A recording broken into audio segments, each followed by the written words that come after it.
Good afternoon and welcome to Valley Process Technologies Field here in Casselton. And we have a rematch of last year's State A Championship game that was also played on this field here. And we'll be calling that field VPT Field for the rest of the night. And this is the Fargo Post 2 Jets traveling to the Casselton Haymakers. So we're going to go through the lineups, the coaches and lineups real quick. The visiting team is the Fargo Post 2 Jets, coached by Mike Boutain. The assistant coaches are August Grothman, Nate Sillerud, and Beckett Stimpson. The reserves for the Post 2 Jets is number 8, Ryan Oman, number 14, Che Peasland, number 25, Drew Hovland, number 16, Skylar Burkhart, number 26, Cash Martinez, number 17, Caleb Dahl, number 7, Sam Mon. Number 23, George Giobris. The starters for the Jets, leading off, is number 5, the shortstop, Cole Stimson. And then it's the center fielder, Cohen Gebhardt. Then it's the third baseman, Finn Bergseth, batting 3. Batting cleanup is the first baseman, Colin Holt. And then in right field, we have Isaac Mossbrucker. The designated hitter is Andrew Perrault. The catcher is Drew Kelbus. Left fielder, Tate Grandy. Second baseman, Bo Purdy. And pitching this evening is Will Ely. So our reserves for the Casselton Haymakers, number 13, Ryland Boder. And number 4, Aiden Thummel. Your head coach for the Haymakers is Mitch Shear, assisted by Max Coppervig and Nick Holm. Your starting lineup, leading off, is number 3, the shortstop, Jack Everson. And batting 2 is number 2, the second baseman, Brody Kigley. Batting 3 is the left fielder, number 9, Carver Kosowski. Batting cleanup is Ryan Osmondstad. He's out in center field this evening. The catcher is Grayson Lewis. The third baseman is Keegan Peterson. The first baseman is number 20, Bryce Mueller. The designated hitter is number 8, Grady Mueller. The right fielder is number 10, Carter Nelson. And then number 1 pitching this evening is Lucas Christensen, arguably one of the best pitchers in the state. The umps this evening is Alex Everson and Cody Hughes. And we are going to go to break here shortly. And we're going to be, the people locally here are going to be treated with the national anthem with Central Cass student Callie Meyer. She did a wonderful job last year in the state tournament and a couple times throughout the year. So we are excited to have her. We will head to break, and we will come back shortly. Keep watching here on YourLiveEvents.com. Dealer. Say thank you to the farmers you come into contact with every day. They have chosen a career that is as much their deep passion as it is an absolute necessity for you and I. Spring is upon us, and there will be farm equipment on the roads. Give them your patience and room to do their jobs. Trust me, they would rather be off the road working in their field than dealing with traffic. From all of us here at Agassiz Precision Ag, we say thank you and have a safe spring. Farming today doesn't always feel the same way it used to. Then again, some of it feels all the same. Maybe it isn't so much the jobs that changed, but how they get done. Now that's a different story. Everything got bigger and smaller at the same time. Insurance, accounting, and taxes can get complicated, so you need someone who's looking to keep every dollar possible in your pocket. Ag Country. At Casselton Lumber, they want to be part of every stage of your building project from the ground up. Let them assist with planning your project timeline in a way that's affordable and efficient. Casselton Lumber has everything you need to get the look you love with windows, siding, roofing, and doors. From choosing the right materials to the finishing touches, you can count on the folks at Casselton Lumber. Stop in and talk with the crew today or call 347-4471. That's 347-4471. Casselton Parks and Recreation provides a wide range of programs, activities, and community events throughout the year. From parks, facilities, shelters, and outdoor spaces, they're perfect for gatherings, recreation, and enjoying a peaceful break in nature. Enjoy Cottonwood Golf Course for a fun and challenging round of golf for every skill level. To book a tee time or to find out more about Casselton Parks and Recreation, go online to CasseltonParks.com. That's CasseltonParks.com. At Bank North, we strive to enrich the lives of everyone we serve. One transaction, one relationship, and one community at a time. We do it by supporting kids and schools, pitching in to help neighbors in need, partnering with rural businesses, and providing all the traditional and modern banking products and personalized lending services you expect from a reliable financial partner. Bank North, always true. Growers, prepare your fields and yields against the wet conditions today and beyond with the Drain Tile Project from Chad's Excavating out of Mayville. Drain tiling will improve and increase your yields and land values for years to come.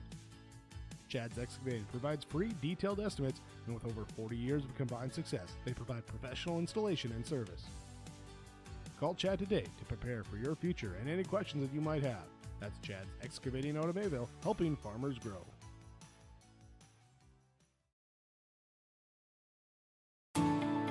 At Enbridge, we're focused on relationships. 23 Canadian First Nation and Métis communities now own an equity stake in Enbridge Athabasca Pipelines.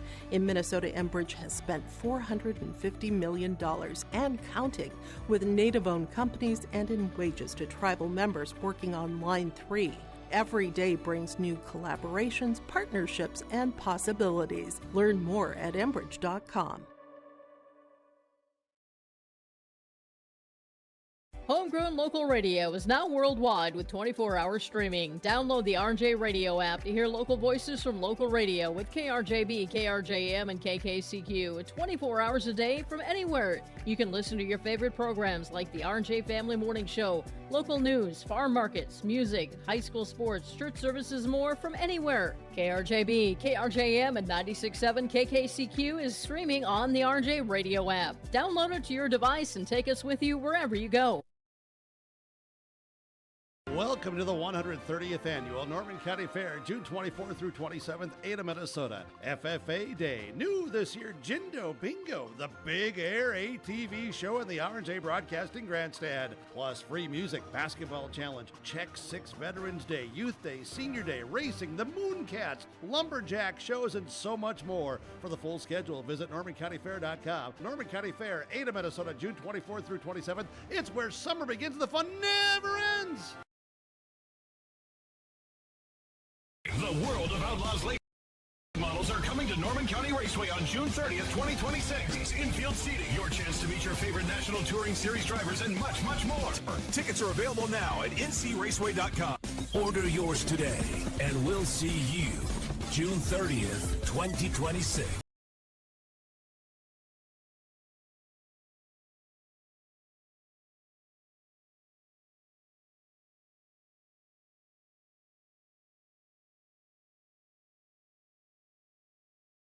Stay up to date all year long with your live event from our social platforms with X, Facebook, and YouTube. From the latest coaches show to watch game broadcasts back on demand from earlier in the season. Search your live event on YouTube and hit subscribe.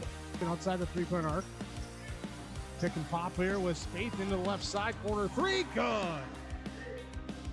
For the complete and most up-to-date schedule throughout the year, head to our website at yourliveevent.com. Partnership is a way of life here in the Northland. It's about pitching in to help our neighbors, making lending decisions locally, honoring long-term commitments to farmers, Main Street businesses, teams, schools, and rural communities. We're more than just a bank. We're a community partner, working constantly and diligently to enrich the lives of everyone we serve. Bank North, always true. R&J Broadcasting Incorporated is accepting applications for a broadcast sales representative. Applicant should be self-motivated, organized, have ability to communicate clearly, and the desire to help our customer partners grow their business with customer service for their advertising and marketing needs. All experience levels are encouraged to apply. To apply, email your resume to apply@rjbroadcasting.com. R&J Broadcasting Incorporated is an equal opportunity employer. All right, we are back. Great job performing the national anthem there by Callie Meyer, and we are back in for a treat here tonight with once again this is the rematch of last year's State A championship game between the Fargo Post 2 Jets and your Casselton Haymakers. And I'm Brent Everson.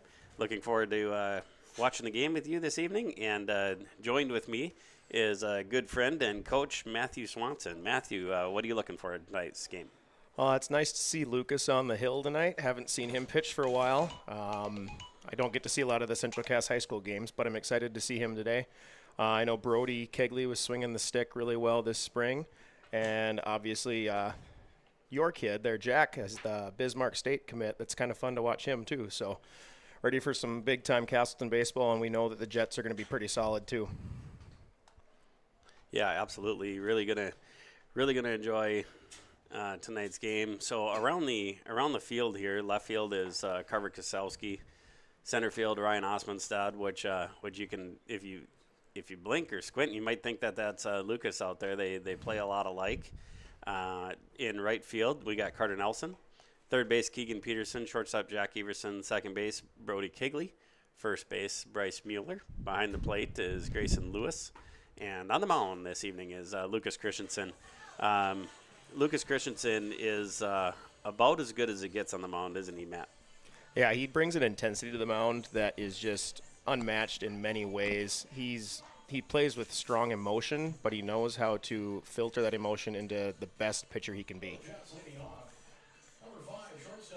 Leading off for the Jets this evening is Cole Stimson. He wears number 5, and he's the shortstop. And, had a chance this morning. Lucas Christensen is one of these guys that helps out with the young kids. So he was at the 13-year-old practice this morning and talking about some of the things he's working on with his pitches and things like that. And there's sometimes when people are already good, they kind of just rest on it. When he's not that type of kid, he definitely is just always looking for what he can do that's a little bit better. What are some areas of his pitching routine that you'd like to see him get better at? I do know that I coached Lucas a couple years ago, and he had a tendency to just get a little too quick if the situations were getting tough for him.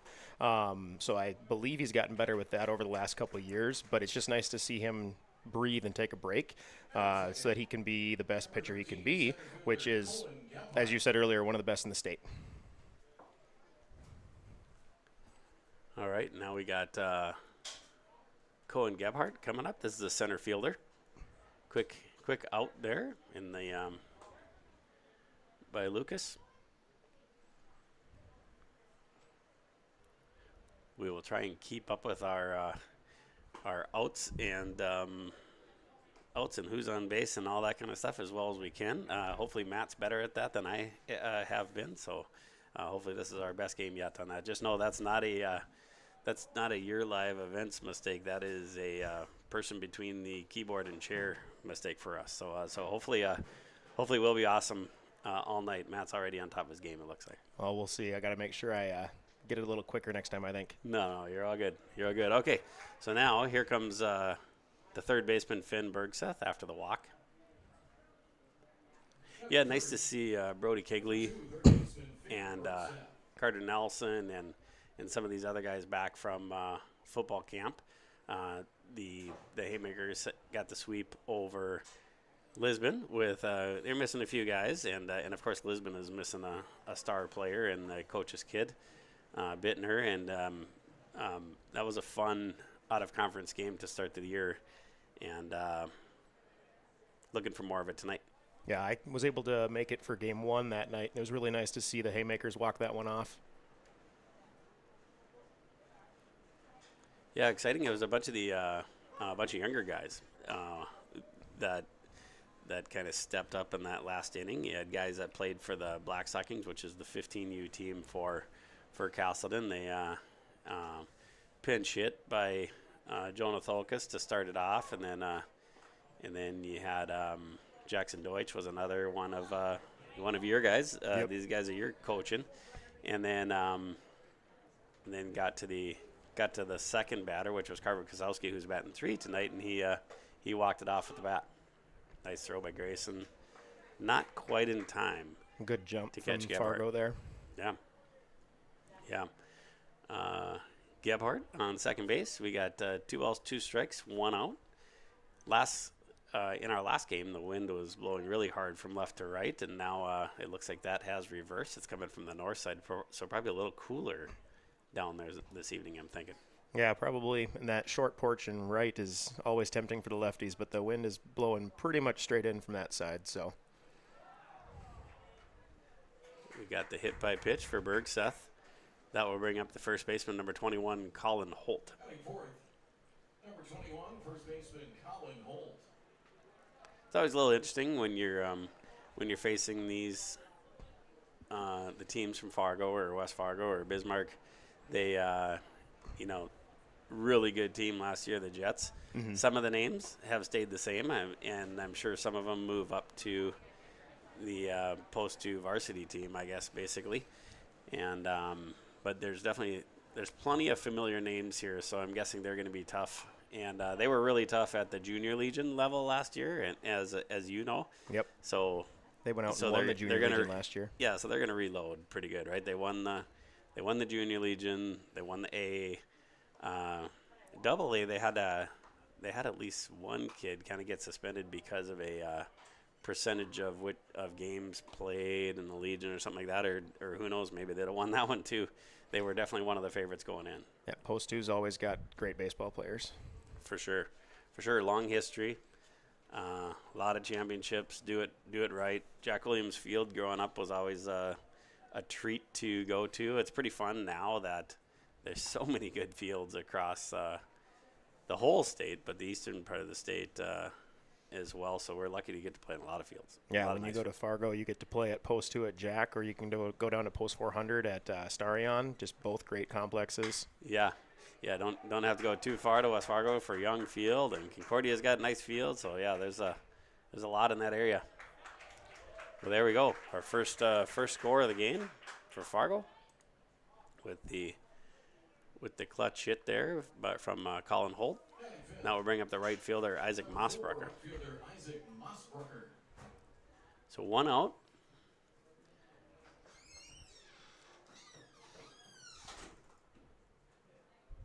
That hit out to right field. Carter Nelson seemed to get it in pretty quickly. Just good bats, and there we go. Now Fargo post 2 with the early lead. That was a good relay from Casselton there. Just wasn't good enough to quite hit the runner at home there. Yeah. The silver lining is they were able to keep the forces after it, right? So hitting the cutoffs and things like that. Now, as I say that, of course, we have a pass ball or a wild pitch, and the guys move up. That foul ball here a couple pitches ago, those balls are sponsored by Xcel Energy. Tonight's game is brought to you by Xcel Energy, proudly powering communities like Casselton and across North Dakota. So this is one of those moments where I mentioned at the start of the game here with Lucas on the mound, he gave up that hit. They scored that run. Next pitch, he throws the backstop through the left-handed batter's box. He got to compose himself here. He gets a ground ball. Heads up play by Peterson. Throws the runner out at home. Oh, nope, never mind. Missed the tag. Yeah, really nice play by Keegan. At first, it looked like he looked to first base, but then in time, threw it to catcher. The ball was definitely there early, but good job by the runner getting around the tag there. So that brings up the DH, Andrew Peralt. And here we see early Fargo with a 2-0 lead. This has seemed to be a theme a little bit in Casselton so far this year, giving up the early lead and then having to claw our way back. We'll see if that's how this game plays out as well. Throwing hard though, like you say, with Lucas's personality and, starting out this way, he might be a little overamped right now trying to throw it through the catcher. What do you think? Yeah, he's looking like right now he was throwing that last pitch a little bit better. But sometimes, he just goes a little too quick. Gets the fly ball out, but they'll get the sac fly for the RBI. Yeah, early 3-0 lead for Fargo Post 2. With a runner still at first base. I think what's so interesting, so Drew Kelbis is coming up the catcher. I think what's so interesting now is you can have a pitcher that throws super hard, and kids are just used to that now, right? So you really do have to have the breaking balls as well. Nice hit up the middle there by Kelbis. Got past the diving Everson at shortstop. Yeah, especially with those fastballs at the Class A level in Legion, you get these bigger towns that play Class A high school ball, where they're regularly seeing guys throw low 8s to mid and even upper 80s. You got to have more, like you said. You got to have a changeup, curveball, slider, something that's going to move. Otherwise, kids are going to sit on that fastball and crush it. Coming in to run is Ryan Ullman, number 8. Yeah, that's a really great point. Based on the level that you're at, you really do see different levels of speed. I thought it was interesting last night in the Junior Legion game, which is West Fargo's 4th best team that we were facing. They throw out a lefty that throws 83 in the second game, right? And it's kids are getting better now, aren't they? They're just they're kind of cracking the code on being able to throw hard, aren't they? All of the arm care they do, all of the different workouts and programs they can go to, the showcases, they're throwing all year long, which sometimes that can cause problems and arm issues. But for the kids that are doing it the proper way and fueling their bodies, you're seeing freshmen in high school throwing, like you said, 82, 83 miles an hour. Yeah, you bring up a really good point because, the conventional wisdom in the old days was, boy, you need to take all this time off in the winter, and that's what's going to help your arm and all that. But that one drops. Looks like a misread there by Carter, and that's going to score a couple more runs here. I think that ball just kind of hung up in the wind was kind of funky there, and Carter just misread it. Yeah, we're now you see more and more. You see guys continue to throw, and in a lot of ways, it actually helps you if you're just throwing in the off season and not throwing a bunch of games. Like the American system that hasn't worked for a long time is 50 games, and then you never throw in the off season. Where you would look at a place like a Dominican Republic, they throw every single day and don't play that many games, and look at how the major leagues is smattered with them. So here we go, 5-0, 2 outs.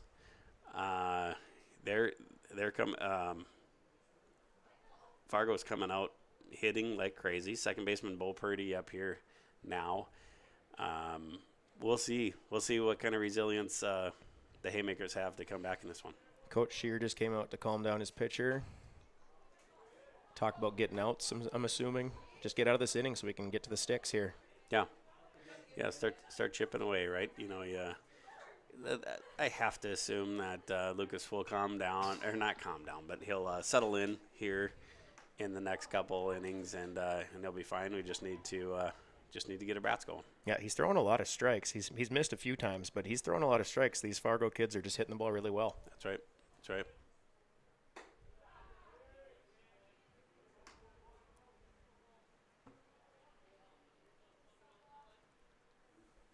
I was never a big special bat kind of guy, but over the years, all these new metal bats are coming out, and I'm pretty sure this one that this kid is using is the Atlas that has Pablo Sanchez from the Backyard Sports series on it.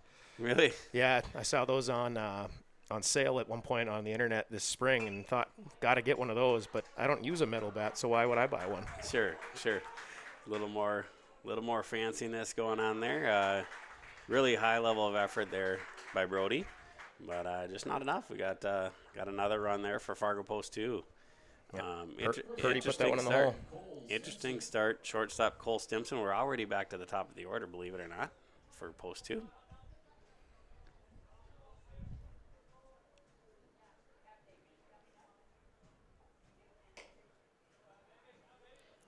Yeah, we head on to Sioux Falls tomorrow. Both your Junior Legion as well as the Haymakers teams, and there will be 4 games for each team down there. So not a great start for Coach Shear tonight. I'm sure he's thinking, okay, how's this going to work if we end up having to chew through a lot of pitchers tonight? Exactly.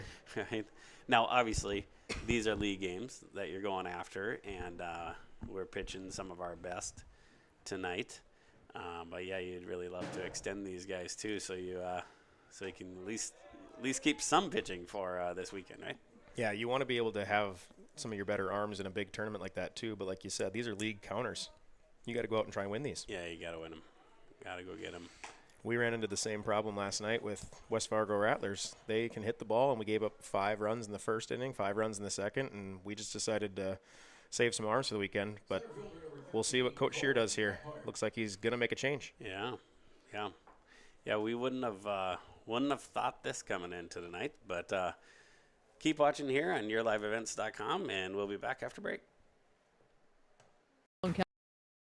Company delivers fast broadband internet, telephone, and cable TV to residents in this region, including Halstead, Shelley, Neilsville, Climax, Fisher, Bigland, Gentilly in Minnesota, and Hillsborough, Caledonia, Gardner, and Argusville, North Dakota. Serving the area residents since 1904, Halstead Telephone continues to create a bright future for this region using 100% fiber optic technology. Service plans offer flexibility and choices, and there's local support personnel ready to help. Contact Halstead Telephone Company today.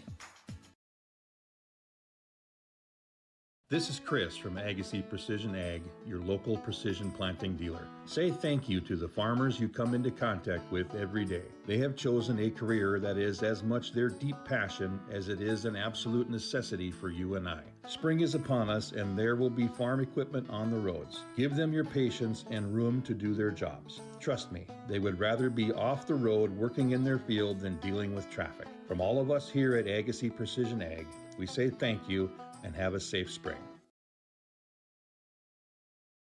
Farming today doesn't always feel the same way it used to. Then again, some of it feels all the same. Maybe it isn't so much the jobs that changed, but how they get done.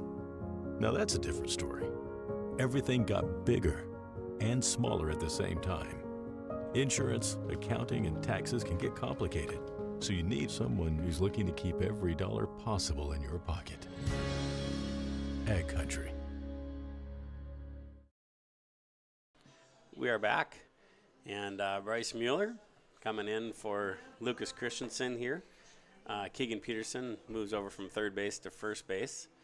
Ryan Osmondstead heads to third base, which means Lucas Christensen goes out to his normal spot in center field. Talk a little bit about what we should expect in Bryce Mueller on the mound. Bryce has a lot of different pitches. At least it seems like he does. He changes speeds really well. He's got a very good curveball. He likes to mix that one in as often as he can, and he's just a bulldog on the mound.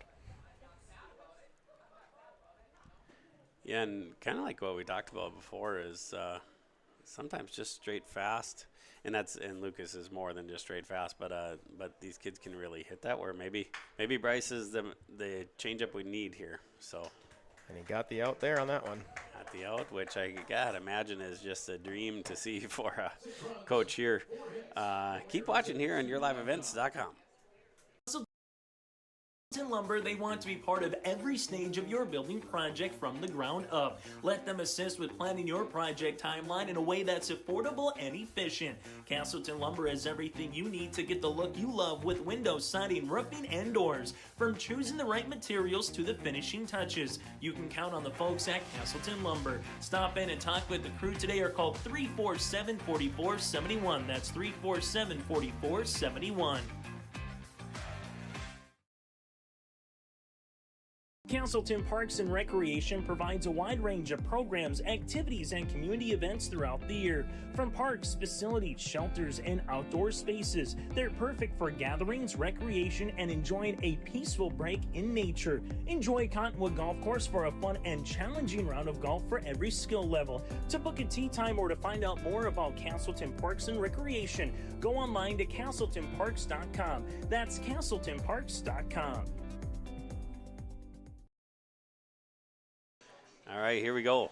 Here we go. We're sitting at 6-0, Fargo Post 2 Jets, and the Haymakers haven't had a chance to swing the bat yet. So this should be interesting. Will Ely on the mound for Post 2. You know that they're going to come with a good defense behind them, and they're going to have a good thrower on the mound. And we'll see how we do here. So Jack Everson will be leading off at he's the shortstop for Casselton, and wears number 3. After a big inning from Post 2, Casselton needs to chip away. You don't have to get them all in the first inning here, but you got to put up a number this inning. Yeah, judging by the wind going right to left, playing left field or anything on the left side could get a little interesting tonight on defense, couldn't it? Oh, yeah, especially if it's a high infield pop fly or anything deep in the outfield. That wind is just going to keep pushing it towards that foul line. Yeah, there was one fly out to Carver. I was a little surprised. I thought that maybe that would have went even further than it did, but it will be interesting to watch as the night goes on to see how the wind affects things. Of course, there's just not that many still nights here playing, but we did have one not too long ago, but not many. No, it's usually pretty windy up here on the north side of town. That hit his bat. Yep. Foul ball. Whoops. That. They're not gonna love that. Coach Holm, coaching first base. He's been around for just as long as Mitch has in the coaching world. They've followed each other all the way up from the very low ages. They were coaching Titans quite a few years ago, and then they moved up to the Blackstockings, which is the 15U team, and then they had your job there for a while. They coached in the Junior Legion, and now they've settled in at the top area in the program. They've definitely earned their stripes, haven't they? Oh, for sure. This is their 4th year together, I believe, at the Senior Legion level. There you go. Jack gets in there at first base, and here comes Brody Kigley. You had mentioned him pregame. He's really looked good with the bat, hasn't he? Oh, for sure. A couple years ago when I coached Brody when he was a Blackstocking, he was a single hitter. He was a great bunter. He had good speed, but he has added some power. He hit, 3 home runs this spring for the high school team. He's a really good hitter. Yeah, so Friday morning optional practice, he was up there, and we did like 3 rounds of 4, and I think we did 2 of those, so it was like 6 rounds of 4. He must have hit 5 or 6 out, and it's to all parts of the field. It's it's left, center, right. I don't know what his plans is. He's a really good quarterback as well. I know that if he wants to play college in this sport, he definitely could. And there'll be and my guess is there's probably some colleges that would love to have him at the quarterback position as well. So it'll be fun to see what he does. Yeah, he'd be a pretty slick fielding second baseman at the college level, just like he is here. Yeah, what do you foresee? He's a junior here, and there's a senior at shortstop now. Do you foresee him kind of sticking at second when he gets as a senior, or do you think he's one of those guys that might want to move over to the left side of the infield? I've talked to him a little bit the other day at practice, and he's really comfortable at second base. He played a lot of short for me when I had him as a Blackstocking, but I know Carver Kozowski is probably a pretty good idea at shortstop in the future too. I don't think Coach Shear or whoever ends up coaching the Central Cass high school team could really go wrong with either of them at shortstop. Yeah, a lot of good options there, definitely, and some good young guys coming up as well. So it'll be fun to see what they decide. Brody did a nice job of hustling that one out. Close play at second. Nice job getting safe at first. Here comes big Carver Kasowski, batting 3 for I think the first time that I've seen, but not overly surprised because we've kind of thought that it's just a matter of time that you're going to put him in the middle of the lineup and then you're going to forget about him. Yeah, he's one of those kids that just hits. Yeah, big guy. He just finished his sophomore year. He's really started to hit to all fields, which is going to make him that much more dangerous. So, and we know he puts a lot of time in outside of the actual practices and games. So he hit that one. Looked like he got into it pretty good. Did he get it all the way? Nope. Looks like he got short a double. Off the fence. Got a double, and Brody looks like he's going to score. And Casselton is on the board here. Really nice double, a nice hard hit by Carver Kosowski. That's a good start. Like I said, you got to score at least 1 or 2 here in this first inning. Just chip away. Here comes Ryan Osmondstad, kind of a crowd favorite in his walk-up song. Nice choice by him. He's talk a little about Ryan and his versatility. Ryan is the definition of a utility player. He can play anywhere in the infield, anywhere in the outfield. You can put him on the mound. He'll throw for you. He caught for me a couple years ago. That's his least favorite spot to play as catcher. But he plays a lot of third, and you can put him in any of the spots in the outfield, and he will do everything you need him to. Yeah, he really he played a lot of outfield in high school, and that's kind of been where he's been more at lately. And he's really turned himself into quite the outfielder. Like him and Lucas look the same out there, and they're both really great outfielders. I think once again he probably prefers infield still. And what was fun to see is when the football players are gone, and now when they move the lineup around a little bit, he plays infield, and he's doing it at a really high level. So I think you can put him anywhere and be pretty confident with it. Oh, yeah. He's one of those guys that, as a coach, you love having him in your lineup because you know when you have to make a change on the mound that he can go fill whatever spot needs to be filled. Sure. Nice dive back there. Good attempt by the pitcher, Ely, and a nice dive back from Carver. So one out. We got 6-1. Go ahead, man.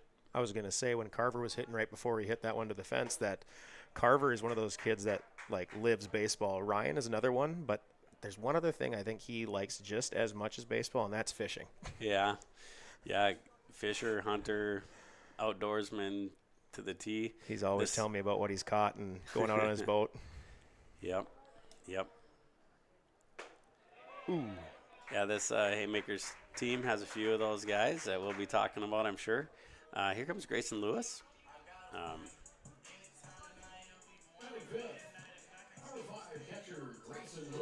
Grayson, really good catcher. It's been fun watching him. He's been catching since he was super young, and he's just one of these guys that's tough. He'll get fall tips in the knees and elbows and chest and wherever else, and he just tells you, "Nope, keep going." Never see him complain. Well, he's not a big kid either. He's an average-sized human being back there, but he plays like he's 6'3", 240 back there, just wearing every ball. Yeah, he does not complain. Kind of a quiet leader on the team, I would say. Yep. He can get loud when he wants to, but he likes to just kind of soak it in and lead by example.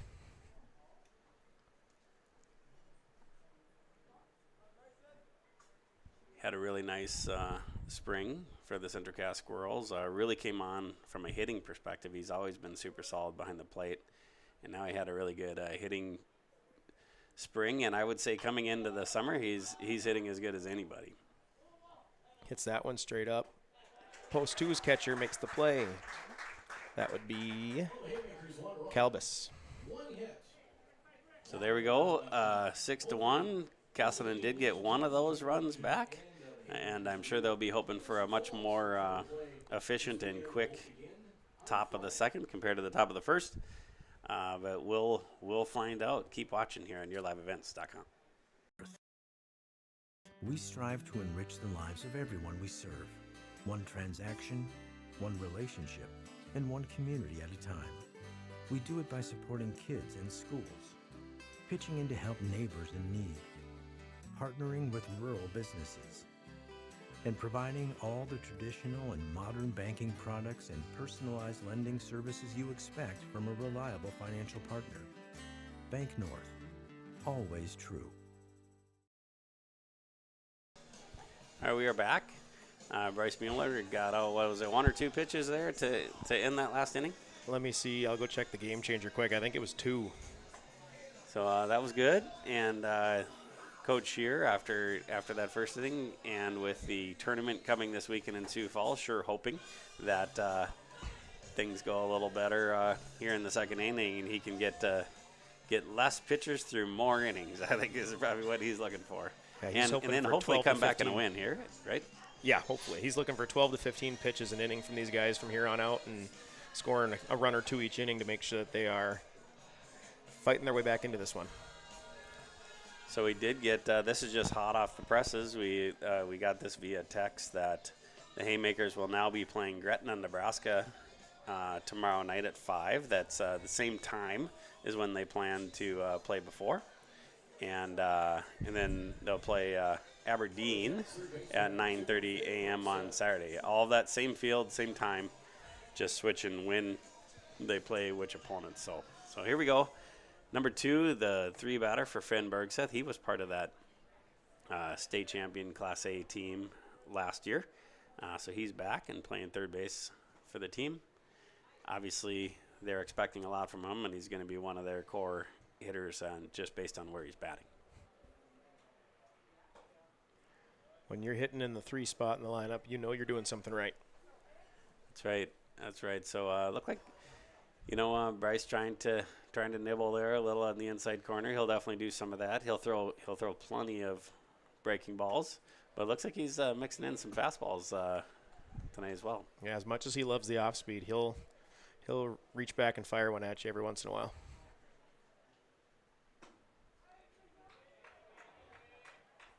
There you go, leadoff walk for Bergseth. That brings up the first baseman, Colin Holt. First baseman number 21, Colin Holt. Colin kind of had the big hit to get this started in the first inning, to knock in the first runs.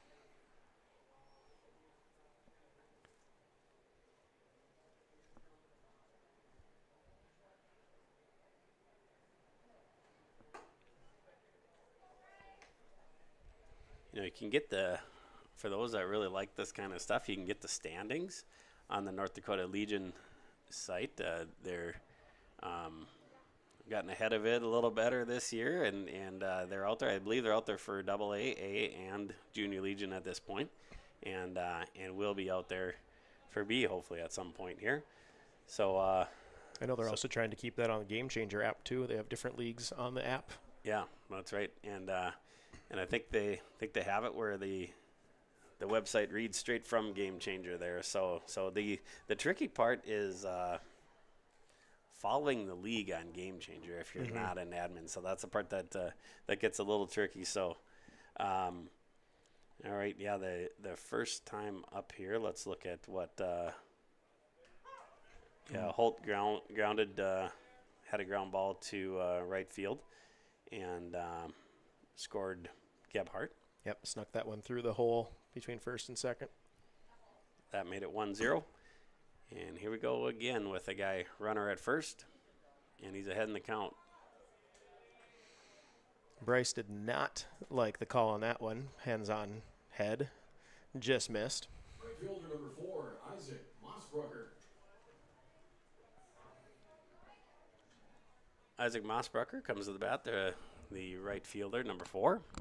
Got guys on first and second. No outs.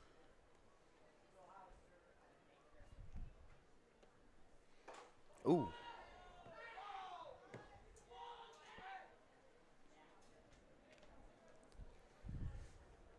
Andrew Peralt, designated hitter, number 3, coming to bat. Designated hitter number 3, Andrew Peralt. That pitch from Mueller was high and tight and got Mossbrucker there. Excuse me, we got bases loaded already. What happened fast? Looks like you're on it, Matt. You're ahead of the game there, so nice job.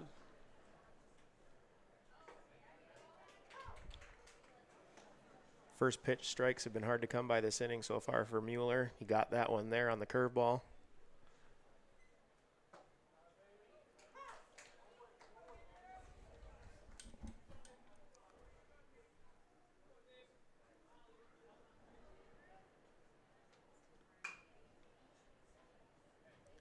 Nice little breaker that kept him off balance a little bit and got around it there with a little dribbler to third base coach, I should say, foul for Peralt.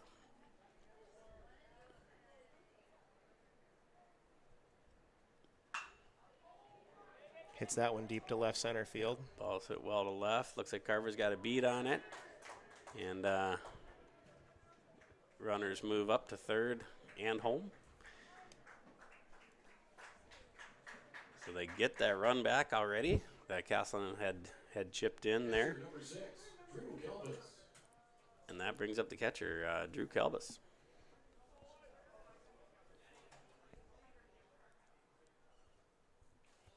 In these league games, even with a 6-run lead, I would not be surprised to see Mossbrucker possibly take off here on the first and third situation.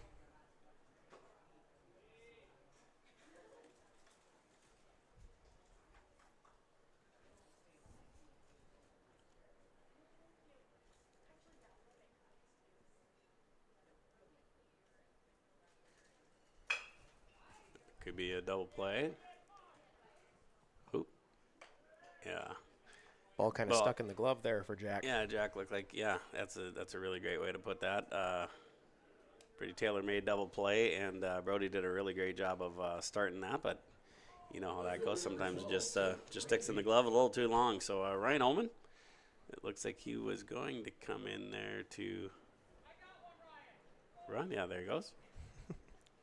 Courtesy runner at first. For the catcher, Kelvis, number 8, Ryan Ullman. So 8-1. This is one of those, you know, you just never know what to expect in these games. You're feeling good about it. You got when your aces pitch in, and you know, got all your guys back, and you're probably itching to play because we really haven't played much so far this summer, and it looks like Post 2 hasn't played a bunch yet either. And then before you know it, you have this big first inning, and you just kind of like it's kind of like the old Mike Tyson line that everyone has a plan until you get punched in the mouth. Mm-hmm. Yeah, and for what we count 4 or 5 of these guys, it's their first games of the year after being of the summer after being at football camp the other day. So I'm sure they were itching to get out here. Yeah, definitely, and you sure hope so, right? So this is the left fielder, Tate Grandy. And last time out, he hit the pop fly to right field and reached on an error. And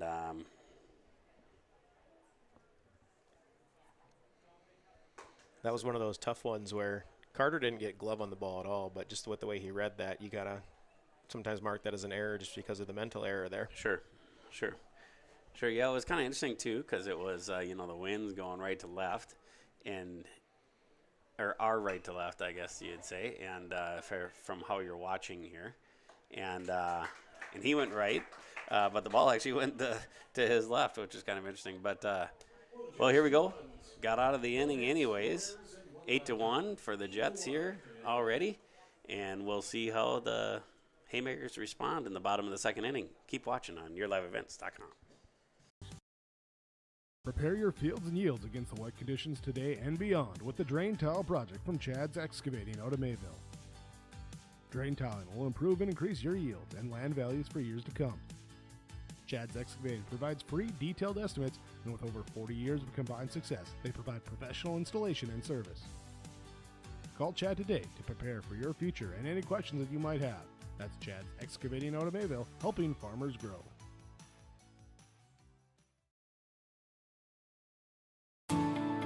At Enbridge, we're focused on relationships. 23 Canadian First Nation and Métis communities now own an equity stake in Enbridge Athabasca Pipelines.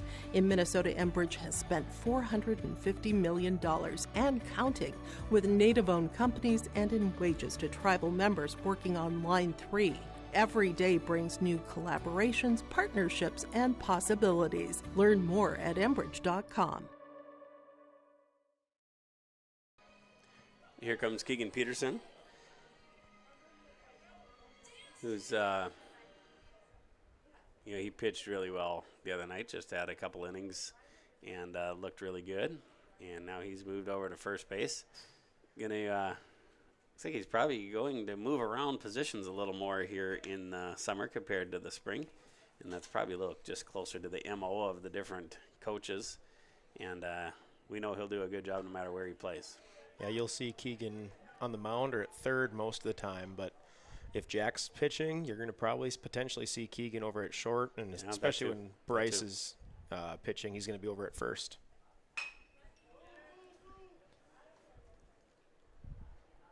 Good hustle by Keegan there, and ball gets past the first baseman.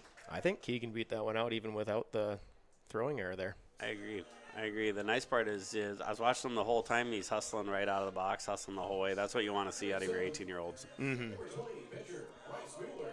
Those veteran players, you need them to lead. Here comes the pitcher, Bryce Mueller. Pitcher. He started out at first base and now has moved over to pitch and has done a nice job, really, since he's came in.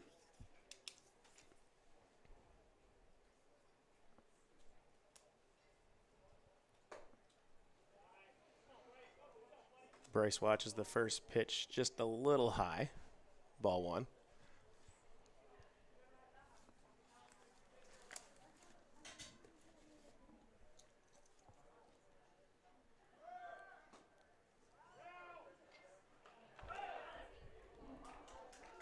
It'll be interesting. That was a really good slide going around it there by Keegan. That can be tricky. I think the throw may have beat him, and then but he did a really nice job sliding around it. It was a good pitch to go on. The pitch was down and away. The catcher had to adjust his body a bit before throwing, but Calvis made a great throw to second base, and Keegan was acrobatic to get around the tag. Really did. And pitcher looks like he's doing a nice job of not letting him get too big of a lead on him. And Bryce's bat has looked really good here in the early summer. So it'll be fun to see if that continues this evening. I'm guessing we see him take a pitch here with the 3-0 count. Yeah, 3-0 count and down 8-1. That seems to make a lot of sense, doesn't it? And that pitch looked like it was pretty close to the inside corner. Not exactly sure where it missed, but I'm sure Mueller will take the walk any day. Yeah. Looks like Mitch has got something cooking here. We'll see what that is. He's got Thummel and Boder on the bench. I'm guessing he's trying to figure out if he's getting a runner for Bryce at some point. Maybe did the wrong guy come up there in the order? I think that's probably what it was. Is Grady's supposed to be coming after Bryce, up? Yep. And okay, that makes a little more sense. And Lucas was getting DH for. So then. Oh, okay. So now Grady will be DHing for the center fielder instead of the pitcher. So I suppose that's how it goes. And I suppose what that is, I suppose they're using the Otani rule. Yep. Where you can DH for him at the beginning there, and then let him be able to go into another position. And so that's my guess, but I may have that wrong. I believe you're probably correct on that there, Brent. We know Class A Legion does allow the Otani rule, which is a very unique rule because of a unique human being. And it is still not something that you do in AA because the AA does follow national rules.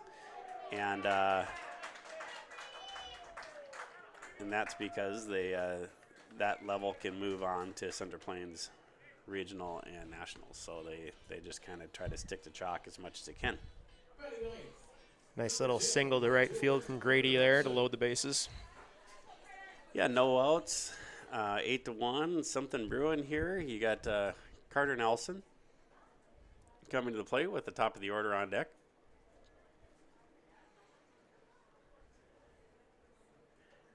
You got to spend a lot of time with Carter Nelson last year, and he also came out to Bismarck to play in your first doubleheader this year for Junior Legion. He's a character, isn't he? Oh, Carter's a goofball. I've had the pleasure of coaching him for the last 3 summers, and he's been a solid outfielder. Last year he was our top hitter on the post-15 Junior Legion. Let's see what he can do here. Yeah, he's another one of these guys that was at the football camp, and he's really, you can tell he's really changed his body in the last couple of years, spending some time in the weight room. Goes down on strikes. Didn't look comfortable at the plate that at bat. No. Goes down on strikes there. Now we're back to the top of the order here with Jack Everson.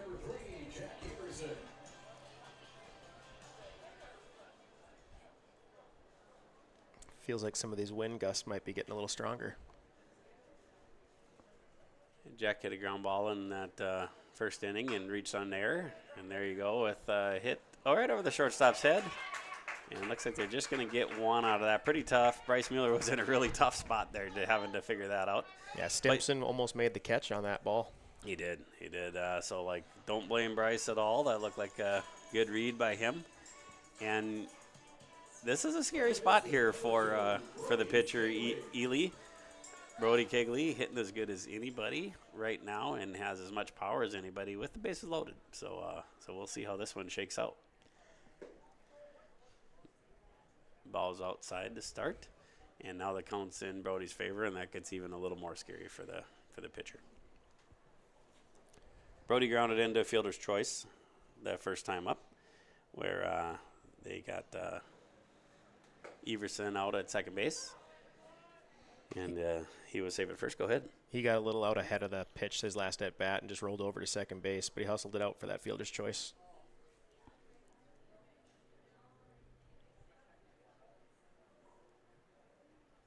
Yeah, I'd say that's been a good sign so far. You really see everybody going hard. That's something that you hope continues now and in the dog days of summer, because good things tend to happen when you have a team like that.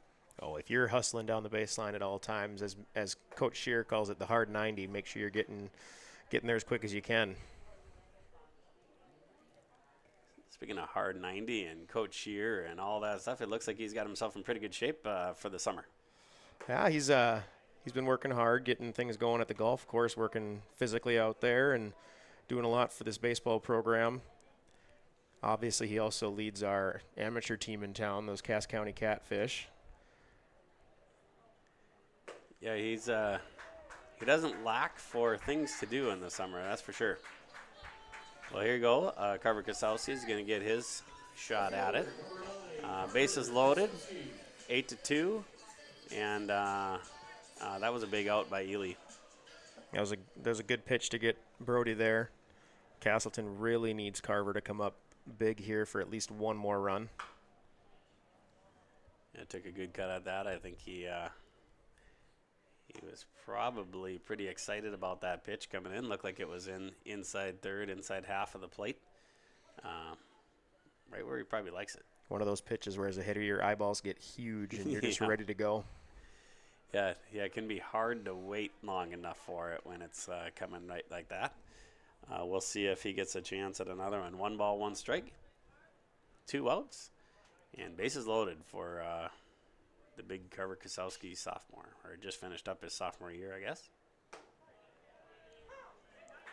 Yeah, it's weird to think. There's some of these guys, they seem like they're these young guys that are up and coming. You're super excited about them, and then you blink and they're upperclassmen. For sure. We've got a handful of 16-year-olds that are playing with that Junior Legion team here in town, and then we got Carver, who's flown that ball out to shallow left center. Might be right in an interesting spot there, right in an interesting spot. And Everson jumps to third there. That's a big play. That if Casselton finds their way back into this game, I think we can look back at that play as a pretty big one there, because that could just as easily have been caught and you're out of the inning, and it's 8-2, and really momentum goes back to Fargo, where now you got Osmondstad up, guys on first and third, and 8-4 game starts to seem a little more reasonable. Yeah, that ball landed right in the middle of the triangle of left field, center field, and shortstop. Yeah, I think Stimson's probably over those pop flies right over him, right? I'm sure he's shaking his head. Oh, check swing from that. Ryan. That's an interesting play, and there you go, nice play. That was a really nice play by the first baseman, Holt. Flipping it over to Ely, the pitcher, but the Haymakers did get 3 runs, 8-4 at the end of 2. Keep watching YourLiveEvents.com to see where this one goes. Homegrown local radio is now worldwide with 24-hour streaming. Download the RJ Radio app to hear local voices from local radio with KRJB, KRJM, and KKCQ 24 hours a day from anywhere. You can listen to your favorite programs like the RJ Family Morning Show, local news, farm markets, music, high school sports, church services, more from anywhere. KRJB, KRJM, and 96.7 KKCQ is streaming on the RJ Radio app. Download it to your device and take us with you wherever you go. Welcome to the 130th Annual Norman County Fair, June 24th through 27th, Ada, Minnesota. FFA Day. New this year, Jindo Bingo, the big air ATV show in the R&J Broadcasting Grandstand. Plus free music, basketball challenge, Check 6 Veterans Day, Youth Day, Senior Day, racing, the Mooncats, lumberjack shows, and so much more. For the full schedule, visit NormanCountyFair.com. Norman County Fair, Ada, Minnesota, June 24th through 27th. It's where summer begins. The fun never ends. All right, we are back here, and Bo Purdy is going to be leading off, so it's 9-1-2 for post 2, and we're sitting at 8-4. Lots of crooked numbers up there with a full slate this weekend that can be a little bit challenging. I wonder, I haven't looked to see if the Jets are down there. They very possibly could be. There's quite a few North Dakota teams that like to go down to that Sioux Falls tournament and then like to extend their stay with a little College World Series game, so it'll be interesting if they do that. I haven't seen if any of the Fargo teams are down. I know one of the West Fargo, maybe the Vets, they're going down. And I think Kindred will be down in Sioux Falls as well, I think. Yep, I think you're right, too. I think you are right.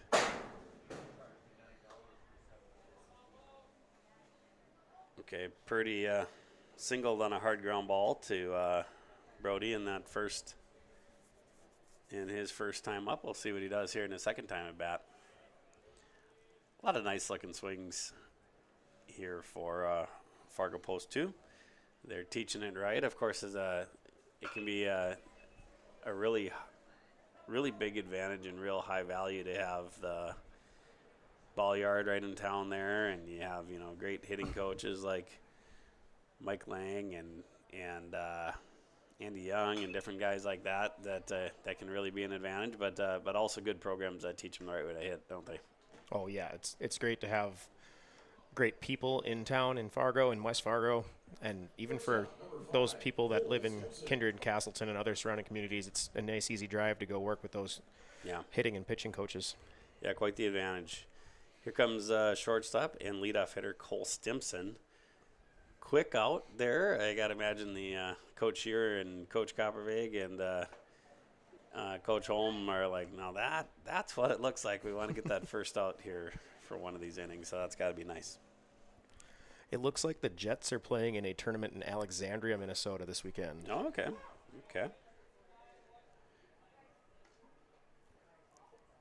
Stimpson is 0 for 1 with a walk and a strikeout so far. As a leadoff hitter, of course, he gets a little more extra care and attention from these pitchers, and but could be in. There you go. There he gets his first hit. Nice hard hit up the middle that Lucas Christensen picks up and throws to Brody Kegley. Cut the diamond in half on that one, right back up the middle. Center fielder number 13, Colin Gebhardt. Here comes Gebhardt. Gebhardt's 0 for 1 with a walk so far. Scored 1 run. Has a stolen base.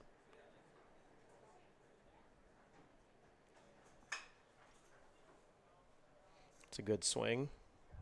Yeah, nice play by Lucas. That took him a long way back there, though. He was quite a bit beyond the logo there in center field. And but luckily the guy from they retreated back to first base, and now Bergseth gets another chance at it. The field here isn't a big one, but with the wind the way it is today, it's going to be hard to hit the ball super deep to center or right. Yeah, with it not being that big, it's almost surprising there aren't more home runs than there are, right? It just doesn't seem like balls fly out of here as you would expect. Nope. Unless you happen to have a college team practicing here, then you see them fly out pretty good.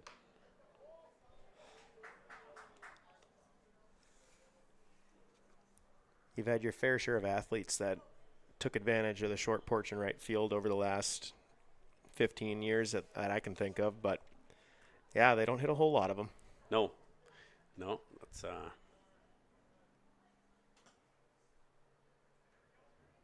really haven't had a ton of lefties, oddly enough, but there have been some good ones for sure. Who's the best lefty that you can think of in the Casselton baseball program? If I'm going with guys that I played with, I'm going to go back to Sam Schumacher. Was a great left-handed swing. He hit a few into the trees just outside of right field. Jalen Ham was another great left-handed hitter. And then another one that I only got to play with him 1 year. He was a freshman when I was a senior, but he ended up playing at UND until they shut down their baseball program. That's Ellery Bresnahan. Yeah, Ellery was as good as I've seen in multiple sports out here. So freak athlete. He was good and kind of had a different level of care compared to most kids too. So he was fun to watch. Ooh, good nice relay. Strong throw by Brody. Oh. Got him on the calf. Wow. Okay, well, did they score? How many there? Did they get? I think they got one there. Just the one? Okay. Nice strong throw by Brody. Using his quarterback arm there. So we'll 9-4 for the Jets. That could have been much worse for the Haymakers, so I think they'll take that. Yeah, great hit there. Keep watching on yourliveevents.com. Models are coming to Norman County Raceway on June 30th, 2026. Infield seating, your chance to meet your favorite National Touring Series drivers, and much, much more. Tickets are available now at ncraceway.com. Order yours today, and we'll see you June 30th, 2026.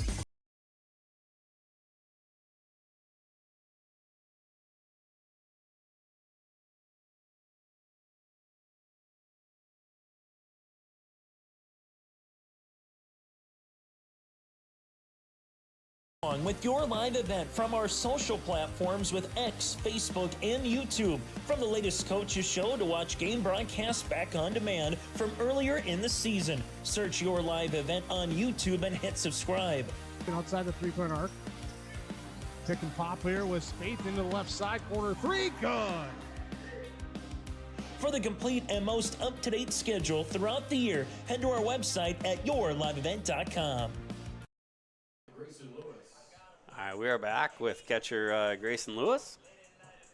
Like I say, he's been hitting as well as anyone on this Haymaker team, and dating back to his Squirrel spring season. That's going to be a tough one. Ooh, nice play. Nice play by the third baseman. Who is at third here? Bergseth. Bergseth with a really nice play. That makes Lewis 0 for 2 on the evening. And here comes up Keegan Peterson. Number 6, Keegan Peterson.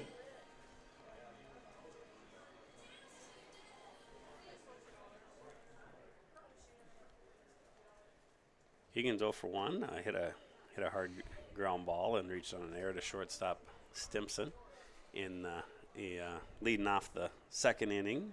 Had the stolen base. Yeah, remember we commented on him really hustling out of the box to first base, and we kind of both wondered if he'd have been safe anyways, if it wouldn't have thrown it past him.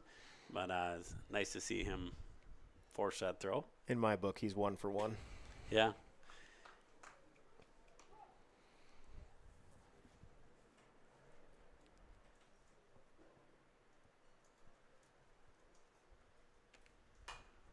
Keegan just wrapped up his senior year. Plans at this point is he's going to head down to WAP Science down at NDSCS. We're all hoping that he chooses to extend his baseball career down there. We'll see if he does. He's got a connection with one of the coaches there. There's a Casselton guy coaching there. That's right. Just had a missed call from Mr. Keon Parker right at the beginning of the game here, and we'll be calling him back. He's coaching a summer team. And Carter Maggio, another Central Cass and Casselton great, is down there. And Logan Broughton, our assistant Railcats coach, will be heading down there after his season. And he plays out at Dickinson State here. I think they just had a game a day or two ago that Carter was the winning pitcher. No, really? Mm-hmm. Really? Yeah, I think I saw that he hit a home run down there as well, and so he really had a nice year for the Wildcats this year. Oh, he had a big season at NDSCS. Well, it was super quick, half inning there for the Haymakers, And we will move to the 4th inning. Keep watching on yourliveevents.com. Partnership is a way of life here in the Northland. It's about pitching in to help our neighbors, making lending decisions locally, honoring long-term commitments to farmers, Main Street businesses, teams, schools, and rural communities. We're more than just a bank. We're a community partner, working constantly and diligently to enrich the lives of everyone we serve. Bank North, always true. R&J Broadcasting Incorporated is accepting applications for a broadcast sales representative. Applicant should be self-motivated, organized, have ability to communicate clearly, and the desire to help our customer partners grow their business with customer service for their advertising and marketing needs. All experience levels are encouraged to apply. To apply, email your resume to apply@rjbroadcasting.com. R&J Broadcasting Incorporated is an equal opportunity employer. All right, we are back. Isaac Mossbrucker, the right fielder, is going to be coming up here for the Post 2 Jets. Post 2 Jets getting the, just like they did in the championship last year of the Class A state tournament here. They're getting the best of the Haymakers here so far. They really had the Haymakers number last year, beating them in every game, and I think they played about 5 games last year, 5 or 6 games. It wasn't like a lot of those games were dominated or anything like that. They just always got the better of it. So here we go. Looks like coach is talking the umpire Hughes is talking to somebody over there on the Fargo side. Not sure what he called time for there, but Coach Boutain is over on his bench right now, making sure guys are either doing something or not doing something. Not 100% sure.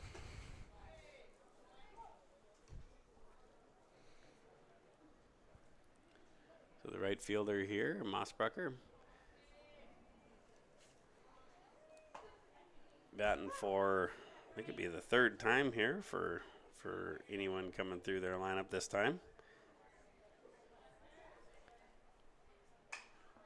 He's 0 for 1 going into this at bat. It's going to be trouble. Landing in front of Nelson there and right, and just beyond Brody's reach. Now that brings up Andrew Peralt, designated hitter. Another one of those sneaky singles that are just in no man's land. Looks like so far the Jets have 7 hits and they've walked 5 times. They've been really good in the batter's box.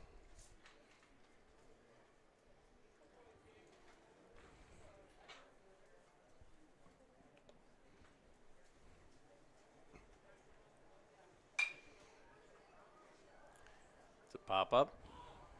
Looks like Lucas is, nice job by Brody calling him back off there. That could be a tough one because priority, of course, goes to Lucas, but Brody was camped under it. So Lucas was flying in there from center field, calling for the ball, and Brody said, "No, thank you, I got it." Galvis, the catcher, coming up. So however they communicated, I'm glad they did. Don't want those two running into each other, and you do want the out. So that was nice to see.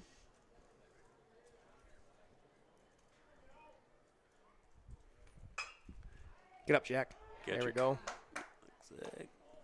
Close play. Kelbus with line drive to Everson. Tried to double him off, throwing it over to Keegan at first, and not quite. That ball was hit well on a line right to Everson. Left fielder Tate Grandy steps in.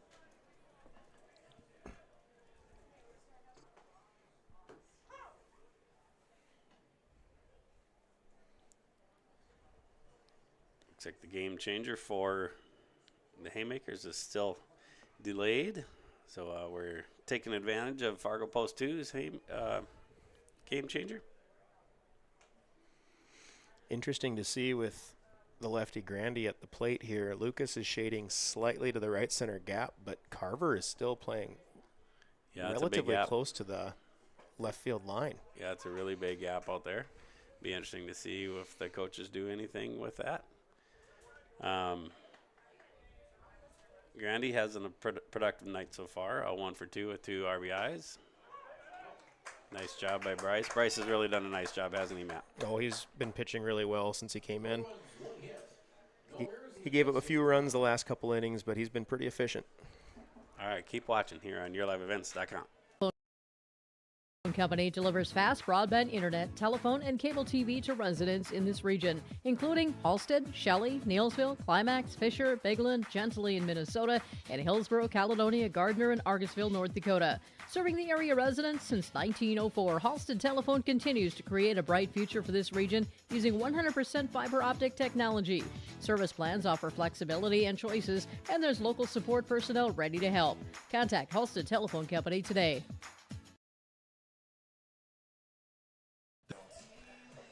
All right, we are back. We are back now, and 9-4.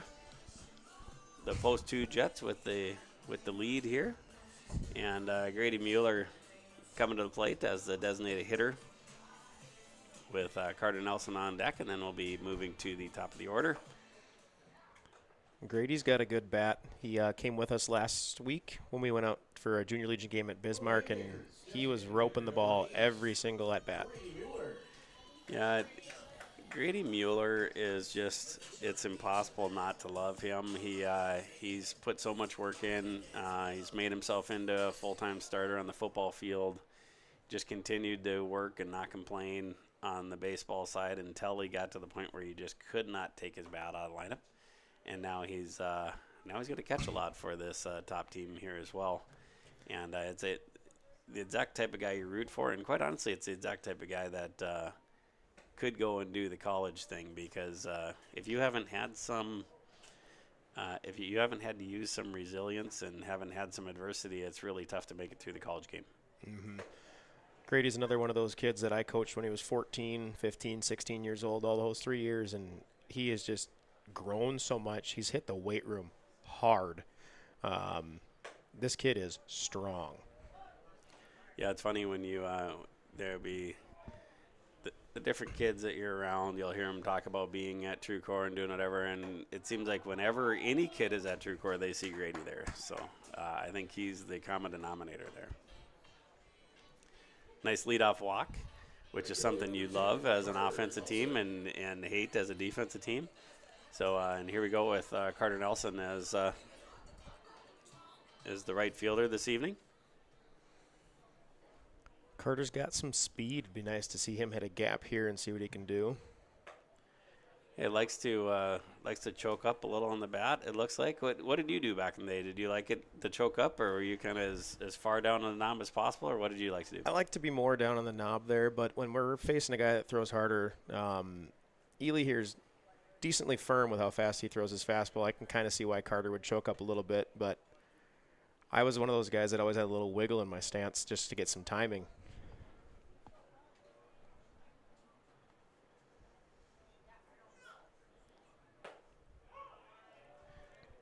Got the outside corner there for Nelson, and that will bring up Jack Everson here as the leadoff hitter. Looked like about the same exact pitch that Carter watched for strike 3 last time. Yep. So here comes Jack. He's 1 for 2 with RBI. He had that floater over the shortstop that just barely got over his head there in that first. I guess that would be, was that his second time up or first time up? I think it was second time up. Second at bat. He maybe cleared the shortstop's glove by about 3 inches.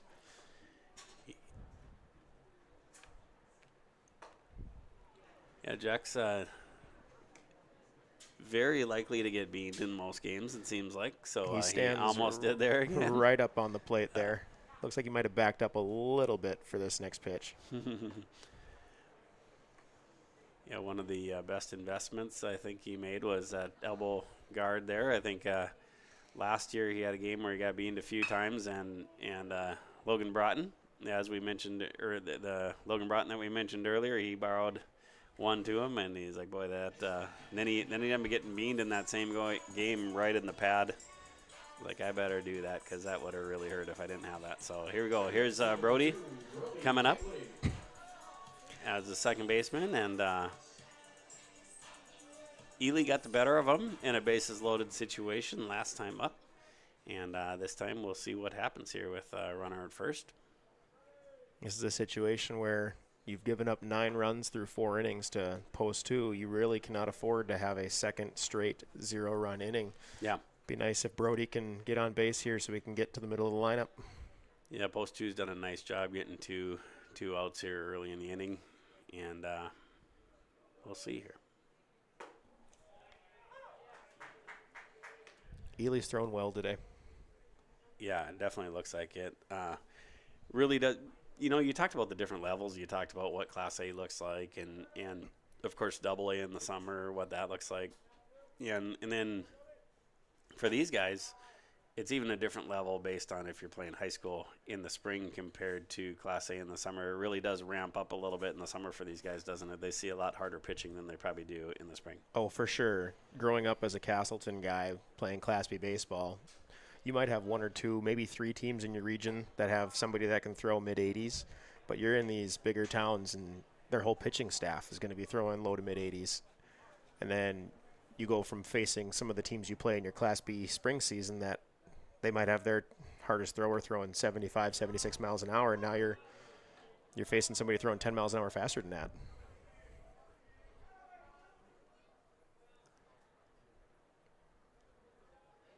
Yeah, absolutely. There looked like a little bit of confusion there, kind of a late strike call by Hughes, and that's probably just how he does it. He does it a little bit late there, right? Yeah. But so I think Brody thought that he had a ball there, but yeah, Brody definitely was a third of the way down the baseline there. But I was watching Cody, and you could definitely tell he was going to be calling a strike. It just Brody doesn't have that same angle that we have. So here we go. Now Carver Casselton comes up with a guy on first and second, 2 outs. Once again, this is a spot now where could change the game a lot, or post 2 could keep the momentum, and you could be out of the inning quick with a 9-4 lead. So we'll see how this goes.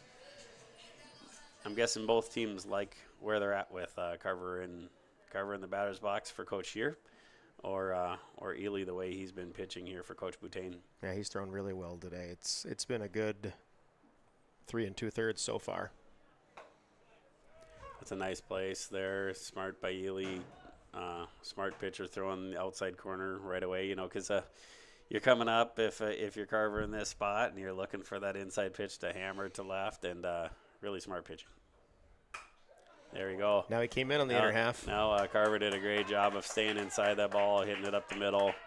That's something that he's just really grown on already. Like during the season, he put so much work in that he grows in season. And, boy, he's just really hitting it hard up the middle, hitting it hard to right center. And here we go, 9-5. Guys on first and second. And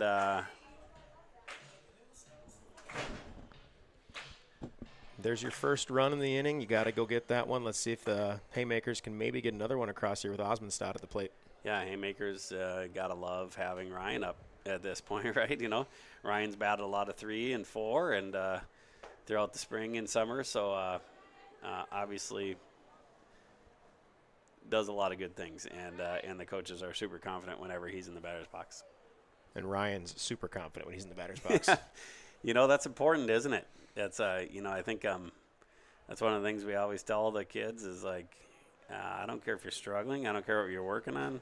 Once you're in that batter's box, you're as good a hitter as anybody, and Ryan epitomizes that. Is that what you're telling me? Oh, for sure. He's always confident on the baseball field. That's excellent.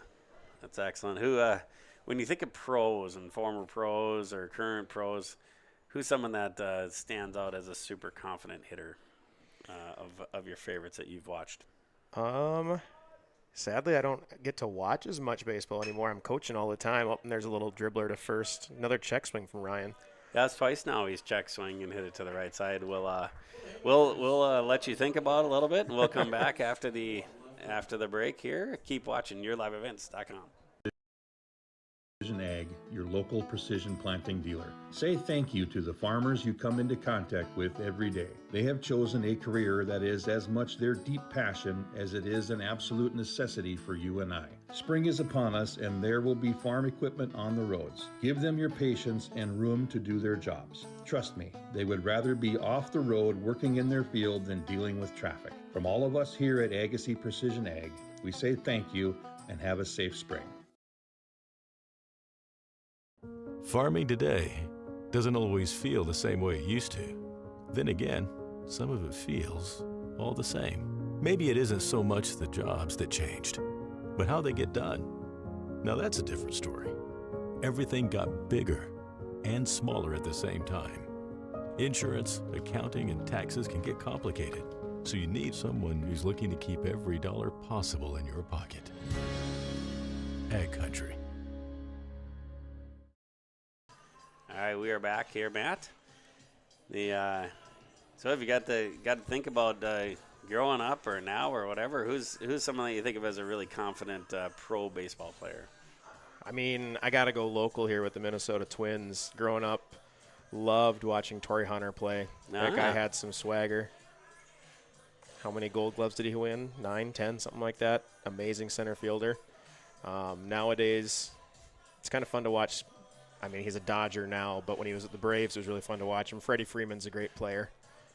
And like you mentioned earlier with the Ohtani rule, Shohei Ohtani is just cool as a cucumber up there on the mound and in the batter's box. Just knows he's going to do really well. That's funny. A couple years ago, we were down and we were watching some spring trip for a college team, and then we went and watched the Dodgers play spring training. And I think it was the first time I was awestruck in a while seeing Shohei Ohtani. Just like he seems a little otherworldly. You know, he's just he's so big, so athletic, so good on both sides. It's just he's a little amazing. So that was kind of interesting. Nice play by Carver. Nice catch, Carver. It's amazing. Like Carver literally looks so much more comfortable in the outfield now than he did during the high school season. I think you attribute that to just him putting so much time in. Right? He's getting the reps during practice, during these games. Like, you got to almost play these games, especially those spring ones where he was starting out like they're a practice. You're just trying to get those reps. And I didn't even realize he had been playing in the outfield for the school team this spring until I was following a Game Changer game in the region tournament. I was like, oh, dang, okay. Yeah, he was really doing the as our good friend Cale Lewis likes to say, he was doing the Al Newman thing of old Twins fame and playing every utility position possible wherever the pitcher was coming from. And but you're right, he hadn't played a bunch of outfield in his career, and really he was one of these guys that probably based on the travel teams he is on and based on different teams he's on, he kind of was typecasted as a third baseman and had most of his time there. And then what's interesting with all these kids is you get up to that 15, 16 age, and sometime your best path to starting might be at a different position, right? So he's gotten good in those different positions in a hurry. Well, and sometimes you got those smaller rosters. Like I know right now with Post-15's Junior Legion, I've got a kid that's mainly been a first baseman, but he's been playing a lot of third just because we need a guy that has the arm strength over at that side of the field. Yeah. You really get forced into it, and that's okay. And I think it's important too that the guys. It's also good to get used to. Hey, I might have to sacrifice playing my favorite position for the good of the team. We see a lot of guys doing that. We talked about Osmondstad doing that. Carver's had to do that plenty, right? And as you mentioned, Jarrett Stahl for your Post-15 team, that's who you're talking about went over to third base. He's not a big fan of third yet, but he also hasn't had to make too many plays. But I think once he gets the chance to make a play and make it look really cool, he's going to start to enjoy it more. Yeah, the nice part about Jarrett is he's athletic enough, right? Yeah. He's a big guy, he's a strong guy, football guy. He's still coming off injury. I don't think he's 100% yet. But he's still athletic enough where he can play third or first. Oh, yeah, and even when Jackson Deutsch was pitching the other day, I threw Jarris out in center field. Sure. Yep, that's understandable. Might move Hunter Hagness out there next time I have Jackson pitch, but Jarris will probably be the guy that gets shifted to one of the outfield spots because he's got a big arm. Sure. Oh, nice adjustment there by Ryan. And Good that inning. was a good, quick half inning there for the Haymakers. And here we go, 9-5, heading to the bottom of the 5th. We'll see if our famous PA announcer, Brad Anderson, plays some Dolly Parton here for us. Keep watching here on YourLiveEvents.com. At Casselton Lumber, they want to be part of every stage of your building project from the ground up. Let them assist with planning your project timeline in a way that's affordable and efficient. Casselton Lumber has everything you need to get the look you love with windows, siding, roofing, and doors. From choosing the right materials to the finishing touches, you can count on the folks at Casselton Lumber. Stop in and talk with the crew today or call 347-4471. That's 347-4471. Casselton Parks and Recreation provides a wide range of programs, activities, and community events throughout the year. From parks, facilities, shelters, and outdoor spaces, they're perfect for gatherings, recreation, and enjoying a peaceful break in nature. Enjoy Cottonwood Golf Course for a fun and challenging round of golf for every skill level. To book a tee time or to find out more about Casselton Parks and Recreation, go online to CasseltonParks.com. That's CasseltonParks.com. All right, we are back. The catcher, Grayson Lewis, leading off the bottom of the 5th inning.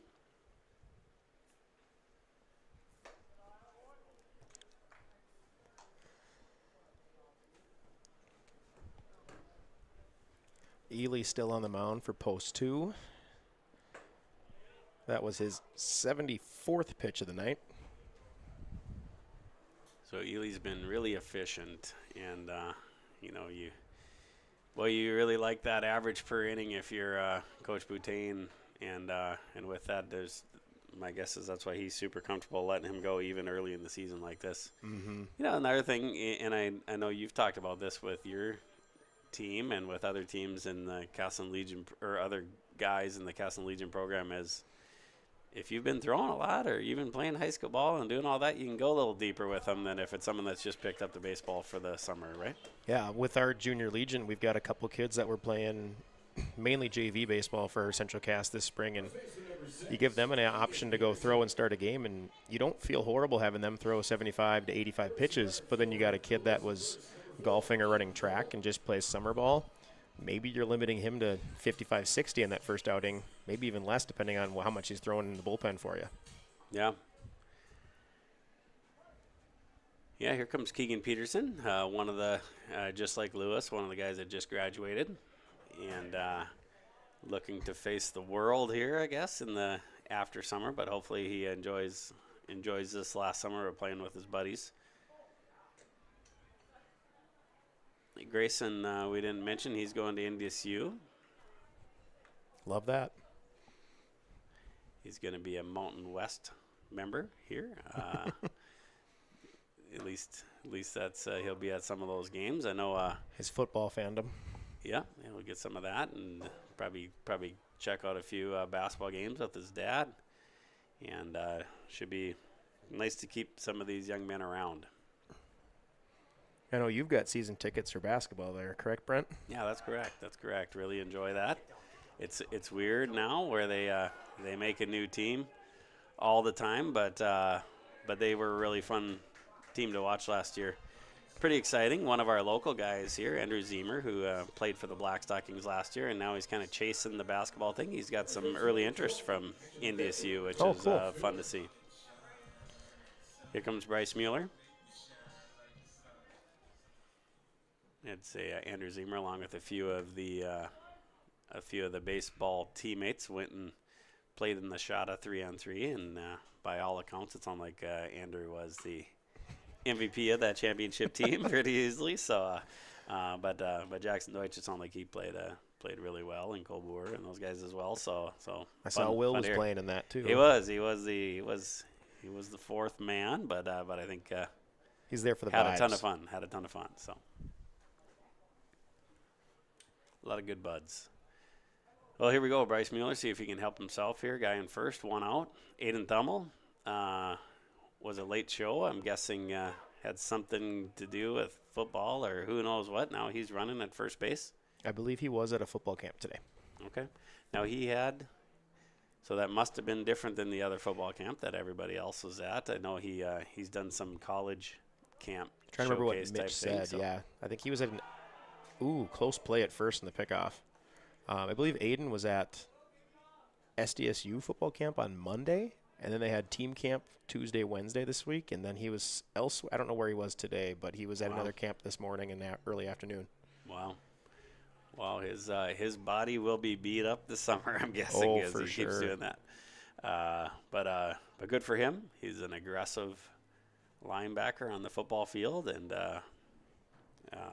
I'm guessing that he'll be sought after for sure from some level of football.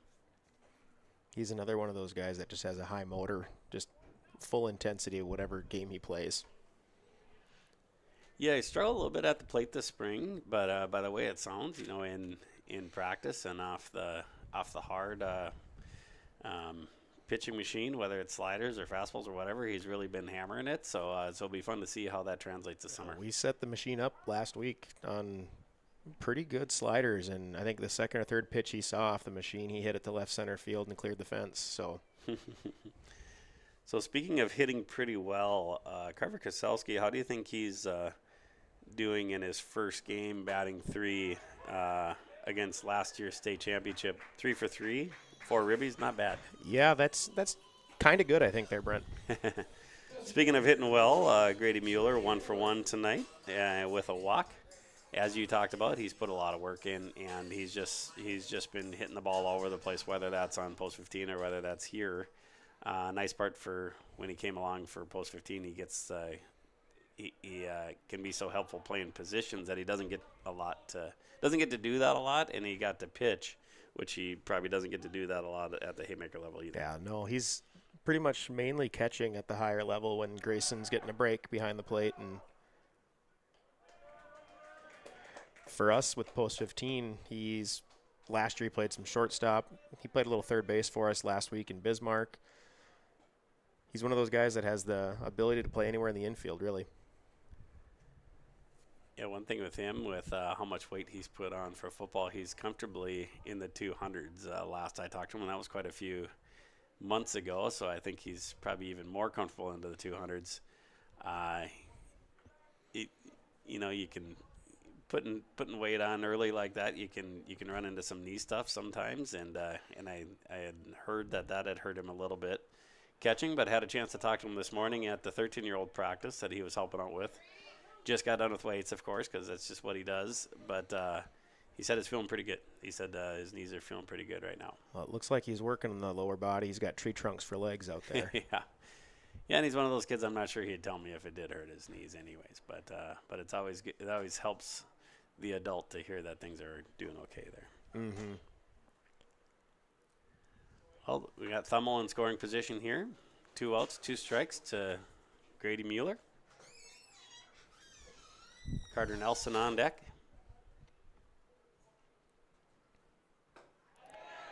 Chasing a little bit on the high fastball.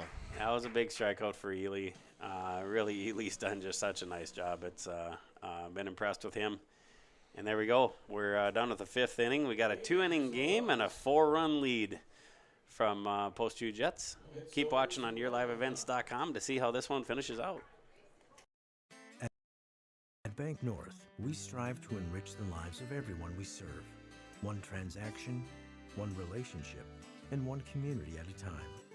We do it by supporting kids and schools, pitching in to help neighbors in need, partnering with rural businesses, and providing all the traditional and modern banking products and personalized lending services you expect from a reliable financial partner.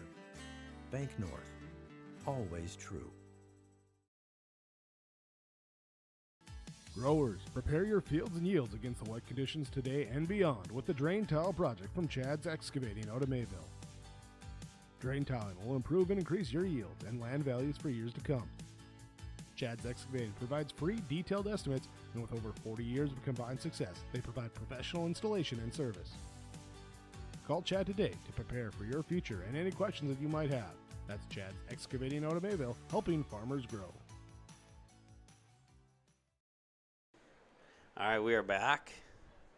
And the lefty, Colin Holt, coming up here for the Fargo Post 2 Jets. This is Holt's 4th plate appearance. He's 2 for 2. He also drew a walk, and he's got 2 RBI. Really productive night for Colin.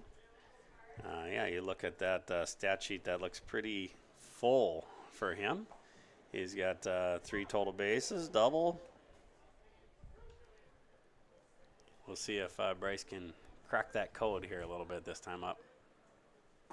Nice. And he got him. Nice mix by Mueller there. You know, almost like, I mean, it definitely wasn't a quick pitch, but it seemed like it almost got on him a little quicker there. So he messing up the timing.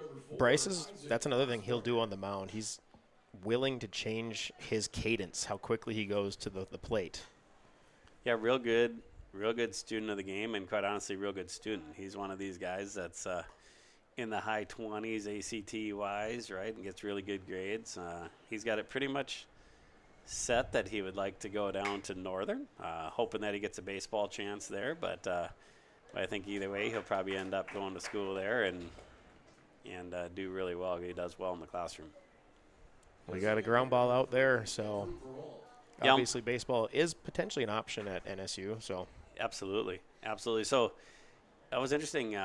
Almost like the mound helped Everson out a little bit there. It looked like it was heading more up the middle, but then the mound made it redirect a little bit towards the shortstop. So I think that helped. Slight ricochet to the shortstop side. Sometimes better be lucky than good, right? It is nice to be lucky, but Everson's pretty good out there. It's been fun watching him there. A lot of you know, I suppose this is pretty normal. You think back to when our boys are peewees and rookies, there's 4 shortstops starting a night, and a lot of times you'll have up to 8 shortstops playing a night. So it's not surprising that when you look around this field, there's a lot of shortstops out there, isn't there? Oh, yeah. Growing up, we only had like 2 teams in town, but now when Casselton's got 3 or 4 peewee and rookie teams every year, you're going to have lots of guys that want to play short, but they might end up elsewhere. Absolutely.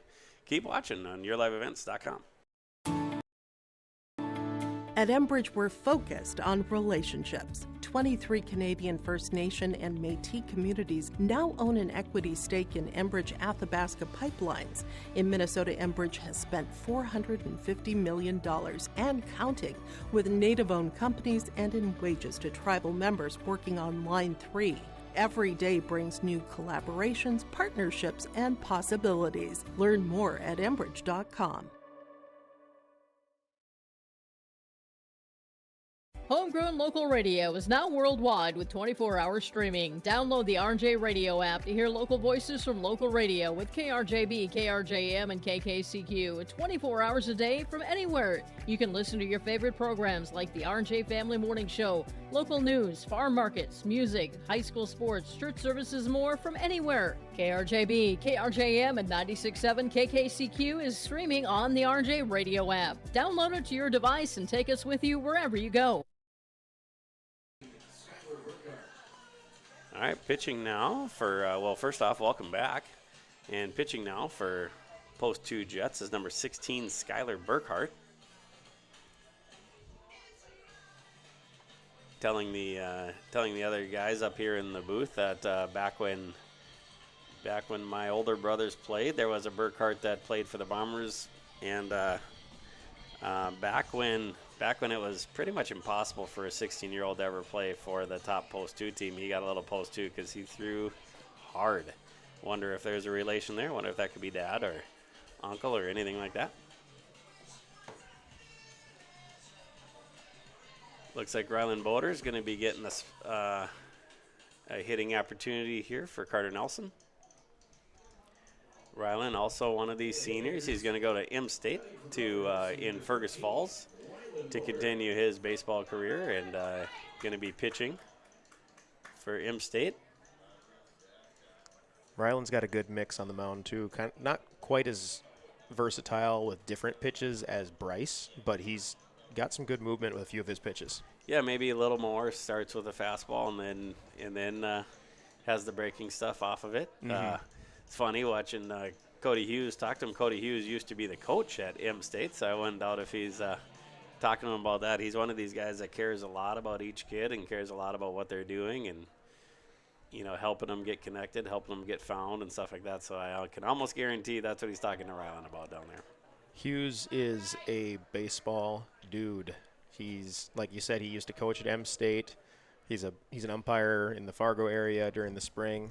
He comes out here to Casselton for a lot of games in the summer. I actually work with him in the spring. He's a volunteer assistant for the Horace High School baseball program. So he's always doing something baseball related.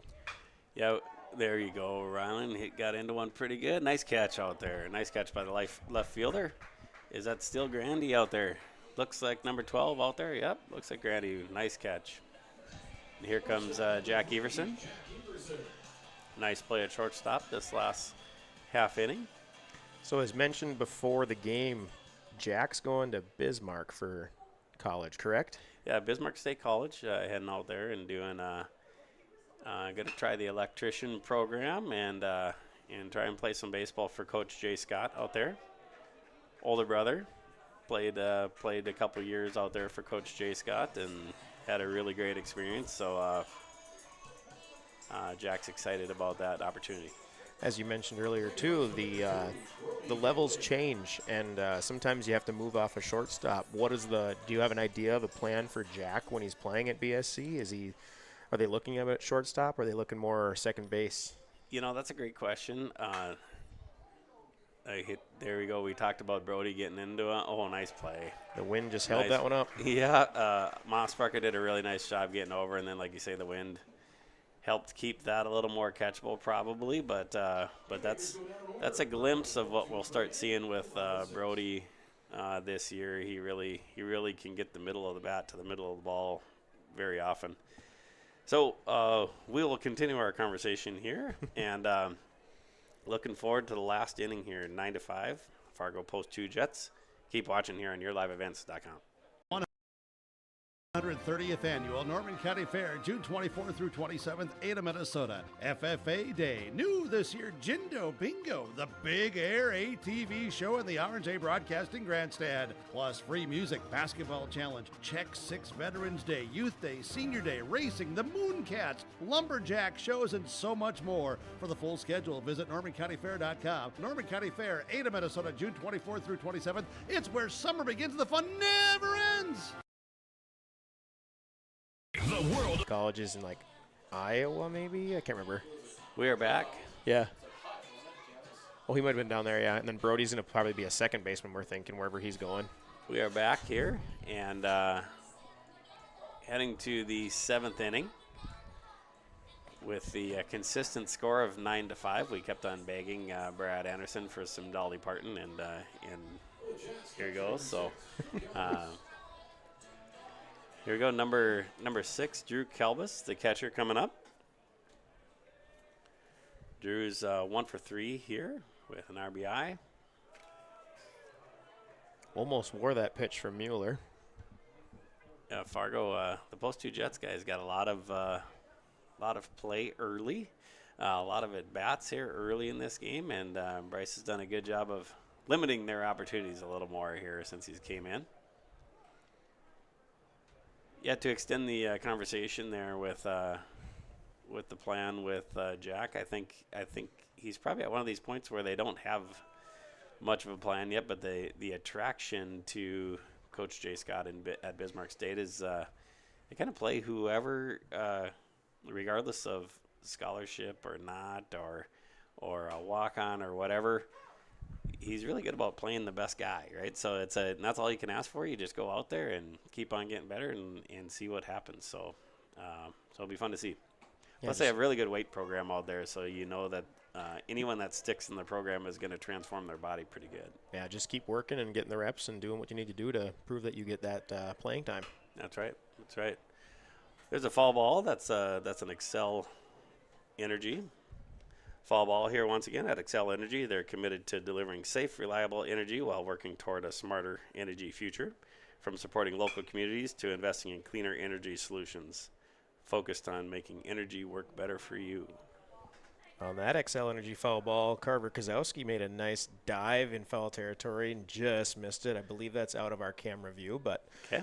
Didn't quite get it. just came up about a foot short. All right. From everyday banking to ag and business lending, Bank North supports local families and businesses with financial solutions rooted in community commitment and local decisions. Visit banknorth.bank to learn more. Bank North, member FDIC and equal housing lender. There you see the strikeout by Mueller. Yeah, really can't say enough good things about Bryce since he's been in there. You know, like you say, gave up a couple runs when he first came in, but really since then he's settled down and been really tough on the post two guys. Yeah, he's been efficiently eating up innings here for Coach Scheer, Coach Holm, and Coppervig. Excited about that going into the 4-game set that they're going to have, or at least 4 games that they're going to have down in Sioux Falls. That starts tomorrow. Your team also is going to be playing at 2:30, so the bus leaves at 8:30. Both teams will be going together. The parents and kids have done, and coaches, I should say, have done a little fundraising to make that possible, and a really good experience as a capstone experience for the kids at the end of their career, isn't it? Oh, it's a fun time. I went with, not 2 years ago when they took the trip, but 3 years ago when we did a modified Junior Legion schedule, where we took the Blackstocking 15-year-olds and then some of the 16-year-olds from the Legion. That's right. Coached the Junior Legion with Andrew Yonke that year, and that was a fun time. That was fun. That was they made a good run down there. I think so. Bo Purdy is at the plate here, second baseman. I think I was just thinking the other day about the epic game that Keegan Peterson pitched down there, and the upper team was watching the Junior Legion team and cheering them on, and that's just kind of one of those. You got the feeling in the middle of that game, and at the end of that game, it's like, okay, that's why we were down there this year, was that game. Mm-hmm. You know, that was just a lot of fun. Andrew Yonke, living down in Colorado now. Andrew Yonke was a great member of the program, great member of the community. Greatly missed here, but I know him and his wife are having a great start down in Colorado. I saw Andrew and his wife, must have been last summer, towards the end of the summer, ran into him at an establishment at a restaurant in West Fargo and had a nice little chat. They're loving it in Colorado. Yeah, absolutely. Andrew's one of these special kids to us, and did a great job in the short time that we got to have him here. Great job in the football program for Coach Lamar as well. Nice play by Everson in the half inning. Bryce Mueller just cruising along here, and now we'll go to the bottom of the 7th inning. Let's see if the Haymakers have some magic in their bats. Norman County Raceway on June 30th, 2026. Infield seating, your chance to meet your favorite National Touring Series drivers and much, much more. Tickets are available now at NC.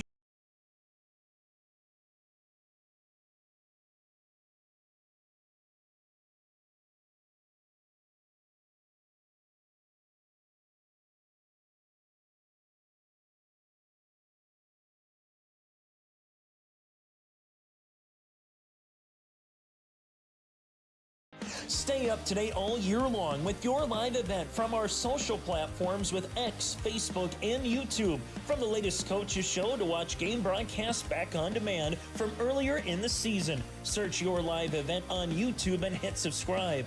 Outside the three-point arc. Pick and pop here with Spaeth into the left side corner. 3, good.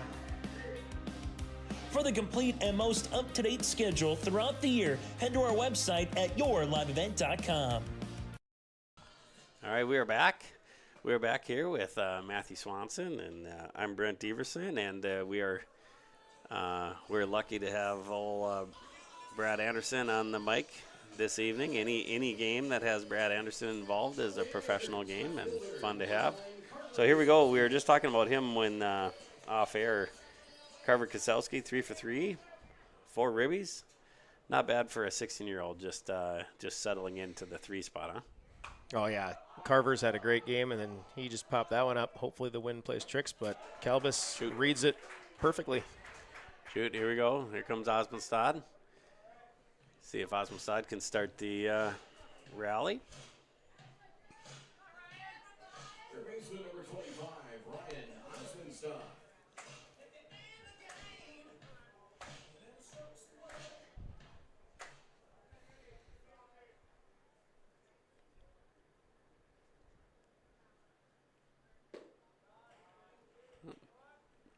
Ryan takes that one low. And here we go, 1 out. See what kind of rally can get going with 1 out. Nice job by Burkhart, though, getting that first out. Yep, you're at that point now, if you're a haymaker, that you can't do it all yourself. You got to just get to the next guy. So hopefully Ryan's got a attitude of getting on base. The next guy can come up and swing. Yeah. It looks like Burkhart's pulling it a little bit. Couple balls wide there. Burkhart's throwing hard right now. He is. He wants to shut the door. Looks like he's got the bleached hair look. I know he's a Fargo South kid. Class A high school state champions. Yeah. Yeah, who do you think the favorite is in the AA level this year? Well, I can tell you that with 3 high schools that finished 2, 3, and 4 at the high school state tournament, West Fargo should have a pretty stacked Patriots roster. I do know Post 2 is going to be very solid as well, pulling from those Fargo schools. Yep. I don't know much about the western half of the state, but I would put pretty good money on Post 2 or West Fargo. Not too different than what we're used to, right? Yeah, that's been the last few years, hasn't it? Yeah, here comes Grayson Lewis. Another one of these guys that's just graduated. As we mentioned, he's going to NDSU.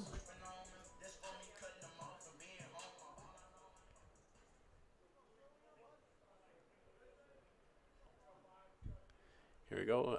As you had mentioned, Osmondstad does his job. Not going to hit a 4-run homer with no one on, so all you can do is just get yourself on, and we'll see if Grayson can continue it. Now you just need to be a smart base runner. Ryan is one of those really aggressive, intense baseball players, but he's got to make sure he's playing within the game right now. Yeah, Burkhart has a little bit of an interesting delivery, doesn't he? Something looks different on it, but he definitely gets a lot of velocity out of that windup. Yeah, he's been hitting the zone with some pretty good velocity here. As the kids would say, it was a firm fastball. He's almost got a little bit of a hitch where he holds it for a brief pause as he's reaching back. Looked like a little fake bunt that time, and Ryan stayed put. Do you think there was anything on there? With a 4-run deficit here in the 7th, I'm guessing Grayson was probably not bunting, but a little hit and run potentially here with the 2 strikes. Ooh, nice play. Nice play. You know, that's, Stimson just makes a great play there, and you feel kind of good about it. It's like in the hole, never know, but it makes a nice strong throw and keeps the momentum at bay here for the Haymakers. Here comes Keegan Peterson. Stimson's a pretty good shortstop over there. He's made a few good plays today, playing good defense behind those post 2 pitchers.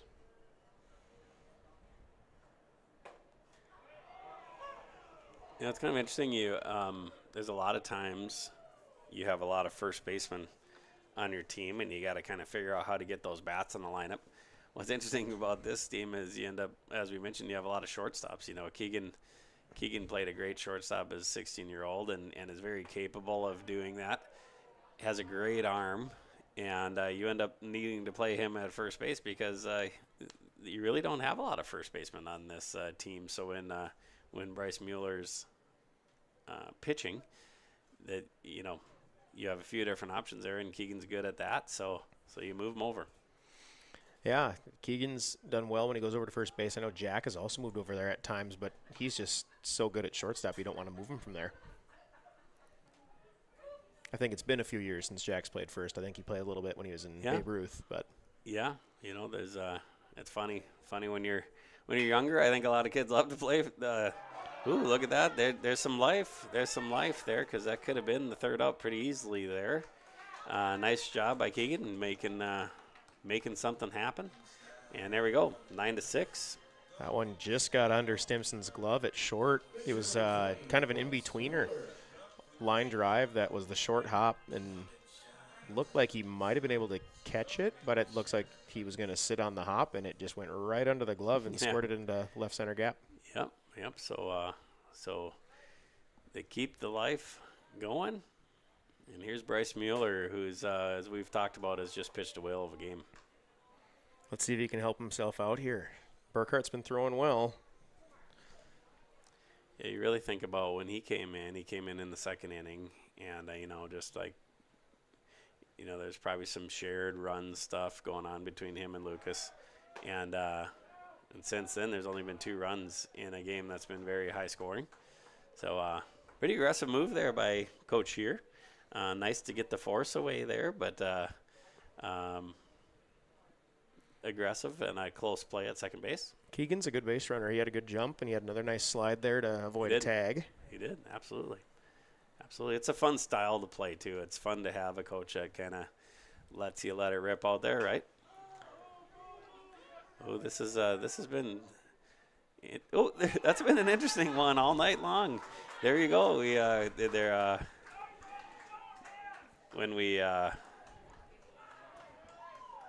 When we talked about magic, I don't think we literally meant magic, but it kind of feels like that so far. That was one where Stimson looked camped, and again, we were talking earlier about the wind. I think the ball just kind of drifted on him just enough that he let the ball pop out of the glove. Yeah, and all of a sudden you have a super scary hitter up here, and Grady Mueller, and a 2-run lead, and let's see if that just gets in front. Look at that. We still got her going here. Now let's see what Carter Nelson can do. Carter hasn't had the best night at the plate, but we know he's capable, right? Yeah, Carter has the ability to hit the ball very hard. Last year with the Junior Legion, he was, like I said earlier, he was our leading hitter. He hit over 300. He was hitting gaps. Yeah,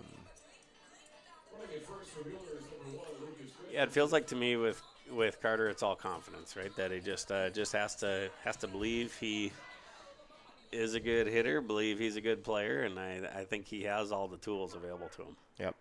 Looks like the Haymakers are taking the DH out of the game after Grady got that last hit and letting Lucas Christensen run for himself at first base. There you go. That's an interesting move, right? But at this point, you got to try, right? That's it. Yeah. Lucas has speed. That's why he plays center field. So probably a smart choice by the coaches there. And it's funny. I was thinking you kind of had 2 choices. One of the Muellers to run for. Obviously, if you run for Bryce, then you lose your pitcher, and this way you lose your DH. I think I'd be losing the DH over the pitcher too, especially with the way Bryce has been throwing. That's right. But either way, I wouldn't have blamed Coach here because it doesn't do you any good if you don't score 2 more runs here, right? 2 strikes on Nelson here. Yep. Let's see what Burkhart comes with. Yeah, he's throwing. Ooh. Yeah, that's he's throwing hard. Try to stay a little bit more non-biased here. That looked a little out, but Burkhart catches the corner and strikes out Nelson. Yeah, got the third out there. Good battle back though. Really impressed with the team, and impressed with Post 2 did a nice job of coming out early and getting after it. So here's what we're going to do. We'll, after break, we're going to hand out a few awards for the Fargo Post 2 Jets who got the win this evening. First off, the Agassiz Precision Ag Precision Play of the Game, your local precision planning dealer. Agassiz Precision Ag in Hillsboro. Call 701-436-2119 or visit plannerdoc.com. Next, we will talk about the connection of the game, the HTC connection of the game. Discover local reliability you can trust. Halstead Telephone. It's how to connect, halsteadtel.com. And then last and certainly not least is the Enbridge Player of the Game. Life takes energy. Enbridge, energy for life. Enbridge.com for career opportunities.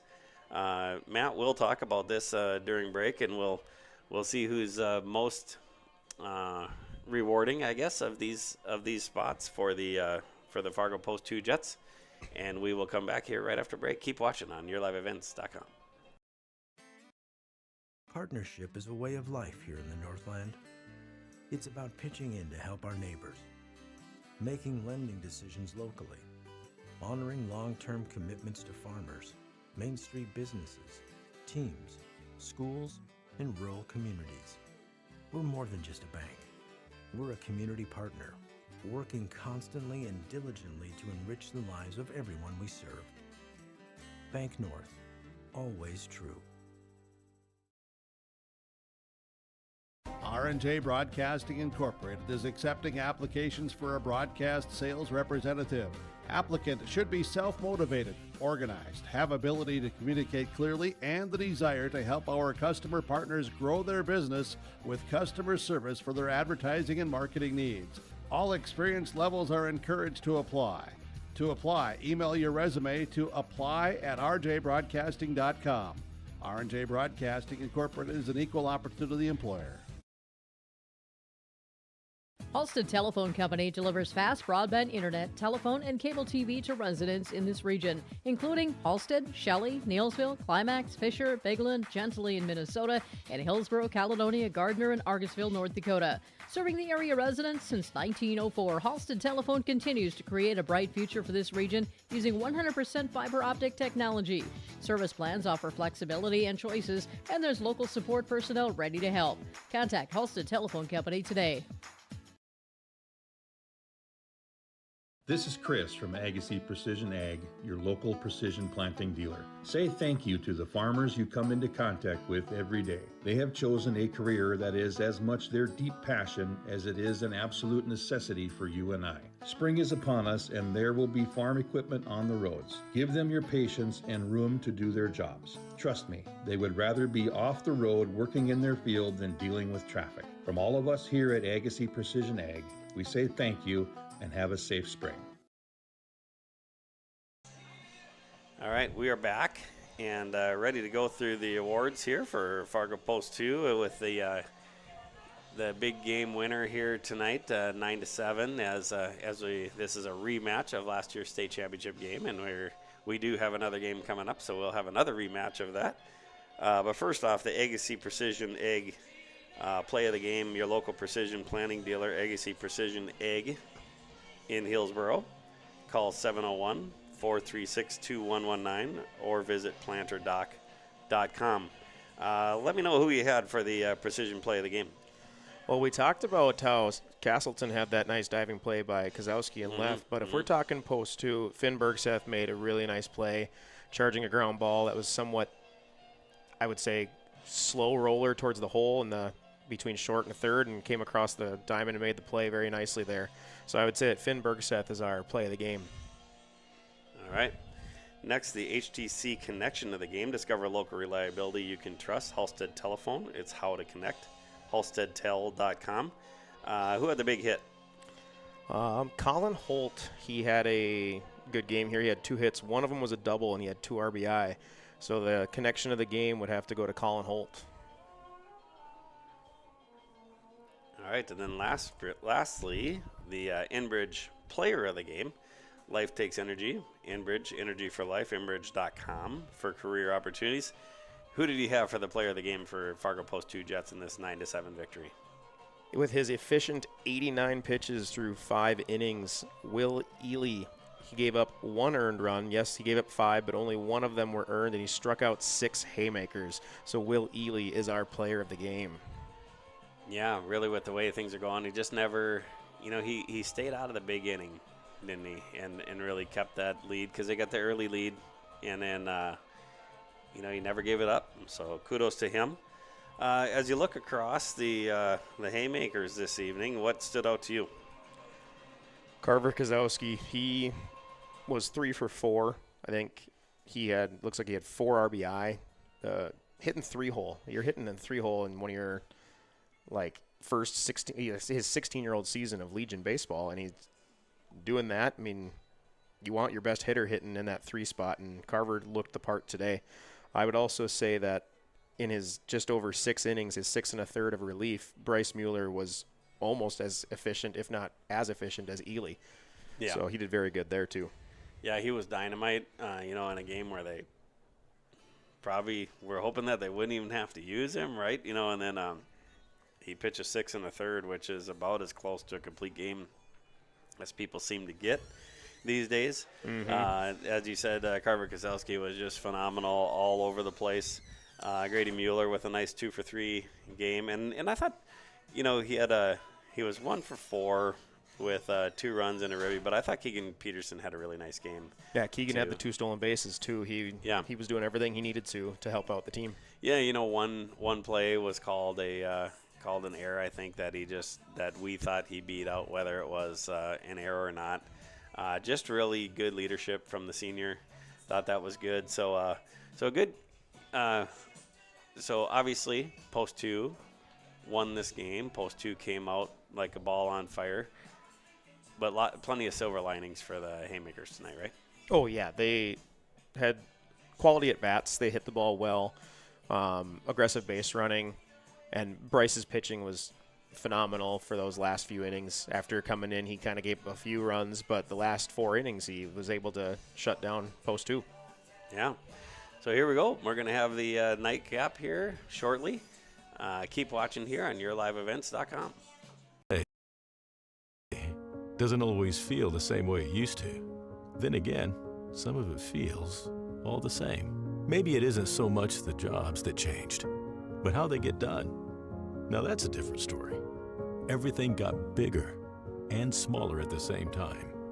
Insurance, accounting, and taxes can get complicated, so you need someone who's looking to keep every dollar possible in your pocket. Ag Country. At Casselton Lumber, they want to be part of every stage of your building project from the ground up. Let them assist with planning your project timeline in a way that's affordable and efficient. Casselton Lumber has everything you need to get the look you love with windows, siding, roofing, and doors. From choosing the right materials to the finishing touches, you can count on the folks at Casselton Lumber. Stop in and talk with the crew today or call 347-4471. That's 347-4471. Casselton Parks and Recreation provides a wide range of programs, activities, and community events throughout the year. From parks, facilities, shelters, and outdoor spaces, they're perfect for gatherings, recreation, and enjoying a peaceful break in nature. Enjoy Cottonwood Golf Course for a fun and challenging round of golf for every skill level. To book a tee time or to find out more about Casselton Parks and Recreation, go online to CasseltonParks.com. That's CasseltonParks.com. At Bank North, we strive to enrich the lives of everyone we serve. One transaction, one relationship, and one community at a time. We do it by supporting kids and schools, pitching in to help neighbors in need, partnering with rural businesses, and providing all the traditional and modern banking products and personalized lending services you expect from a reliable financial partner. Bank North, always true. Growers, prepare your fields and yields against the wet conditions today and beyond with the Drain Tile Project from Chad's Excavating out of Mayville. Drain tiling will improve and increase your yields and land values for years to come. Chad's Excavating provides free detailed estimates, and with over 40 years of combined success, they provide professional installation and service. Call Chad today to prepare for your future and any questions that you might have. That's Chad's Excavating out of Mayville, helping farmers grow.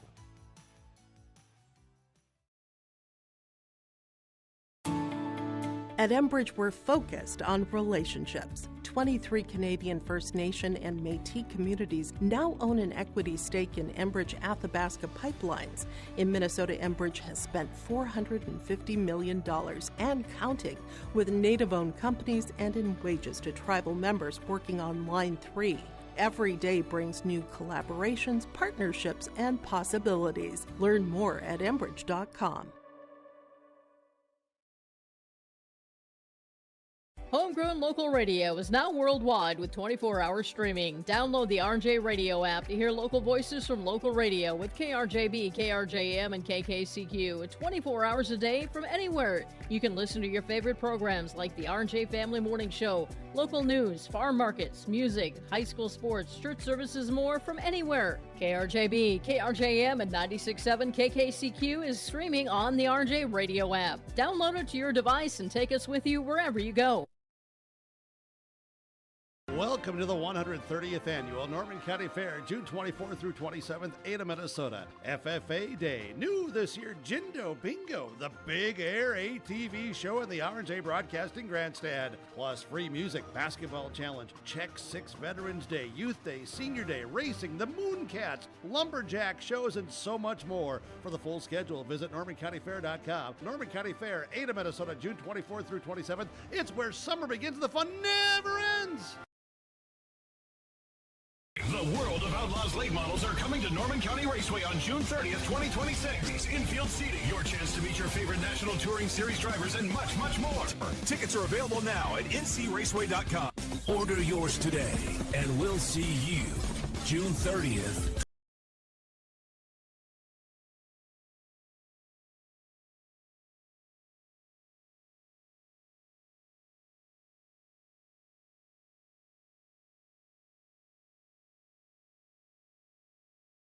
Stay up to date all year long with your live event from our social platforms with X, Facebook, and YouTube. From the latest coaches show to watch game broadcasts back on demand from earlier in the season. Search your live event on YouTube and hit subscribe. Outside the three-point arc. Pick and pop here with Spaeth into the left side corner. Three, good. For the complete and most up-to-date schedule throughout the year, head to our website at yourliveevent.com. Partnership is a way of life here in the Northland. It's about pitching in to help our neighbors, making lending decisions locally, honoring long-term commitments to farmers, Main Street businesses, teams, schools, and rural communities. We're more than just a bank. We're a community partner, working constantly and diligently to enrich the lives of everyone we serve. Bank North, always true. R&J Broadcasting Incorporated is accepting applications for a broadcast sales representative. Applicant should be self-motivated, organized, have ability to communicate clearly, and the desire to help our customer partners grow their business with customer service for their advertising and marketing needs. All experience levels are encouraged to apply. To apply, email your resume to apply@rjbroadcasting.com. R&J Broadcasting Incorporated is an equal opportunity employer. Halstead Telephone Company delivers fast broadband internet, telephone, and cable TV to residents in this region, including Halstead, Shelley, Neilsville, Climax, Fisher, Bigland, Gentilly in Minnesota, and Hillsborough, Caledonia, Gardner, and Argosville, North Dakota. Serving the area residents since 1904, Halstead Telephone continues to create a bright future for this region using 100% fiber optic technology. Service plans offer flexibility and choices, and there's local support personnel ready to help. Contact Halstead Telephone Company today. This is Chris from Agassiz Precision Ag, your local precision planting dealer. Say thank you to the farmers you come into contact with every day. They have chosen a career that is as much their deep passion as it is an absolute necessity for you and I. Spring is upon us and there will be farm equipment on the roads. Give them your patience and room to do their jobs. Trust me, they would rather be off the road working in their field than dealing with traffic. From all of us here at Agassiz Precision Ag, we say thank you and have a safe spring. Farming today doesn't always feel the same way it used to. Then again, some of it feels all the same. Maybe it isn't so much the jobs that changed, but how they get done. Now that's a different story. Everything got bigger and smaller at the same time. Insurance, accounting, and taxes can get complicated, so you need someone who's looking to keep every dollar possible in your pocket. Ag Country. At Casselton Lumber, they want to be part of every stage of your building project from the ground up. Let them assist with planning your project timeline in a way that's affordable and efficient.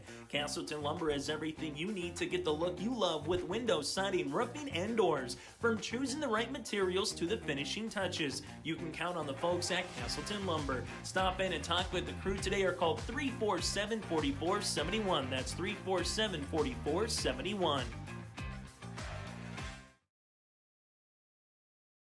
Casselton Parks and Recreation provides a wide range of programs, activities, and community events throughout the year.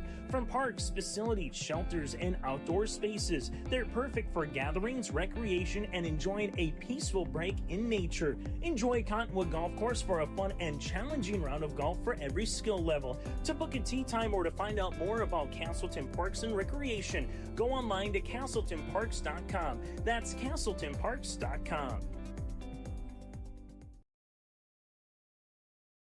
At Bank North, we strive to enrich the lives of everyone we serve. One transaction, one relationship, and one community at a time.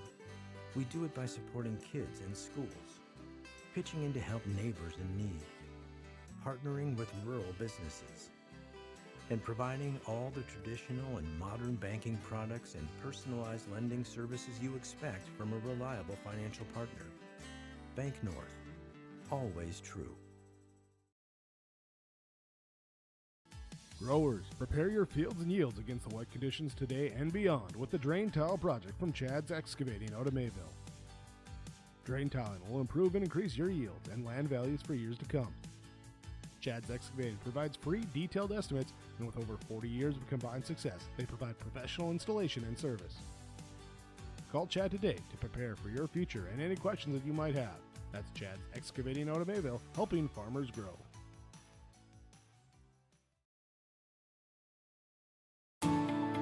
At Enbridge, we're focused on relationships. 23 Canadian First Nation and Métis communities now own an equity stake in Enbridge Athabasca Pipelines.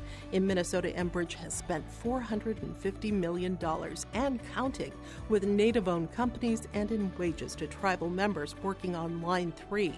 Every day brings new collaborations, partnerships, and possibilities. Learn more at Enbridge.com.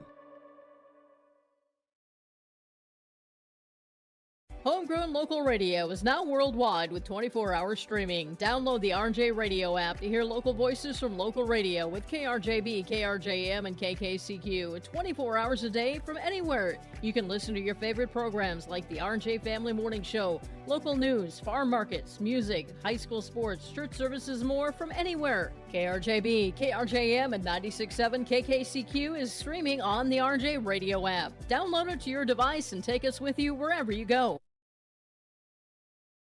Welcome to the 130th Annual Norman County Fair, June 24th through 27th, Ada, Minnesota. FFA Day. New this year, Jindo Bingo, the Big Air ATV show in the R&J Broadcasting Grandstand. Plus free music, basketball challenge, Check 6 Veterans Day, Youth Day, Senior Day, racing, the Mooncats, lumberjack shows, and so much more. For the full schedule, visit NormanCountyFair.com. Norman County Fair, Ada, Minnesota, June 24th through 27th. It's where summer begins. The fun never ends. The World of Outlaws late models are coming to Norman County Raceway on June 30th, 2026. Infield seating, your chance to meet your favorite National Touring Series drivers, and much, much more. Tickets are available now at ncraceway.com. Order yours today, and we'll see you June 30th, 2026.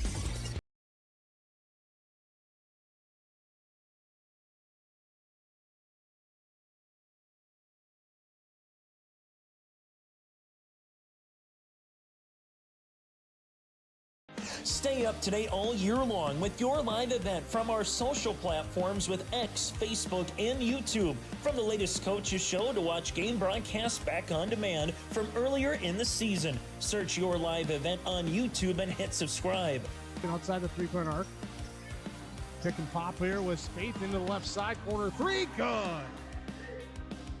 For the complete and most up-to-date schedule throughout the year, head to our website at yourliveevent.com. Partnership is a way of life here in the Northland. It's about pitching in to help our neighbors, making lending decisions locally, honoring long-term commitments to farmers, Main Street businesses, teams, schools, and rural communities. We're more than just a bank. We're a community partner, working constantly and diligently to enrich the lives of everyone we serve. Bank North, always true. R&J Broadcasting Incorporated is accepting applications for a broadcast sales representative. Applicant should be self-motivated, organized, have ability to communicate clearly, and the desire to help our customer partners grow their business with customer service for their advertising and marketing needs. All experience levels are encouraged to apply. To apply, email your resume to apply@rjbroadcasting.com. R&J Broadcasting Incorporated is an equal opportunity employer. Halstead Telephone Company delivers fast broadband internet, telephone, and cable TV to residents in this region, including Halstead, Shelley, Neilsville, Climax, Fisher, Bigland, Gentilly in Minnesota, and Hillsborough, Caledonia, Gardner, and Argusville, North Dakota. Serving the area residents since 1904, Halstead Telephone continues to create a bright future for this region using 100% fiber optic technology. Service plans offer flexibility and choices, and there's local support personnel ready to help. Contact Halstead Telephone Company today. This is Chris from Agassiz Precision Ag, your local precision planting dealer. Say thank you to the farmers you come into contact with every day. They have chosen a career that is as much their deep passion as it is an absolute necessity for you and I. Spring is upon us and there will be farm equipment on the roads. Give them your patience and room to do their jobs. Trust me, they would rather be off the road working in their field than dealing with traffic. From all of us here at Agassiz Precision Ag, we say thank you and have a safe spring. Farming today doesn't always feel the same way it used to. Then again, some of it feels all the same. Maybe it isn't so much the jobs that changed, but how they get done. Now that's a different story. Everything got bigger and smaller at the same time. Insurance, accounting, and taxes can get complicated, so you need someone who's looking to keep every dollar possible in your pocket. Ag Country. At Casselton Lumber, they want to be part of every stage of your building project from the ground up. Let them assist with planning your project timeline in a way that's affordable and efficient. Casselton Lumber has everything you need to get the look you love with windows, siding, roofing, and doors. From choosing the right materials to the finishing touches, you can count on the folks at Casselton Lumber. Stop in and talk with the crew today or call 347-4471. That's 347-4471. Casselton Parks and Recreation provides a wide range of programs, activities, and community events throughout the year. From parks, facilities, shelters, and outdoor spaces, they're perfect for gatherings, recreation, and enjoying a peaceful break in nature. Enjoy Cottonwood Golf Course for a fun and challenging round of golf for every skill level. To book a tee time or to find out more about Casselton Parks and Recreation, go online to CasseltonParks.com. That's CasseltonParks.com. All right, we are back here for Game 2, just as important as Game 1 here in Class A, North Dakota American Legion Baseball. Our umps for the second game, Cody Hughes is on the bases, and Alex Everson is behind home plate. Grady Mueller with the throw down to Jack Everson. And Carver Kasowski on the mound had a fantastic all-around game at the plate and in left field in that first game. Now he's on the mound. He's, for a long time, this is the best thing that he did. But I'd say his catching and his his hitting and his fielding has caught up there. And here we go. Starts with a strike, and the first batter here for Fargo is, I'm looking at my wrong sheet here, but it's number 8, Ryan Ullman. Ooh, Peterson almost with a nice play there, but a lead-off single to left field for Ullman. Nice line drive there that Keegan made a diving attempt at and just couldn't get to it. Here comes Colin Gebhardt, center fielder. Started in the first game as well. You'll see some new names here. There's 18 kids on the Fargo Post 2 roster, so I have to imagine to get everybody in that you throughout the season, some different guys get different starts, and they're probably still trying to figure out who should start in certain positions. Don't you think, Matt? Oh yeah, when you can combine the different schools in your town, like the Fargos and West Fargos can do, you have a good idea of where these kids play. But as we've mentioned again before, you might have 2 or 3 guys that have played shortstop for their high school team that now you got to find a spot for them in the lineup for their Legion squad. Yeah, you really think about that. You think of, so you have Fargo North, you have South, you have Cheyenne, you have Davies, you have Oak Grove, and Park Christian over on the Moorhead side. But all of those kids end up funneling into, Fargo's, and obviously on the West Fargo side, some of them funnel into West Fargo. And so you think of just how good these summer teams can be. Yeah, they get stacked squads. Yeah, something you mentioned was on the Class A side, the 3 of the 4 teams in the semifinals of Class A were West Fargo schools, and every single one of those kids goes through the West Fargo funnel then, and in the summer. So it really is, there's a lot of mouths to feed. Here comes the third baseman, Finn Bergseth.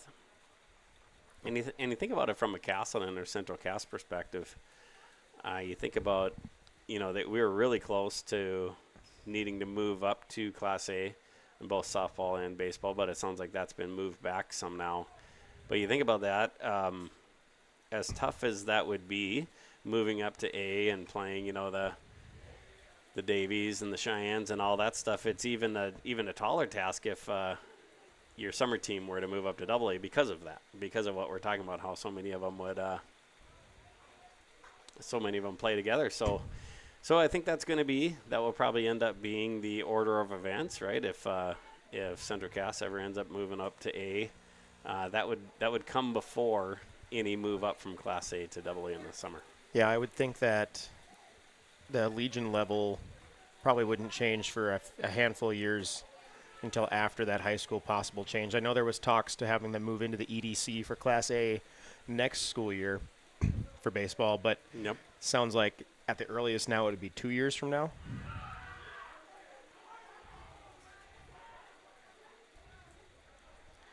Yeah, this it'll be interesting to see here how the rain affects things here. We've seen Carver throw a pickoff into center field and hit that batter, so wet baseballs might be causing a problem already. Yeah, and obviously then it can affect strikes and all that stuff too. But also the team that controls it better, that can be quite the advantage for them as well. And I'm not sure how much longer we'll have this rain system. It looks pretty nice and blue and sunny, or at least partially sunny, mostly sunny to the west of here. Yeah. Yeah, I'm sure the way Coach Shear is thinking, just whatever it takes to get Carver through a lot of innings here. Let's not mess around here too much with wet baseballs and different things like that, because we just want to make sure that Carver can cruise through this as long as possible. The nice thing with the turf is that you're not going to be too worried about the field. It might get a little slick for a little while, but those baseballs are still going to get pretty slippery themselves. Yeah.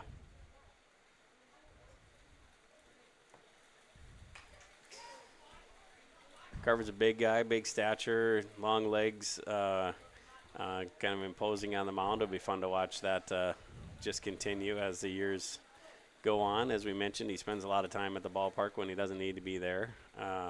He's pitching to a guy in Grady Mueller that spends a lot of time working on his body and baseball and everything else in his own time. And there's a good strikeout from Kasowski.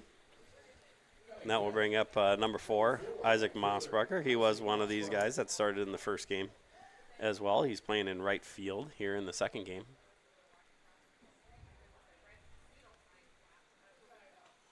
So this summer, the East Region Tournament will be held at Starion Field.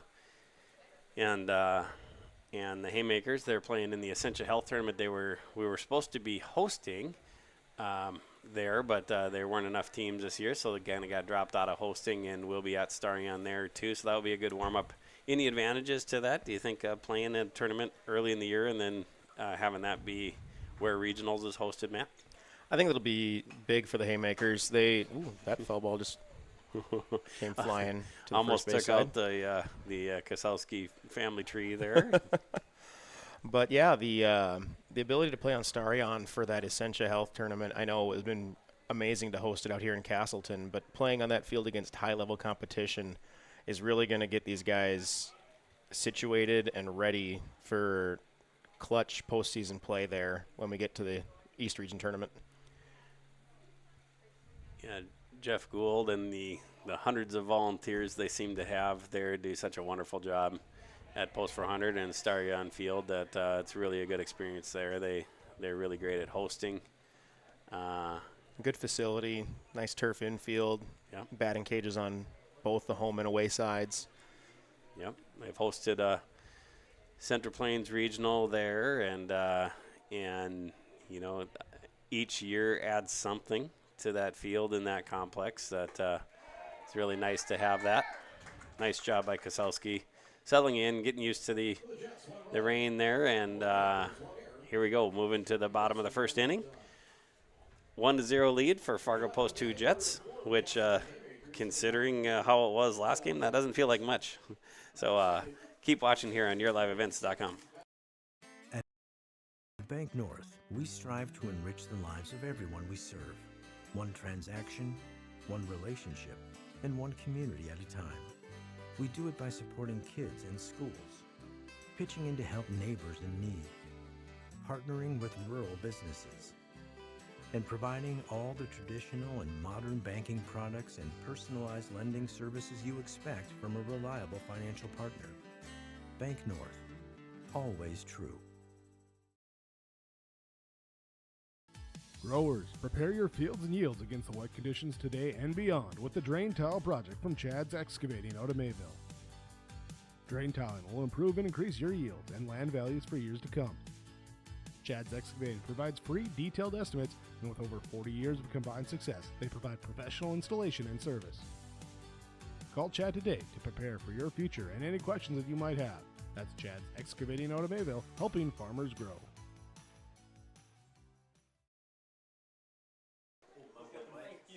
We are back. Jack Everson ready to lead off here against number 23, George Giobris, who a little southpaw on the mound there, number 23. So it's trivia time here for you, Mr. Swanson. Oh, boy. Why do they call it southpaw? I honestly have never even thought about that. Just thinking that the right side's the north side, I guess. I don't know. Yeah, so fields are supposed to be situated a certain way. Like if you think of Red Hawks Newman Outdoor Stadium, that's kind of the way that they're supposed to be situated. Okay. And when it's situated that way, your left-hander, the left arm faces the south. Okay, that makes so a lot of sense. That's where the southpaw comes from. So there will be more trivia as the day goes on. You know, it's the second game, and we got to keep people entertained, right? For sure. I like to think I know a decent amount of things, but I think Brent's going to stump me here a few times. We'll see. We're lucky that the other guys in the booth, Cale Lewis and Brad Anderson, don't have a microphone because they would stump us all. Brad for sure. Cale maybe. Yeah, that's probably true. All right. Continue the at-bat here.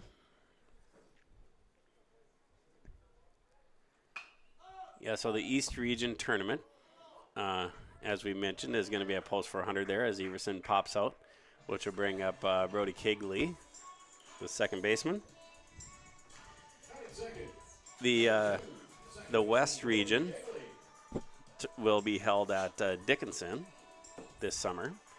And then the state tournament is out in Williston. And Williston does about as good job as running tournaments as anybody could. Larry Grandal and team up there do a great job with all things Williston hosting. They do some, they host like these national tournaments, you know, like the 14U national tournament and different things like that. And they'll do kind of cool things like Lee Greenwood will sing the national anthem. You know, they'll do some of these just crazy things and really make a big deal out of it, which it's always a good thing when summer baseball is a big deal. They gave us a lot of pointers last year on how to make sure our state tournament went well. That's right. Larry Grandal phoned in and gave us a presentation of what they do, and it's always helps you get in a good mindset to run something special when Larry does that for you.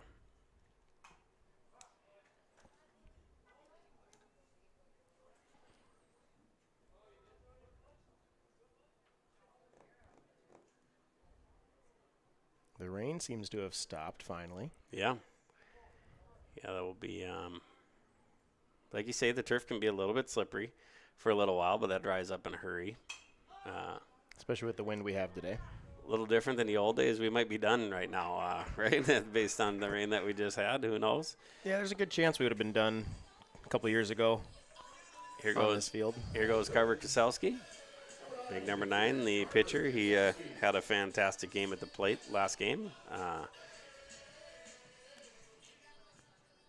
Had 4 RBI for the Haymakers last game. Started out 3 for 3. And they weren't just bloops either. He hits the ball hard. Big swing there. Nice job, though, here by Giobris. Starting out, getting the outs here right away with the first 2 hitters for the Haymakers. That one came in, looked like just enough, but this one is measured, and the left fielder, Oman, has it. The leadoff hitter for Fargo Post 2 Jets. As we move to the second inning here, keep watching on yourliveevents.com. At Enbridge, we're focused on relationships. 23 Canadian First Nation and Métis communities now own an equity stake in Enbridge Athabasca Pipelines. In Minnesota, Enbridge has spent $450 million and counting with Native-owned companies and in wages to tribal members working on Line 3. Every day brings new collaborations, partnerships, and possibilities. Learn more at Enbridge.com. Homegrown local radio is now worldwide with 24-hour streaming. Download the RJ Radio app to hear local voices from local radio with KRJB, KRJM, and KKCQ 24 hours a day from anywhere. You can listen to your favorite programs like the RJ Family Morning Show, local news, farm markets, music, high school sports, church services, more from anywhere. KRJB, KRJM, and 96.7 KKCQ is streaming on the RJ Radio app. Download it to your device and take us with you wherever you go. All right, we are back. We are back here, heading into the second inning. Nice throw down by Mueller to Brody Kegley. Using the turf to his advantage, getting a little one-hop throw. Yeah, absolutely. All right, Drew Hovland, the designated hitter. Lefty.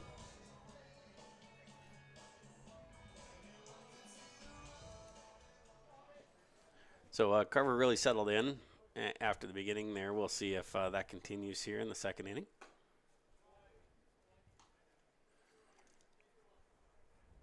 Yeah, you're really getting in the midst of it now, right? Whether we were talking Junior Legion, the team that you coach, Matt, or Class A here, or really any of our Babe Ruth teams or anything. Right now we're in the thick of it, and summer baseball is not that long, so you really got to get the games in when you can. Yeah, and it goes fast and furious. Nice little opposite field single through the 5-6 hole for, who was that there again? That was Hovland. Hovland. Designated hitter, and now we have Skylar Burkhart, the shortstop, who closed out that first game, did a really nice job on the mound to close out that game. Right to Keegan. This is a really good chance at a double play. Nice turn. You know, that was by a few steps, wasn't it? That was a really nice play. Keegan and then Brody with the turn there. Little tailor-made, but the nice part is you got 2 strong arms there. Keegan's going to throw it super hard to second, right on the money. And Brody, the quarterback, throws it hard to first base. And here we go with the second baseman, Caleb Dahl. 2 outs right off the bat here. Here in the top of the second. That's the kind of play that's really helpful for Carver and Coach Scheer, limiting that pitch count, getting 2 outs on 1 pitch. Absolutely. Absolutely. So these Haymakers, right after this is done, they'll go get some sleep tonight and bus leaves at 8:30, heading down to Sioux Falls with your team, and your team will play at 2:30. Yeah, we got the Lincoln North Stars at 2:30 at the, I never know how to say it, the Harmadin Complex. Okay, and so are you guys at the turf field, or is it the Haymakers that's at the turf? The complex? Haymakers are at the Sanford Complex, so that's the turf complex. Yeah. There was a strike that I think he's read that incorrectly here. As far as what the count is here, do you know that? Our scoreboard is in and out again, so it says 2 outs and 3-0, so it must have been 3-1 now, and that's ball 4. There, you got it.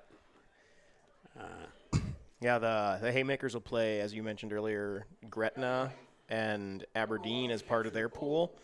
When we're in Sioux Falls, they're playing in a 3-team pool. They're guaranteed those 2 pool play games and at least 2 bracket play games after that, I believe.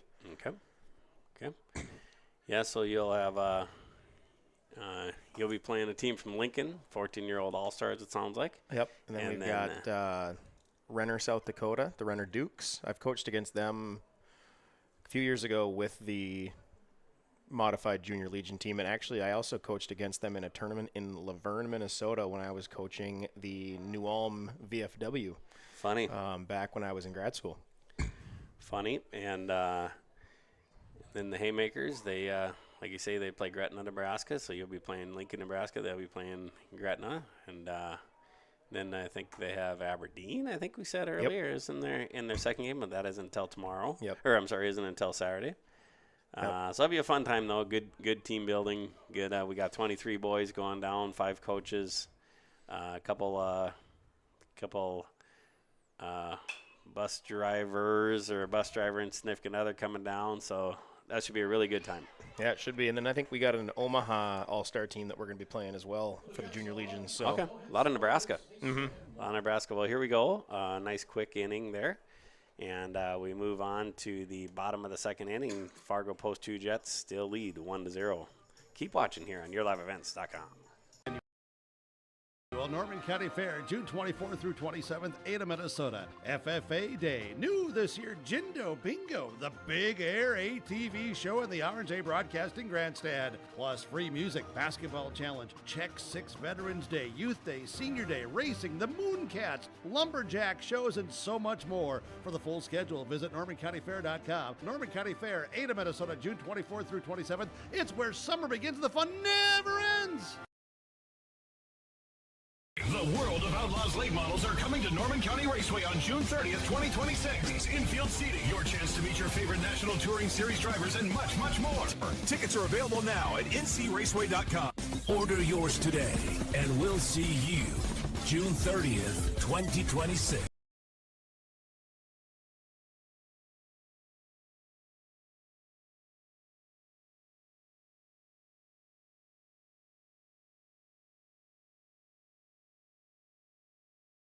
Yeah. All right, here we go. We are back. Thank you for tuning in here on yourliveevents.com. The Post 2 throws the ball down, and we're ready to go with Ryan Osmondstad coming to the plate. Red jerseys tonight for the Haymakers, and the white pants with the pinstripe down the side. Nice look, isn't it, Matt? Oh, these red jerseys are some of my favorites, actually, I think, for the Legion crew. When I played, all we had was the white vests with the black pinstripes for pants and top, and then we wore either red or black undershirts, which is actually the look the Junior Legion wears, but they never want to wear the red. They always want to wear the black shirts. They don't think the red looks good. Interesting. But these red tops for the Haymakers are really nice. I like their black tops as well, and the classic pinstripe look is always amazing. They just the white pins, and then the normal white pants there, and like you say, for Post 15, you have one set. Here comes Grayson Lewis,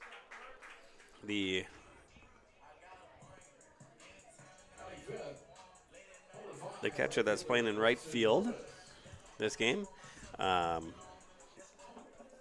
You really at this level, as well as the junior Legion level with the 2 counter games, 2 7-inning counter games, you really need 2 catchers at a minimum, don't you? Mm-hmm. That's where we're struggling just a little bit with post 15 right now. Is we've got a very solid catcher with Jonah Tholkus, but we don't really have a set backup. One of the kids that caught a decent amount last year as Grady's backup was Nick Belter, but he hasn't been able to make many throwdowns right now with a labrum issue, so he's sticking to first and second. Sure, yeah. So then that's kind of when it gets into that serve your teammates realm, doesn't it? Because you might not have a lot of people that have done it a lot or dying to do it, but someone has to step up, right? There's a couple that are possibly interested in catching when Jonah pitches, but we'll see how it goes this weekend, because there is a chance that Jonah might be used as relief. Sure. Depending on who's willing to catch him. Sure. Here comes Keegan Peterson. Had the nice double play that he started there, and always fun to watch Keegan throw the ball across the diamond.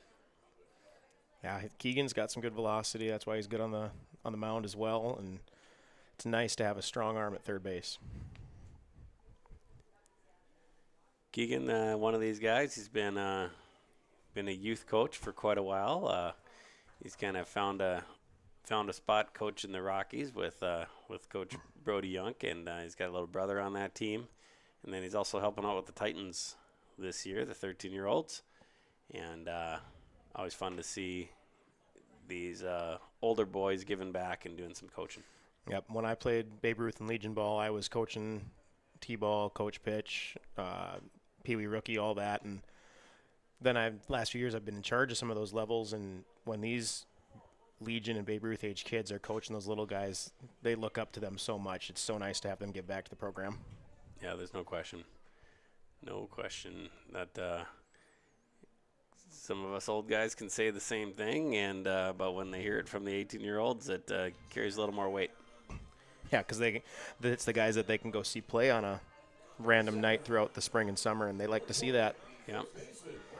Yeah, it's interesting. We have a K through 12 school all under the same roof, and so there's a lot of connection between the young kids and the older kids. So it's vital that the old kids are good role models for the younger ones.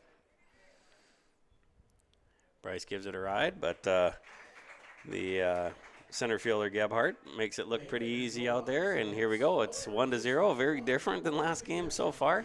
As we move into the top of the third, the Fargo Post 2 Jets leading 1-0 over the Casselton Haymakers. Keep watching YourLiveEvents.com. All year long with your live event from our social platforms with X, Facebook, and YouTube. From the latest coaches show to watch game broadcasts back on demand from earlier in the season. Search your live event on YouTube and hit subscribe. Outside the three-point arc. Pick and pop here with Spaeth into the left side corner. 3, good. For the complete and most up-to-date schedule throughout the year, head to our website at yourliveevent.com. Partnership is a way of life here in the Northland. It's about pitching in to help our neighbors, making lending decisions locally, honoring long-term commitments to farmers, Main Street businesses, teams, schools, and rural communities. We're more than just a bank. We're a community partner, working constantly and diligently to enrich the lives of everyone we serve. Bank North, always true. Well, we are back, and the Post 2 Jets are back to the top of the order with a left fielder, number 8, Ryan Ullman. Started out with a strong hit over Keegan's head. Keegan made a valiant effort at it, but just got past there.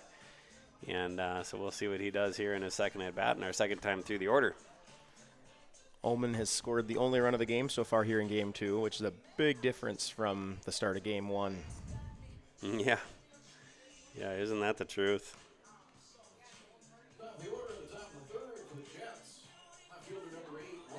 Yeah, Ullman scored on a sacrifice fly here by Gebhardt. And here we go. The Haymakers settle in here on defense, and Carver throws his first pitch. Foul ball. Reminder that our Fall balls are sponsored by Xcel Energy. Xcel Energy is proud to support Casselton baseball and the community spirit that brings everyone together. Xcel Energy, making energy work better. Count comes even. A lot of nice looking players here on the Fargo side, and of course, really nice looking players on the Haymaker side. You really think some of it comes down to math when you think of the Haymakers have had a lot better years when you have that second team, because it really helps to, have everyone get more development, not have one team of 18 kids or one team of 20 kids. It helps a lot better to have two teams where they both can be getting a lot of development. And then, of course, just the simple advantage of if you have 23 kids and your top, and you split them into two, your top team is your top.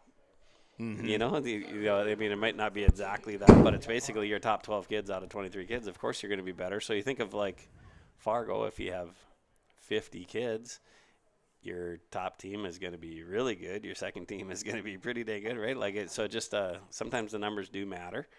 And at the same time, you got to develop them. Numbers by itself is not going to make you a good baseball team. Yeah, I think that's a big part of the success of, like you said, Casselton and the Fargo and West Fargo teams especially, too. Kegley made a heck of a play there on that ground ball in the middle. He really did.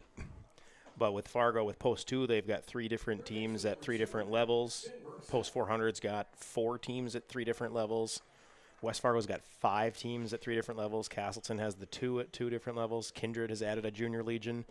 If you can get at bats and innings and reps for guys that would be sitting on the bench on a higher team, you're going to get better at baseball. You're going to have the opportunity to have solid teams now and in the future. Yeah, one thing that's really interesting across the state is that the only level that plays 15-year-old Babe Ruth is Class B. So Class B has a 13 through 15-year-old league, and that's the only ones playing 15. Everybody else has their 15-year-olds moving up to Legion. So when you do think of that, when you think of some of these other towns having 3 or 4 or 5 teams and us having 2 teams, keep in mind that our 15-year-olds stay down, similar to Kindred, similar to some of the other bigger Class B. So it does make it a little different, but keep watching here on yourliveevents.com. Let's do a 1-0 Fargo Post 2 Jets. R&J Broadcasting Incorporated is accepting applications for a broadcast sales representative.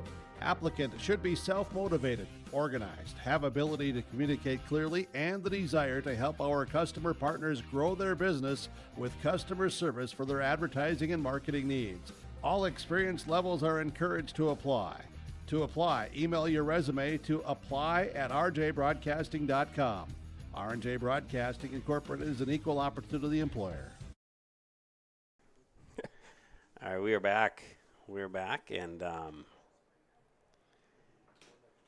Matt talking about the size of your ears on break there. So, and that was you talking about it. We should be clear. Yeah, and these not us talking about it. These headsets either need to be bigger, or the ears need to be smaller. I am convinced it's a headset problem and not a Matt's ear size. Oh, I appreciate that. All right, here comes Grady Mueller, and Grady's just been fun to watch him. I really love seeing him catch. I'm sure he likes being in the batter's box either way. But it's fun to see him in the catching rotation. You think of Grayson, you think of him, you think of Jonah, you think of guys like Jack Meyer at the 15-year-old level. We've watched some of those other young kids do a nice job. It's my belief that we've never had this good a depth at catcher at the top levels, and it's such an important position, isn't it? Oh yeah, when you have the depth that we have here in Casselton right now, you know that you're going to have a solid backstop to help lead your team for years to come. Jonah's 16, Grady's 17, Grayson's 18, so you're going to have at least 2 solid catchers on your Legion for the next few years, and then Jack Meyer down at the 15-year-old level, he's going to fit right in. Yeah, we're both a little bit of NDSU football and NDSU sport bobos, and it reminds me of when Coach Bull was there and he decided, hey, we're never going to be stuck with lower level quarterback again, so we're going to get a quarterback every year, and I think that's kind of what it looks like for what it needs to look like for catchers too. You need to have at least one of every year, maybe even two would be ideal for every year, but at a minimum, I think you need one in each class. Yep, and then they can just command the game from behind the plate, call out the defenses that they need, whether it's a first and third situation, a bunt defense. Just be that guy that's talking for them. They do a nice job when they coach too, right? You know, when you start having them coach the younger levels, it's nice to have those older catchers around the younger guys, like you see at the major league level at a much grander scale. A lot of the managers are catchers, right? Because, like you said, you got a unique view of the game from there. Yep, a lot of those major league managers. Even over in Fargo with the Redhawks, the FM Redhawks, Chris Coast, former catcher.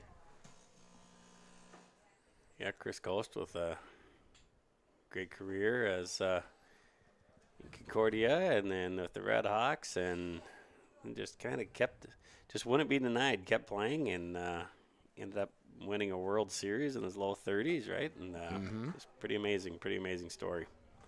All right, Lucas Christensen with the walk there. Lucas has really come around on the bat, and really is a tough out now, hitting, and that's a part that had to come a little ways for him, and I think so much of it is just confidence for him. But what do you think? What have you seen with him? I know that last year he worked a lot with Travis Jones, who's not coaching with the Haymakers this year, but Travis knows a lot about different hitting drills, and he was working with Lucas a lot. And you need a guy with Lucas's speed to get on base. So seeing him become more patient at the plate and seeing him be more comfortable with his swing has really been a good thing that's going to give them a bit of an advantage when he's able to be a hot hitter for the Haymakers. Yeah, I'm glad you mentioned Travis. You know, Travis not back as a regular coach this year, but I think the imprints that he left on the team are still very much there. I think the boys thought highly of him. He came and brought a different element to him, and he's still around these guys. You know, he's one of these guys that shows up to games with his kids, and you know, they might come to an amateur game, and he's of course there. He helps with the catfish with Mitch, and we're grateful for his time there, and we hope it's not the last time we see him involved in the Casselton baseball program. Speaking of Lucas's speed on the bases, there's a stolen base for Christensen. Yeah, early tells of Coach here is he's not going to be afraid to run this summer. It's kind of fun. That's a fun style of baseball for the boys, and you know, it really can be an advantage too. If the only way that you get runners over is by hits, it can be really tough to earn runs that way. So true. And it's nice to not have to give up an out to get the guy over to second as well. You know, if you're, it seems to me like you sometimes put a ceiling on your inning if you're always sacrifice bunting your guys over too. So it's nice to see that we're that in the arsenal. Mm-hmm.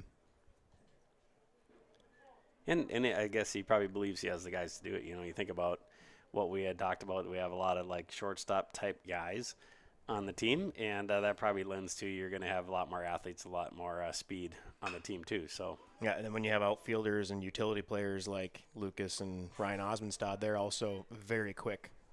Yeah, no question. So here comes Brody with 2 outs. Guy on third, 1-0 lead. Kind of feels like a good time for Brody to start breaking out like we know he can. So we'll obviously this is just his first 2 games of the summer. So it's not like he hasn't broke out or hasn't. You know, it's too early in the year to even characterize it anything yet. But we know it's going to be fun watching him hit all summer. He hit a couple into that right center gap in game 1 earlier, but hung them up in the air and they got caught. There's a pretty good sized gap out there right now. If he can hit a line drive over the second baseman's head, yeah, he might be running for a while. Yeah, you know, he's a unique player. You know, the way he hit in the spring, you could argue he should be a 3 hitter, and the type of like power he has, he could even be a 4 hitter. But he handles the bat so well, and he's left-handed, so I totally understand the 2-hitter thing as well. It'd be hard to move him from there. Plus, he's getting up a lot. He's getting up very often when he's the 2-hitter, isn't he? Yeah, and like you said, he's one of the better bunters I've seen in the last few years, too. Yeah, he is. He is. When he was 15, I think a third of his hits were bunt singles because he was quick enough and good enough at bunting that at that Class B Babe Ruth level, he was really good at it. You know, it's funny. He's one of these kids that when he was super young, a lot of us were like, hey, that kid, as soon as he can coach, we're going to have him coach because he just has a mind for not only this game but any game. He's just really smart. He's, his dad was a high school coach out here, and he just acts like a coach's son. He thinks at a different level there, so it's not surprising how good he is with the bat, whether that's bunting or drag bunting or hitting it to left, hitting it to right. So he's a fun player to watch, and it's also not surprising that he's had so much success at quarterback. Oh yeah, and he's one of those kids that's always putting in the work too. Yeah. On Tuesday, he had to miss the games against Lisbon for his football camp, and he actually messaged me asking if he could come join the post-15 practice just to get some baseball reps, and I said, sure, why not? Yeah, we've been doing this long enough, Matt, right, where we know that's not what everybody does. Nope. That's nice to see. There's a lot of things at play to make that happen, and most of it is just a kid that cares at that level. So that's pretty awesome. Aiden Thummel showed up to that practice too. He didn't message me, but he showed up, and I was very happy to see him show up too. Good. That's fun. You want guys that like to be at the park, right? It was kind of fun yesterday when we were watching your post-15 game, playing against West Fargo Rattlers, and I was just watching the Rattlers kids prior to game 2. It just got done raining and hailing and whatever, and they're out there like they're basically having a mini game of fun. And what it looked like to me is like that's probably what they do whenever they're anywhere, whether they're at the game or whether they're just like playing around with their buddies or doing whatever. And it's fun to see kids love the game like that. And that's one of the fun things about Starion too. Starion Field over in Fargo has that little wiffle ball field just off the third base side that any game you go to there, you're going to see little brothers and cousins and little sisters and all that just playing games of wiffle ball. Yeah. We mentioned Jeff Gould earlier. He talked about that was one of the best things they ever did at Starion Field, and hard to disagree with that. Well, here we go. We're tied up, all knotted up after 3 innings, so we basically have a 4-inning game here, starting out 0-0, starting out tied, and keep watching here on yourliveevents.com. Telephone company delivers fast broadband internet, telephone, and cable TV to residents in this region, including Halstead, Shelley, Neilsville, Climax, Fisher, Bigland, Gentilly in Minnesota, and Hillsborough, Caledonia, Gardner, and Argosville, North Dakota. Serving the area residents since 1904, Halstead Telephone continues to create a bright future for this region using 100% fiber optic technology. Service plans offer flexibility and choices, and there's local support personnel ready to help. Contact Halstead Telephone Company today. All right, we are back. So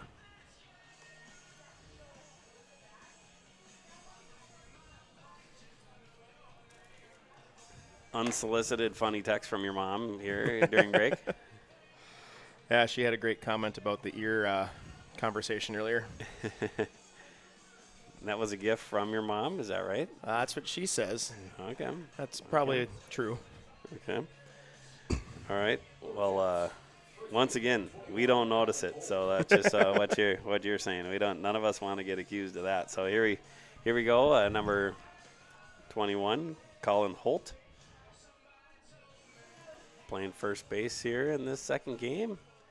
He's had a nice night all around for Fargo Post 2 Jets.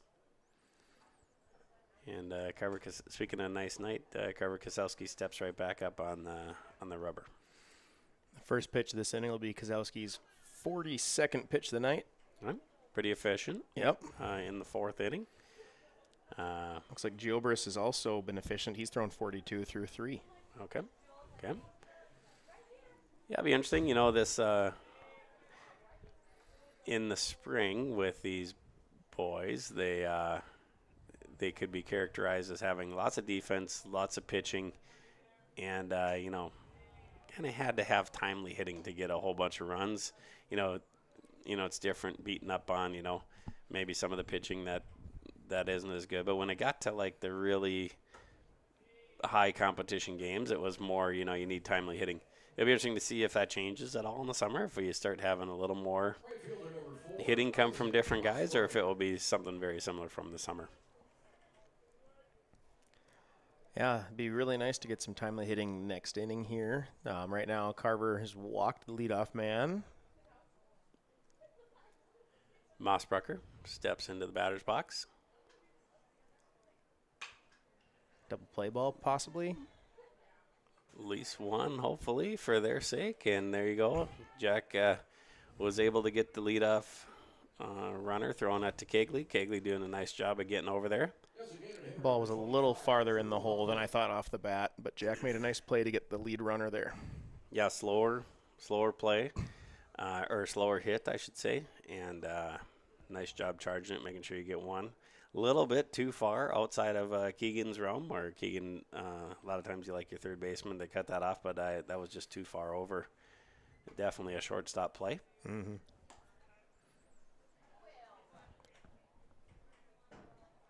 And here we go. We got Drew Hovland, the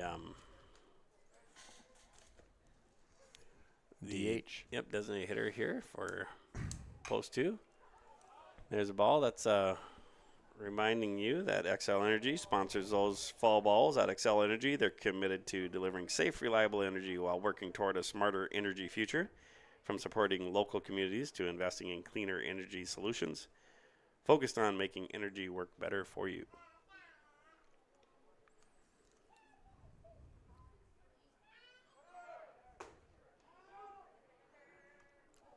Good throw from Mueller there. Yeah, that looked like maybe a little bit of a breaking pitch here, so we had a little more time to go, but Grady was super efficient on that and made for a real close play. Mossbrucker slides in safely, just barely ahead of the throw.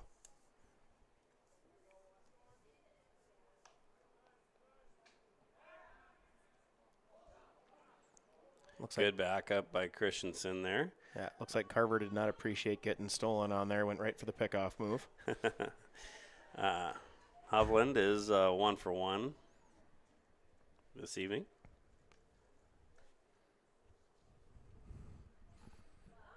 Singled on the ground ball to Grayson Lewis in that second inning.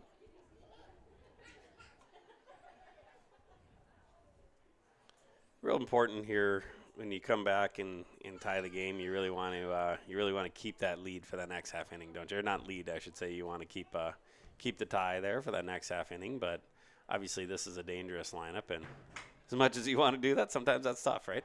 Yeah, when nice play by Kegley. Yeah, Kegley, good range to his left.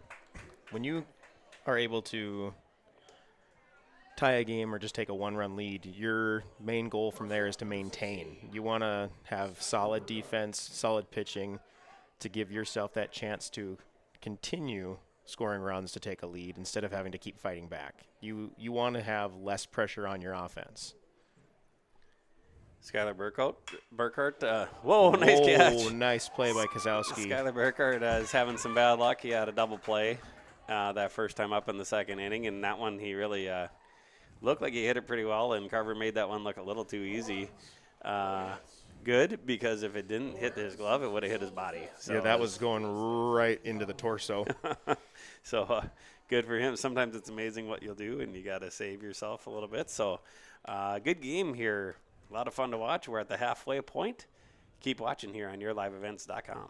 Chris from Agassiz Precision Ag, your local precision planting dealer. Say thank you to the farmers you come into contact with every day. They have chosen a career that is as much their deep passion as it is an absolute necessity for you and I. Spring is upon us, and there will be farm equipment on the roads. Give them your patience and room to do their jobs. Trust me, they would rather be off the road working in their field than dealing with traffic. From all of us here at Agassiz Precision Ag, we say thank you and have a safe spring. Farming today doesn't always feel the same way it used to. Then again, some of it feels all the same. Maybe it isn't so much the jobs that changed, but how they get done. Now that's a different story. Everything got bigger and smaller at the same time. Insurance, accounting, and taxes can get complicated, so you need someone who's looking to keep every dollar possible in your pocket. Ag Country. We are back.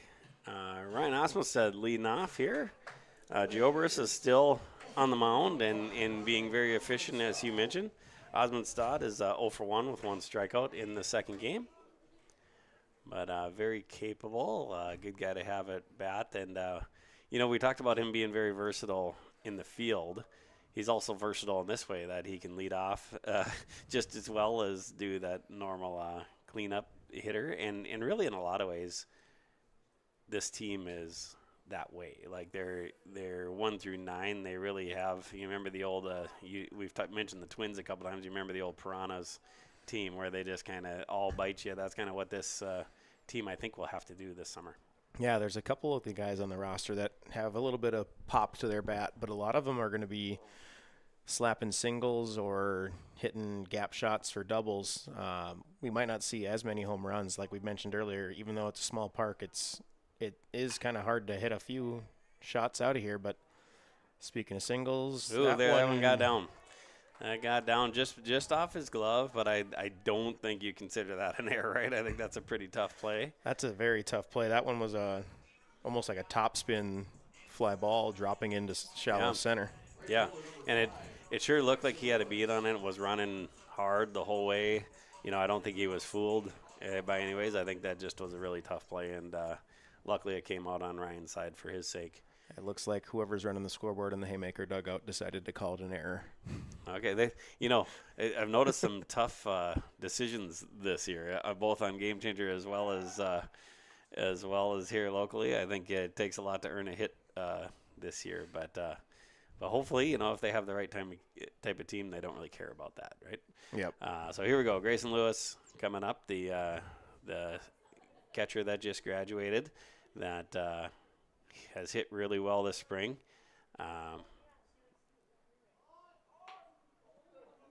Lays down a really solid good bunt there for a sack. Really good bunt, and he calls. Call him safe. They called the first baseman off. On the base ump asked the home plate ump if he was on or if he had pulled off, and they said that he pulled off. So the home plate ump said that he pulled off. So we'll see. Here comes Keegan Peterson. 2 on, nobody out. Getting Haymakers have something brewing here. Looks like they may bunt again. Giobris looks at third. Whoa, look at that three, ball's and then into right field. Oh, but look at that. It goes right to the right fielder. Luckily for post 2, that, out of his hand, I thought that was going to be dangerous up the line, but it literally went right to the right fielder as if he was throwing to him. But either way, Casselton gets their first lead of the night in either game, 2-1. And Mike Butane, I think Coach Butane just wants to come down and settle things up, I think, here a little bit. Probably not a bad idea, and we'll take that opportunity to take a quick break. Keep watching YourLiveEvents.com. Want to be part of every stage of your building project from the ground up. Let them assist with planning your project timeline in a way that's affordable and efficient. Casselton Lumber has everything you need to get the look you love with windows, siding, roofing, and doors. From choosing the right materials to the finishing touches, you can count on the folks at Casselton Lumber. Stop in and talk with the crew today or call 347-4471. That's 347-4471.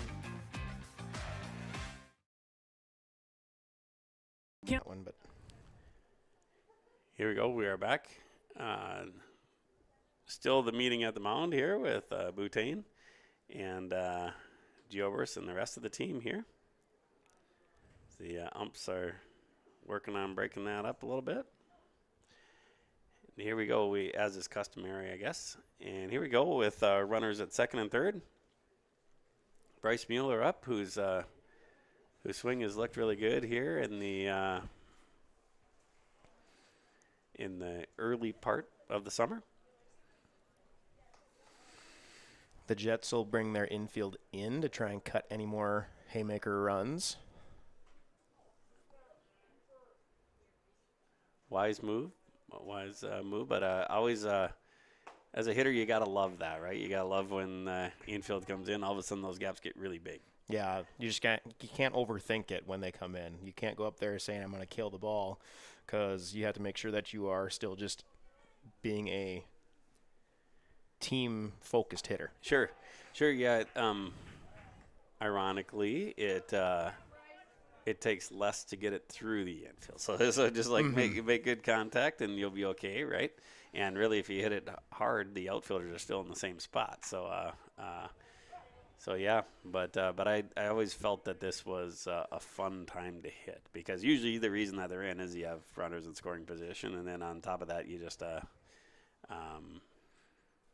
you have the big gaps in between the infield and the outfield.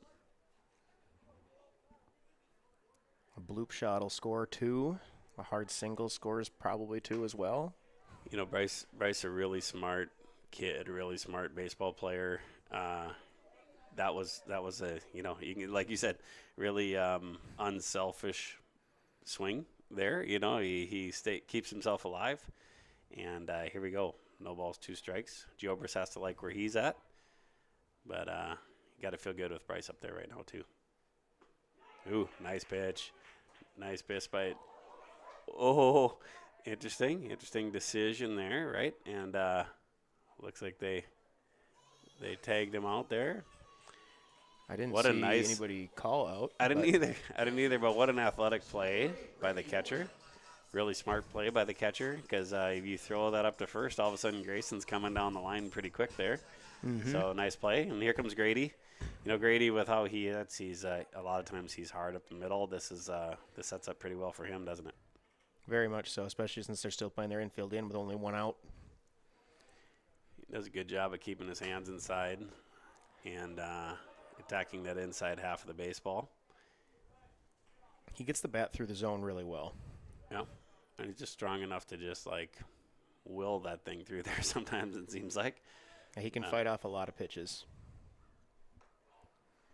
Yeah, he's an interesting guy. We did some Friday night things in the off season, and it was one of those where in those sessions, I think his teammates and the people around him are like, "Oh yeah, this guy's gonna hit."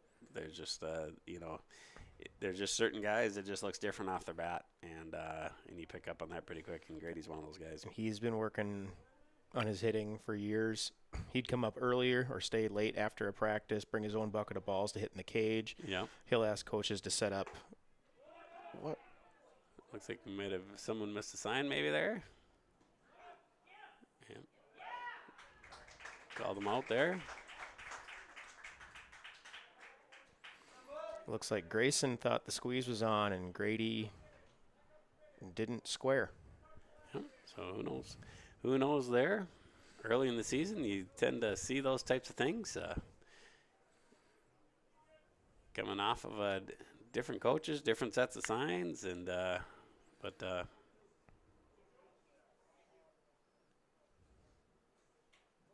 right, here we go. So we got 2 outs. Mueller up, and Keegan still in scoring position here.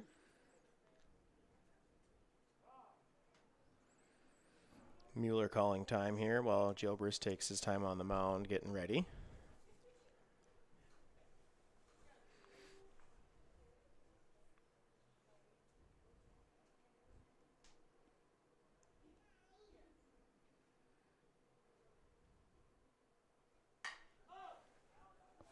There you go. He's really nice job by Giobris. Like, ever since he started getting in trouble here, he's just been 0-2. You know, he's really pounding the strike zone. Yeah, absolutely. Putting the batters on the defensive, and then it really. And that was a great pickoff there. Looked like the catcher slid out to his right and possibly gave a little signal there, and Giobris turned and threw out Peterson at second. Here we go. So we have a small lead here. Haymakers up 2-1 at the end of 4. 3 innings left. Should be interesting, and please stay tuned here on yourliveevents.com. Provides a wide range of programs, activities, and community events throughout the year. From parks, facilities, shelters, and outdoor spaces, they're perfect for gatherings, recreation, and enjoying a peaceful break in nature. Enjoy Cottonwood Golf Course for a fun and challenging round of golf for every skill level. To book a tee time or to find out more about Casselton Parks and Recreation, go online to CasseltonParks.com. That's CasseltonParks.com. At Bank North, we strive to enrich the lives of everyone we serve. One transaction, one relationship, and one community at a time. We do it by supporting kids and schools, pitching in to help neighbors in need, partnering with rural businesses, and providing all the traditional and modern banking products and personalized lending services you expect from a reliable financial partner. Bank North, always true. Yeah, those are big defensive plays. Here we go. We are back to the 5th inning here between your defending champion, Post 2 Jets, and your last year's second place team in that championship, the Casselton Haymakers, in the 100th year anniversary last year of American Legion Baseball, and Casselton was lucky enough to host that year in the first year on the new field. Valley Process Technologies Field. We call it VPT Field here. And really grateful for all the community members and businesses and everyone else that made it possible. You can look around the field and see all the different sponsors that played part in it. And it's really been a team effort, and lots of people, lots of businesses making it happen, and we are grateful for it. The kids get to spend a bunch of time on the field whenever they want now, and just really a great thing for the community. And here comes second baseman Caleb Dahl for the Jets in this 2-1 game with the Haymakers having the slight lead.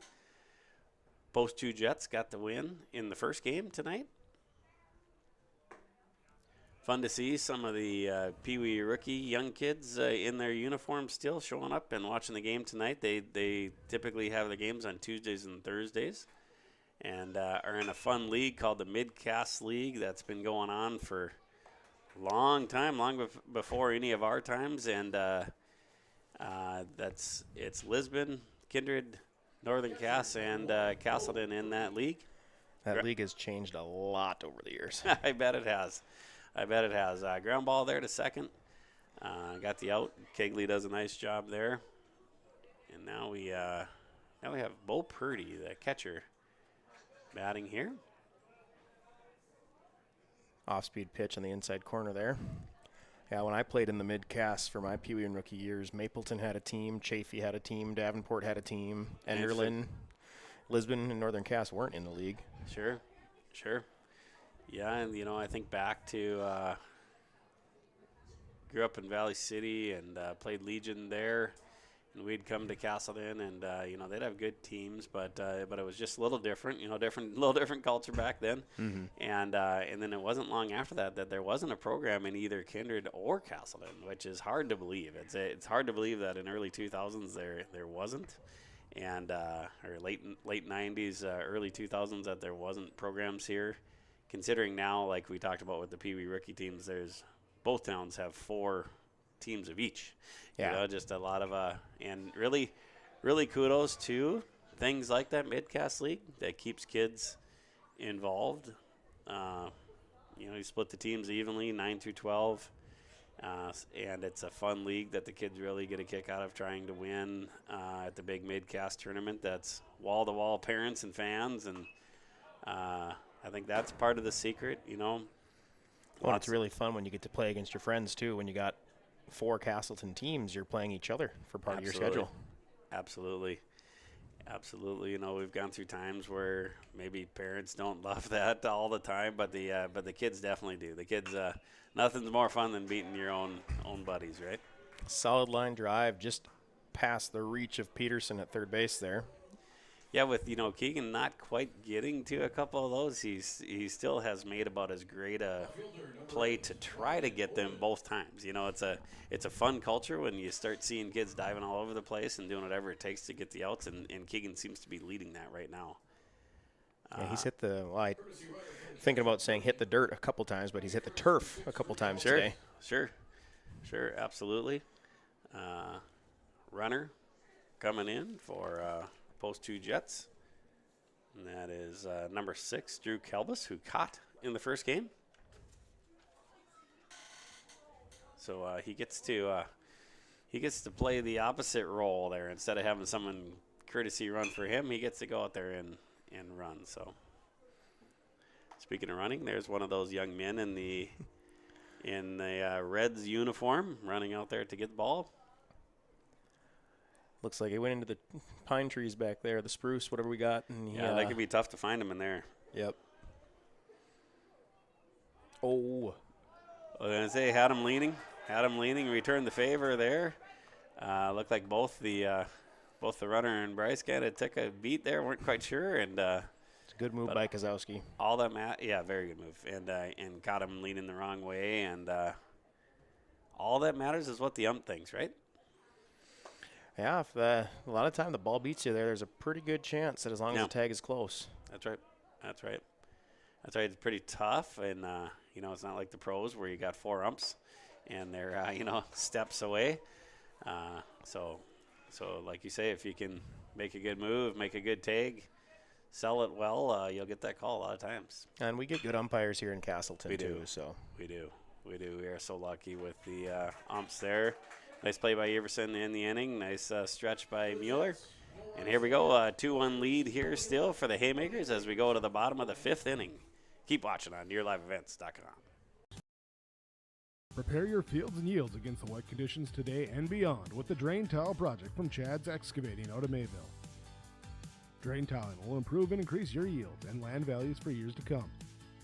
Chad's Excavating provides free detailed estimates, and with over 40 years of combined success, they provide professional installation and service. Call Chad today to prepare for your future and any questions that you might have. That's Chad's Excavating out of Mayville, helping farmers grow. Is Jackson playing with them too? We are back here.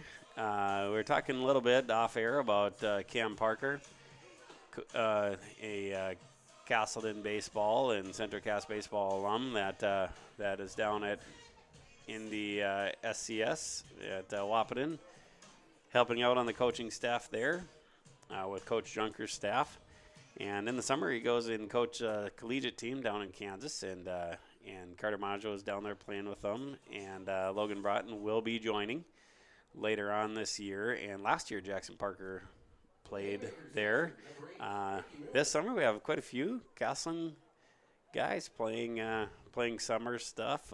Braden Mitchell is playing for the Fremont Moo in Nebraska. That's a fun little league down there across the upper Midwest.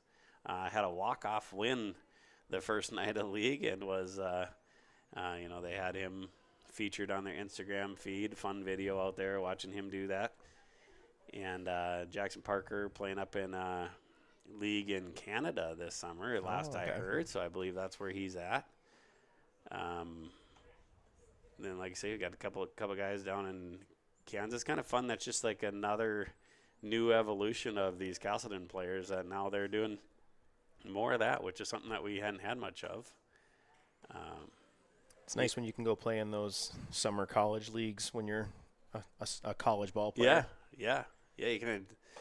There's only one time in your life you get to take advantage of that, right? And fun to see them do that, and really can, it can help too, because you go to a college program, you might not get a lot of at-bats, and then if your coaches help you find a good spot where you can go in the summer and get a lot of high-level at-bats like that, it can really help you when you come back and play in your college team. Look, that time he was able to hold his foot there. Colin Holt made a really nice play there on first base, and Caleb Dahl did a nice job at second base, really holding on to that. And here comes Lucas Christensen after the Grady Mueller ground out. So one thing you were talking about earlier, Matt, is we were talking about Cody Hughes and how he used to coach at M-State, and how now Ryland Boder is going to M-State. And it's kind of funny, it comes full circle. One of the first guys of kind of this recent era that went and played college ball was Brady Robinson. And the way that he got connected with college baseball was Cody Hughes. Cody Hughes watching him as an ump and talked to some colleges for him and let him know that, this guy can play and this guy can pitch. And Brady did a nice job up at Mayville, made it all the way through, played all those years, which is hard to do. It is very hard to do, especially when you're playing college ball in North Dakota. Your spring season, you never know what you're going to get. Yeah, absolutely. Absolutely, and there's no guarantee in playing time, and a lot of these college rosters have 50 kids, right? And it just, you really, the nice part about a guy like Brady Robinson, just a very unselfish teammate, just knew he was going to go up there and do it the whole time, and really has done a nice job. And now he has to live in the real world and be an adult like the rest of us, right?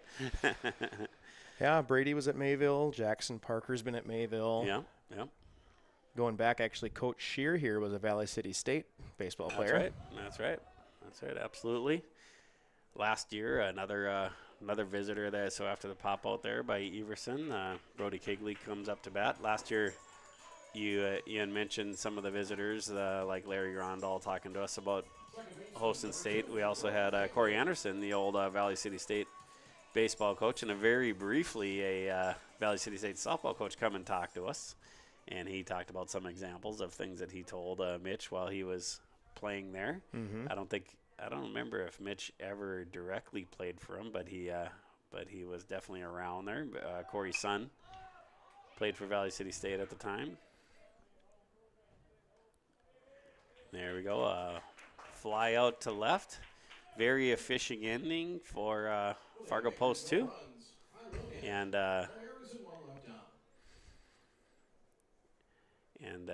the pitcher, then here we go. We're moving on to the top of the 6th inning. Keep watching here on YourLiveEvents.com. At Enbridge, we're focused on relationships. 23 Canadian First Nation and Métis communities now own an equity stake in Enbridge Athabasca Pipelines. In Minnesota, Enbridge has spent $450 million and counting, with Native-owned companies and in wages to tribal members working on Line 3. Every day brings new collaborations, partnerships, and possibilities. Learn more at Enbridge.com. Homegrown local radio is now worldwide with 24-hour streaming. Download the RJ Radio app to hear local voices from local radio with KRJB, KRJM, and KKCQ 24 hours a day from anywhere. You can listen to your favorite programs like the RJ Family Morning Show, local news, farm markets, music, high school sports, church services, more from anywhere. KRJB, KRJM, and 96.7 KKCQ is streaming on the RJ Radio app. Download it to your device and take us with you wherever you go. All right, Mr. Swanson, we're back here for this great game, 2-1 game with the Post 2 Jets and Casselton Haymakers. Why don't you dive a little deep into how Carver has looked here so far on the mound? Well, we've had ourselves a little pitcher's duel between Kozowski and Giobris here through 5 innings. Kozowski has thrown 67 pitches. He's surrendered 3 hits, the 1 run. He's walked 2, and he's only struck out 2, but he's gotten a lot of ground ball outs today. He's really, really been throwing well. 67 pitches through 5 innings. That's a great average. Yeah, impressive outing here. Just looking across there, no earned runs, 2 walks, a couple strikeouts, only 3 hits, 19 batters faced. That's I'm guessing with the way the first game started that and just from a having to use multiple pitcher thing, that Coach here has to be like, boy, what Bryce did and what Carver has done here so far is just like all of a sudden this weekend is back to being manageable again, I think. Yeah, he's probably very happy for 2 big reasons. These are big counters in the East region. Huge games. And obviously, yeah, the Jets took game 1. Nice play by Everson. Mueller kept the Haymakers in the game, and Kozowski right now is pitching really well to give him a chance in game 2. And that allows you to hopefully get through today with only 3 or 4 arms, maybe just 3. And then you have other guys that can throw this weekend. Yeah. Yeah, Bergseth, he's quite the hitter here. Third baseman steps in, the 3-batter for the Post 2 Jets. Nice. Once again, Carver starts ahead. He really mixes it up too. You know, it's hard to get a read on him. And nice job by Grady back there helping call that game. I'm sure he's really got him off balance right now. And that's a team that doesn't seem to get off balance very often hitting. You know, they got good swings there. Strong defense, of course, behind. I think the defense has played really well for both teams. But you really can't say enough good things about these two pitchers. Painted the inside corner on that one. Inside corner, kind of straightened him up a little bit there. And here we go now. Colin Holt coming up, the tough lefty swinger here. This has just been an enjoyable game. What do you prefer? Do you prefer a 12-10 game, or do you prefer a 2-1 type game like this? I think the baseball purist in me likes these low-scoring games. Going through high school, I was part of the wood bat era in North Dakota. Mm-hmm. I think that was like 06 to 12, and I graduated in 2010, so played with wood bats. So a lot of our scores were 3-1, 2-1. That's crazy. Those low-scoring games. Even with these BB core bats, you do see some higher scoring games. Obviously, like that first one was 9-5, or 9-7 is what it ended up as. But yeah, as a coach, I'd rather the score have a bigger difference because the stress level and the gray hairs start to come out when it's a close game. But it's just so much more fun to watch a close baseball game. That doesn't get any better as you get older, trust me. So, but yeah, that. Nice swing there. We'll see if Grayson has a beat on it. A little different. Oh, sorry, that's Lucas in center. Here we go. So another quick half inning. Just can't say enough about Carver and Gioberis. Awesome outings for both of them so far. We'll move to the bottom of the 6th inning. Stick around here on yourliveevents.com. Welcome to the 130th Annual Norman County Fair, June 24th through 27th, Ada, Minnesota. FFA Day. New this year, Jindo Bingo, the Big Air ATV show in the R&J Broadcasting Grandstand. Plus free music, basketball challenge, Check 6 Veterans Day, Youth Day, Senior Day, racing, the Mooncats, lumberjack shows, and so much more. For the full schedule, visit NormanCountyFair.com. Norman County Fair, Ada, Minnesota, June 24th through 27th. It's where summer begins and the fun never ends. The World of Outlaws late models are coming to Norman County Raceway on June 30th, 2026. Infield seating, your chance to meet your favorite National Touring Series drivers, and much, much more. Tickets are available now at ncraceway.com. Order yours today, and we'll see you June 30th, 2026.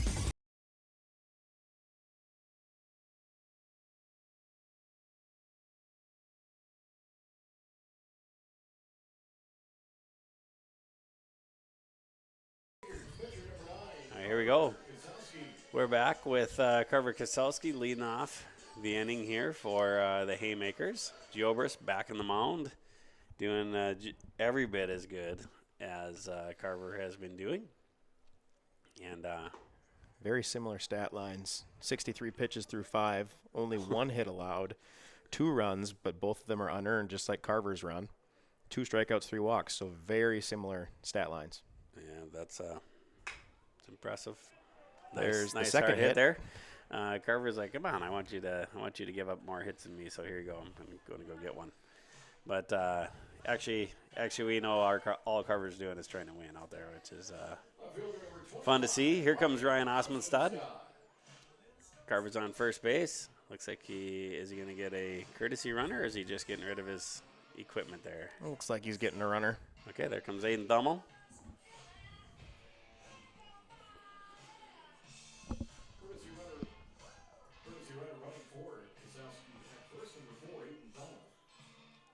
Always love to get that first runner on, and conversely, of course, you on defense, you hate to see that leadoff get on, and it kind of adds to it when you have your cleanup hitter up now with one guy on, no outs. Slight wind out there now, doesn't look near as hard as it was earlier in the night, and definitely wasn't as hard as it was last night. After the rain went through, the wind has slowly died down. Yeah.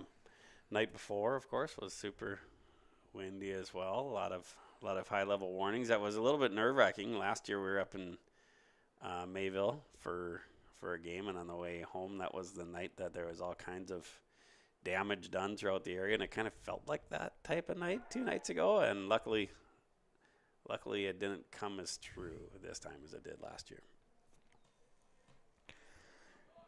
Gilbert has picked over to first twice. It looked like Osmondstad showed bunt on that last one. Let's see what the Haymakers do.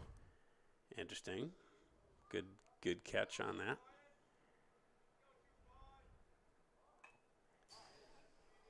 I think Ryan's good at handling the bat here as well. So, as good a hitter as he is, you can definitely understand if you get one more run, it's really valuable for the Haymakers right here. So definitely understand the strategy.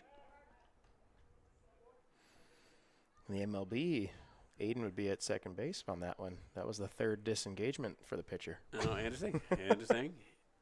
Different rules. What do you think about the pitch clock rule? You like that addition? I don't mind the pace of play rules at the MLB level too much. Oh, it pops up that bunt. The pitch clock is not horrible. The disengagements of the pitcher, that's the one I actually would be okay with them getting rid of. If you want to pick off 4 times, pick off 4 times. I don't care. Yeah. It's interesting, right? It's and I'm sure like you mentioned earlier, the baseball purists' heads explode with those types of rules. How about the challenge system? Challenge system. We can talk about that next. What do you think of that? Well, I don't mind the base challenges, like the different the safe and out calls, foul balls. The pitch one though, that's kind of fun with the catchers and hitters calling it with the ABS and all that. It's kind of crazy to see how good some of those catchers are at knowing the zone. Yeah, it's nice. It's nice how fast they can do it now too, right? So it doesn't slow down the game too badly. And then it also shows how good the umps are too. It's amazing how often they're right? It's pretty amazing. But I like it. I like that extra level of accountability there, especially with all the gambling and things like that now. But what about how about the size of bases? The base thing changed. I thought that was crazy when I first heard about that. But what do you think about that? I haven't really thought about it since I heard about it. Yeah, it was a while back, right? It was a couple years ago where they added 2 inches to each side of the base or something like that. I feel like it hasn't changed the game by much. Yeah, you're getting a few more guys that can steal bases, but if they're going to be a guy that can steal bases, they're going to do it anyway.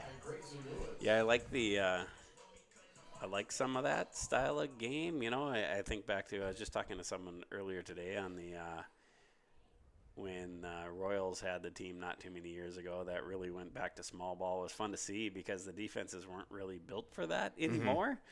So they had a lot of success, but you really have to have the personnel to do that too. Yep. One that hasn't made it to the MLB or any other professional league that I know of, maybe they're in a minor league somewhere, but the college game has the, just like softball and Little League has that safety base. Yeah. Either an orange or a green bag at first base. It's a pretty smart rule, isn't it? So. Trying to get rid of the contact that could potentially hurt an Achilles or an ankle, something like that, or a knee. Yeah, that's not a horrible thing. Trying to think of some of the other big changes here in the last few years. They've really been pretty innovative with things. The communication from the catcher to the pitch comm stuff is cool. I should say the coach to the catcher, and then now you're starting to see that to all positions, or at least the pitcher and the middle infielder, second baseman. It just kind of speeds up how things are. How about the no shift rule? What do you think about that? I feel like that's taken away a strategy part of the game. It is definitely shifted to help out hitters and try to help their stats, it seems. Yeah. I don't know. I like being able to shift. I just got a text from my dad who's listening and watching. He wants to know about what our thoughts are on extra innings with a runner at second base. Oh, interesting. The California rule, I think they call that, right? yeah, the shift is interesting. You know, they have just such good analytics now that it's amazing how you can. They how know you where stop to people. play.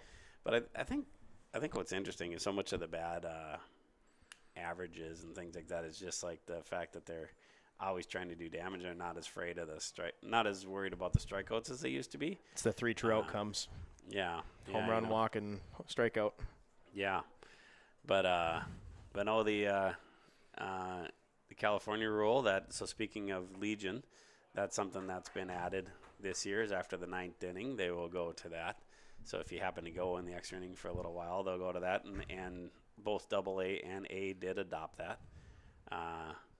Yeah, I guess I don't mind it. You know, I don't mind it, but I think at like a Legion level or a Babe Ruth level, anything for youth baseball, I think it's a great idea, especially if you're trying to take care of arms. Sure. Because those extra inning games can get really long, and you're throwing guys that have to like throw. Yeah, At the MLB level, professional level, they're professional athletes. I mean, I can see how you might drain your bullpen one day, but yeah, you know, with baseball having such history and stats being such a big thing,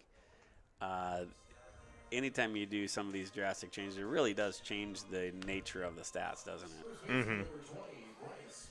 Well, this is kind of interesting. You know, I was just going to say, Giobris, I think he's pitching better than he has the whole game, and he's pitched great the entire game. And now, all of a sudden, you know, they could have to squeak out a couple things here. Keegan kind of reached out and got one over the shortstop's head. They kind of got some brewing here with 2 outs. Let's see what is Bryce up at the plate here. Let's see what Bryce can do with 2 outs. Nice pitch. Nice pitch. Yeah, this has been quite the pitcher's duel with these 2 young men. Really fun baseball to watch. Absolutely. It's been clean. You know, especially so far on the Haymaker side, it's been really clean.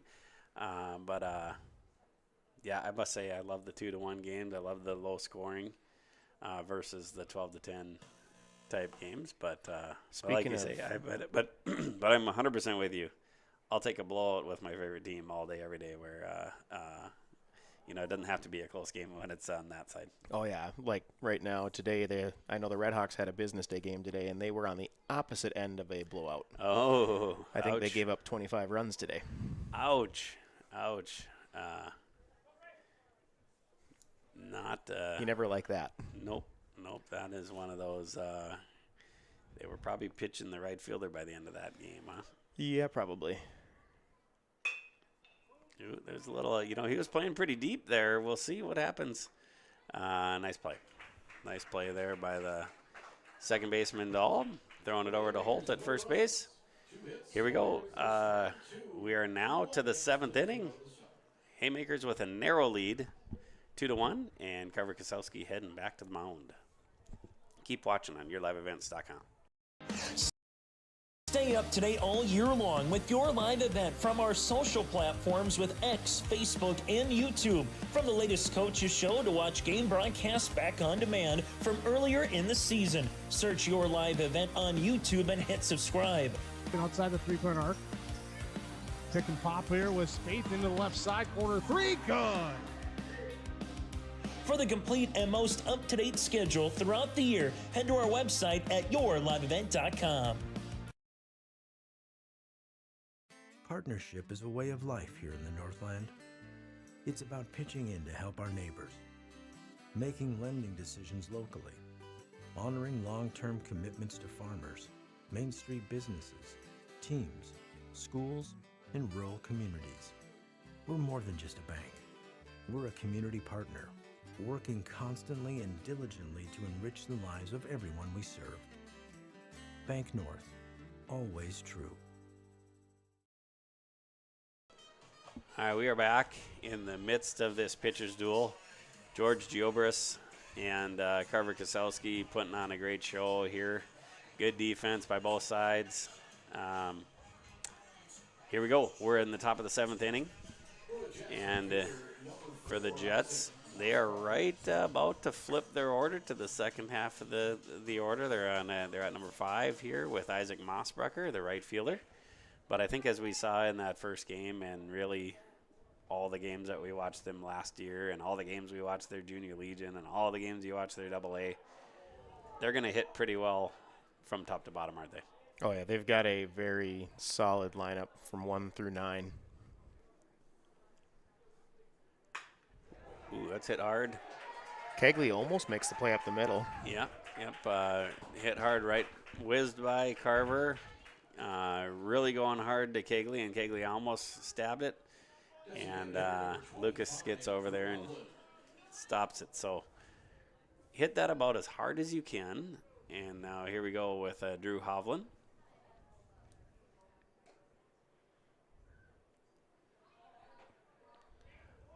Hovland, designated hitters, 1 for 2. Go ahead, Matt. Mossbrucker had a stolen base earlier. We'll see if Boutain wants to risk an out to get a guy in scoring position here. Looks like he is potentially doing that with a bunt here from Hovland. Yeah, interesting. You see Keegan, the third baseman, coming hard. We'll see if we'll see how the strategy goes. That's something that's just a lot different now. You know, you see him taking something out of his pocket. Take a look at what the sign is here. Must be on a number system. Carver hopped off the mound well, gets the out at first base, but the batter did his job, didn't he? Hovland did his job, got Mossbrucker over to second base, 1 out. Yep, solid bunt.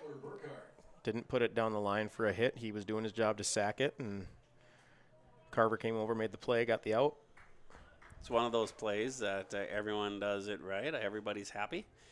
Now here you have Burkhardt. It also shows the amount of confidence that you have in the 6-hitter here, Skylar Burkhardt, that you're willing to bunt for him, because really he's the guy.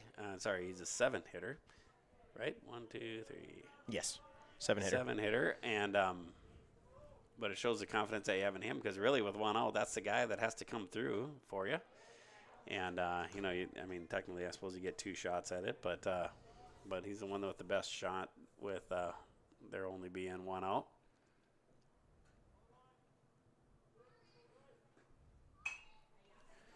Looks like that's going to go foul. Once again, that's an Excel Energy foul ball. Excel Energies is proud to support Casselton baseball and the community spirit that brings everyone together. Excel Energy, making energy work better. Big pitch here for Kozowski.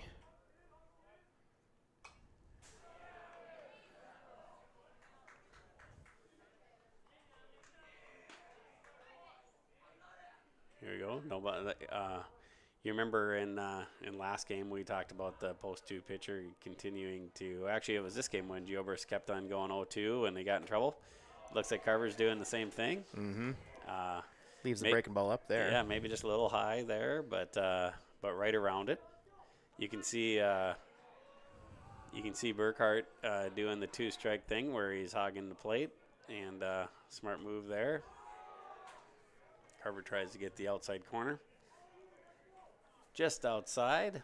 2 balls, 2 strikes, 1 out. This is just good baseball, like you said, Matt, all the way around. Let's see if Carver goes to the off-speed inside. He was hitting the zone really well with that earlier. Oh, fastball inside. Yeah, he was waiting for it, but Osmondson makes a fantastic play. That would be one of those in the running for the Agassiz Precision Play of the game, depending on how this one ends up. For the Jets, batting for Caleb Dahl, number 5, Cole Stimson. There goes Coach Shear. And this is, it'll be interesting to see what the coach does here. He's got 90 pitches. Obviously, it's early in the year. It looks like post 2, the Jets are going to be bringing in a pinch hitter. Okay. And he's definitely making the move here. Handing it over to Keegan Peterson. Carver with just a phenomenal outing there, right? I think he did everything you could ever ask of a guy, let alone a 16-year-old in his first year playing in the state Class A level here in North Dakota. It looks like Kozowski will slide to the outfield, and Osmondstad will come and join the infield playing third base. You know, you also 90's getting up there, right? And probably hasn't done a lot of that. And he's got a bright future. He did, look like he was cruising along fine. So definitely more of a proactive move, I would say, than anything. But a smart move. Carver has a lot in front of him. Yep, that's just an arm care call right there. 100%. And you know what else is kind of good about it is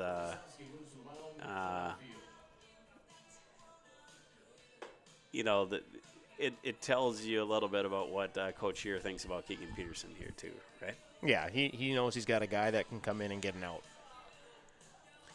Keegan, 18-year-old that we were talking when he had his outing the other night that he's been an ace at his level or his age pretty much all the way through. He's sure there's been other aces in some of those years, but he's definitely been one of the aces all the time.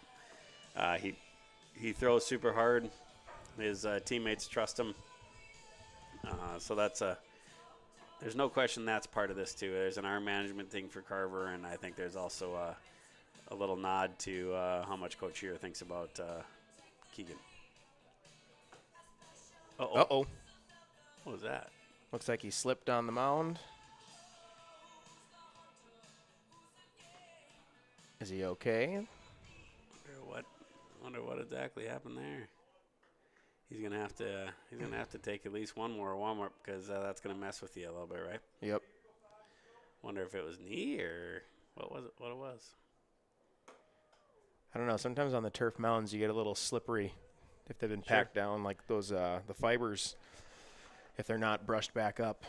Sure. Yeah, that's always interesting. That just adds to it a little bit. Here it looks like we have a pinch hitter, like you say, with number 5. Number 5 is Cole Stimpson, who was the leadoff hitter and shortstop in the first game. So obviously very capable guy that they have high plans for here in post 2. So he's looking to trade places with his teammate there at. Is that Mossbrucker on second still? Yeah, that's right. Pretty sky out here tonight. A little purplish stuff going on there. The cloud systems we've had go through tonight are making it a nice view for us here. Yeah, absolutely. Especially up here in the press box.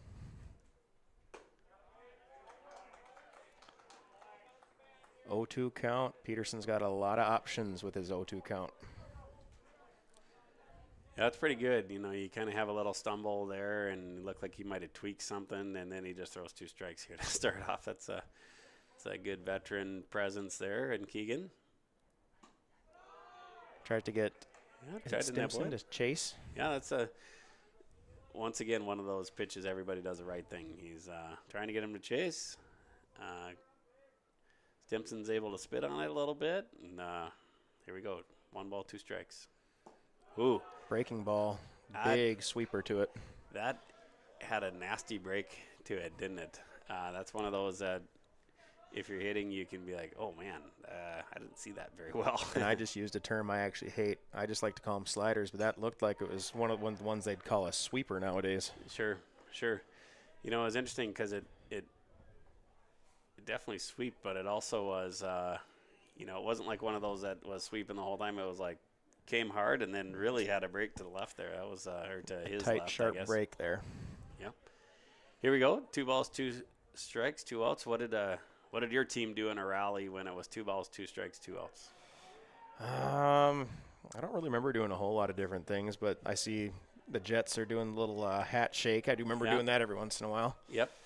That's what we would have done back in the day. Fly ball to right field. Can get over there. That's a foul ball. Another Excel Energy. Foul ball. Tonight's game brought to you by Excel Energy, proudly powering communities like Casselton and across North Dakota.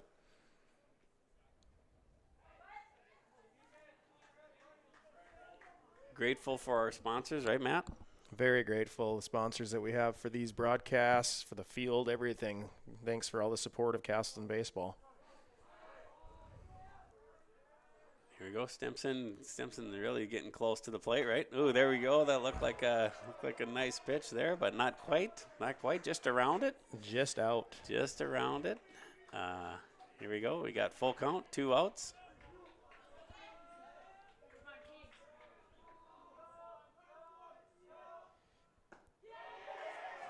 Walked him.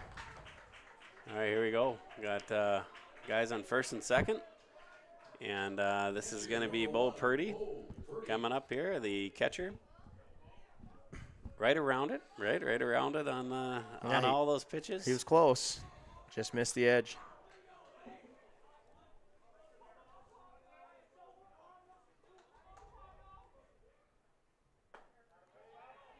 Right back in the zone for strike 1. Keegan pounding the zone. And really all those pitches in the last for the last batter was right around it too. So he looks to be on his game tonight.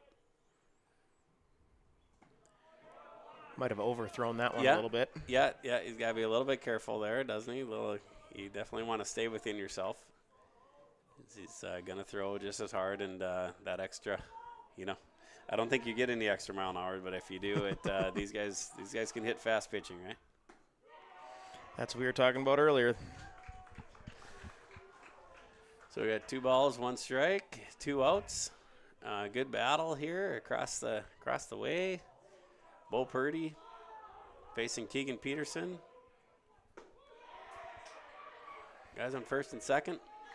Must have been just down on that one. Looked good from up here. 3-1 count. 3 balls, 1 strike. It'll be interesting to see if Birdie's aggressive here or if he takes.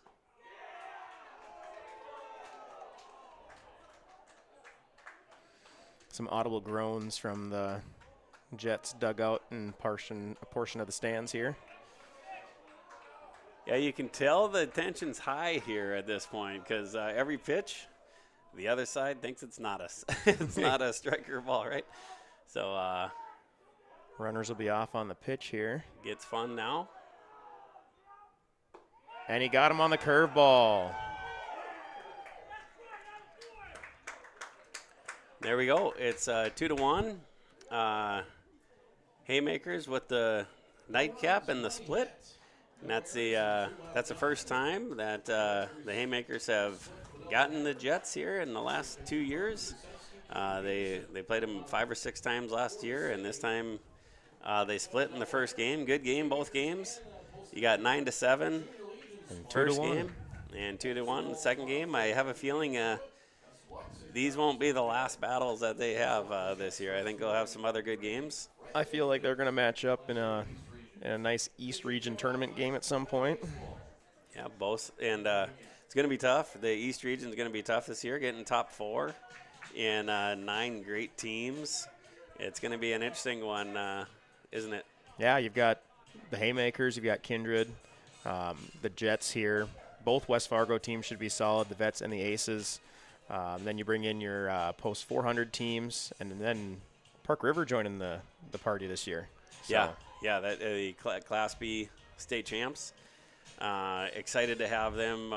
Brett Omdahl and the whole group. I know he would give credit to everybody else up there. They got a great thing going up there. They're a great addition to everything that goes on with Class A American Legion baseball, and really you just want the best competition possible. So it's a wonderful thing. So what we're going to do here, we're going to break down the precision play of the game. Agassiz Precision Ag, your local precision planting dealer. Agassiz Precision Ag in Hillsboro. Call 701-436-2119 or visit plannerdoc.com. And then the next one that we'll be doing after the break here is HTC Connection of the Game. Discover local reliability you can trust. Halstead Telephone, it's how to connect. halsteadtel.com. And then last but most certainly not least, Enbridge Player of the Game. Life takes energy. Enbridge. Energy for life. Enbridge.com for career opportunities. Matt, we will go to the break, and we will discuss these, and we'll come back with the winners of tonight's awards. Sounds good. Broadcasting Incorporated is accepting applications for a broadcast sales representative. Applicant should be self-motivated, organized, have ability to communicate clearly, and the desire to help our customer partners grow their business with customer service for their advertising and marketing needs. All experience levels are encouraged to apply. To apply, email your resume to apply@rjbroadcasting.com. R&J Broadcasting Incorporated is an equal opportunity employer. Halstead Telephone Company delivers fast broadband internet, telephone, and cable TV to residents in this region, including Halstead, Shelley, Neelsville, Climax, Fisher, Bigland, Gentilly in Minnesota, and Hillsborough, Caledonia, Gardner, and Argosville, North Dakota. Serving the area residents since 1904, Halstead Telephone continues to create a bright future for this region using 100% fiber optic technology. Service plans offer flexibility and choices, and there's local support personnel ready to help. Contact Halstead Telephone Company today. This is Chris from Agassiz Precision Ag, your local precision planting dealer. Say thank you to the farmers you come into contact with every day. They have chosen a career that is as much their deep passion as it is an absolute necessity for you and I. Spring is upon us and there will be farm equipment on the roads. Give them your patience and room to do their jobs. Trust me, they would rather be off the road working in their field than dealing with traffic. From all of us here at Agassiz Precision Ag, we say thank you and have a safe spring. All right, we are back. Great games tonight, both of them fun to watch. Two great teams that are going to have to be reckoned with from all the teams in the league. And I think these teams are going to have to reckon with all those other teams too. So if iron sharpens irons, I think by the end of the year we're going to have a lot of really good teams. So what we're going to start with is the Agassiz Precision Ag play of the game. Your local precision planting dealer, Agassiz Precision Ag in Hillsborough. Call 701-436-2119 or visit plannerdoc.com. We're kind of deciding between two different plays here. Talk about those two plays and then talk about which one we decided on. I'll even throw a third one in here quick that I totally forgot about from early in the game, that slick 5-4-3 double play that Keegan and Brody turned there to get to Bryce. Yeah, that was a good I'd say our runner-up, though, is Kozowski's catch on the hot shot line drive. Yeah. I don't remember who's hit that at him, but it was quick. But might have been Burkhart, but I can't remember. But yeah. Yep. But late in the game, there was a shot to the gap in left center, and Ryan Osmondstad tracked it down. So Ryan Osmondstad with the precision play of the game. Yeah, that was a good one. You know, another one is Brody made a really nice play at second base on that hard shot there too. So good choice there. And now we'll go to the HTC connection of the game. Discover local reliability you can trust. Halstead Telephone. It's how to connect. HalsteadTel.com. This one was a little tougher because not a lot of hits. You know, there 3 hits total. We had 3 guys get 1. The scoring plays for Casselton did not involve hits. But talk about where you ended here. Well, Carver had a hit, Keegan had a hit, and Lucas got on base with a hit, it looks like, according to the stat sheet here. Keegan's single was solid over the shortstop's head, plus he had the bunt that led to a run. So I believe Keegan Peterson, especially for that single he hit, would be our connection of the game. Yeah, and if we're being 100% honest, the fact that he came in at that tough spot at the end there, he had a little kind of a weird thing on the mound there at the end, and that can kind of mess with you, but it just never affected him. He just pounded the zone, and got us out of there. Now I know that's not a hit, but kind of a little bit of a nod to the save that he got there too. Okay, so last but most certainly not least, Enbridge player of the game. Life takes energy. Enbridge, energy for life. Enbridge.com for career opportunities. Easy one. Very easy one. He was 1 for 3 at the plate, but he pitched 6 2/3 innings. He gave up 1 unearned run on 4 hits, 2 walks. He struck out 3. Carver Kozowski, the winning pitcher today in Game 2, is your player of the game. Absolutely. So, and a great night all around for Carver, right? He was 3 for 4 with 4 RBIs in his first Legion game that he's played as 16-year-old. A nice 4 for 7 night. Played great in the outfield. Yeah, just can't say enough good things about him. Plus, Lucas is typically going to be money, right? He's going to be he's one of the best pitchers in the state at all levels. And just tonight wasn't his night. It just kind of started tough and went tougher. And, and Coach Shear was smart about managing his arm and doing all that stuff. Bryce Mueller Very came good on the in mound today. and, got the staff healthy. And then Carver just grabbed that baton and did more, leaving it to the point where Keegan only needed to do enough where he's still available for this weekend. So, just a wonderful night all around, and big kudos to both Bryce and Carver. And shout out to the Jets, too. They played well in both games. They did. Earned the split today for sure. They did. They're, Giobris, if they happen to squeeze that out, we're talking about Giobris just the same way that we're talking about Carver. Yep. He was phenomenal. The two guys that pitched in the first game, you had Ely, I should say, and then Burkhart closed that out. Were great. So they pitched well. Their defense was great. Maybe a couple botches on defense maybe was the difference in that second game. But then again, like with some of the small ball stuff, the Haymakers did a nice job of forcing some of that too. Yeah, they were bunting well. They were stealing bases. It was a good small ball game for the Haymakers. Yeah, this is a great commercial for Class A baseball in North Dakota, right? Like if someone tuned in tonight for the first time, it's like, wow, that's good baseball. That's fun to watch there. And they saw two styles of good baseball. They saw a high-scoring game that turned into a little bit of a pitcher's duel in the second half of that game, and they saw a fantastic game between Kozowski and Giobris there for Game 2. That's right. So, with the golden voice on the microphone here, and Brad Anderson and Matthew Swanson here, I'm Brent Everson. We appreciate you spending the night with us and watching Haymaker baseball under the Casselton baseball umbrella. Have a great night and enjoy your weekend.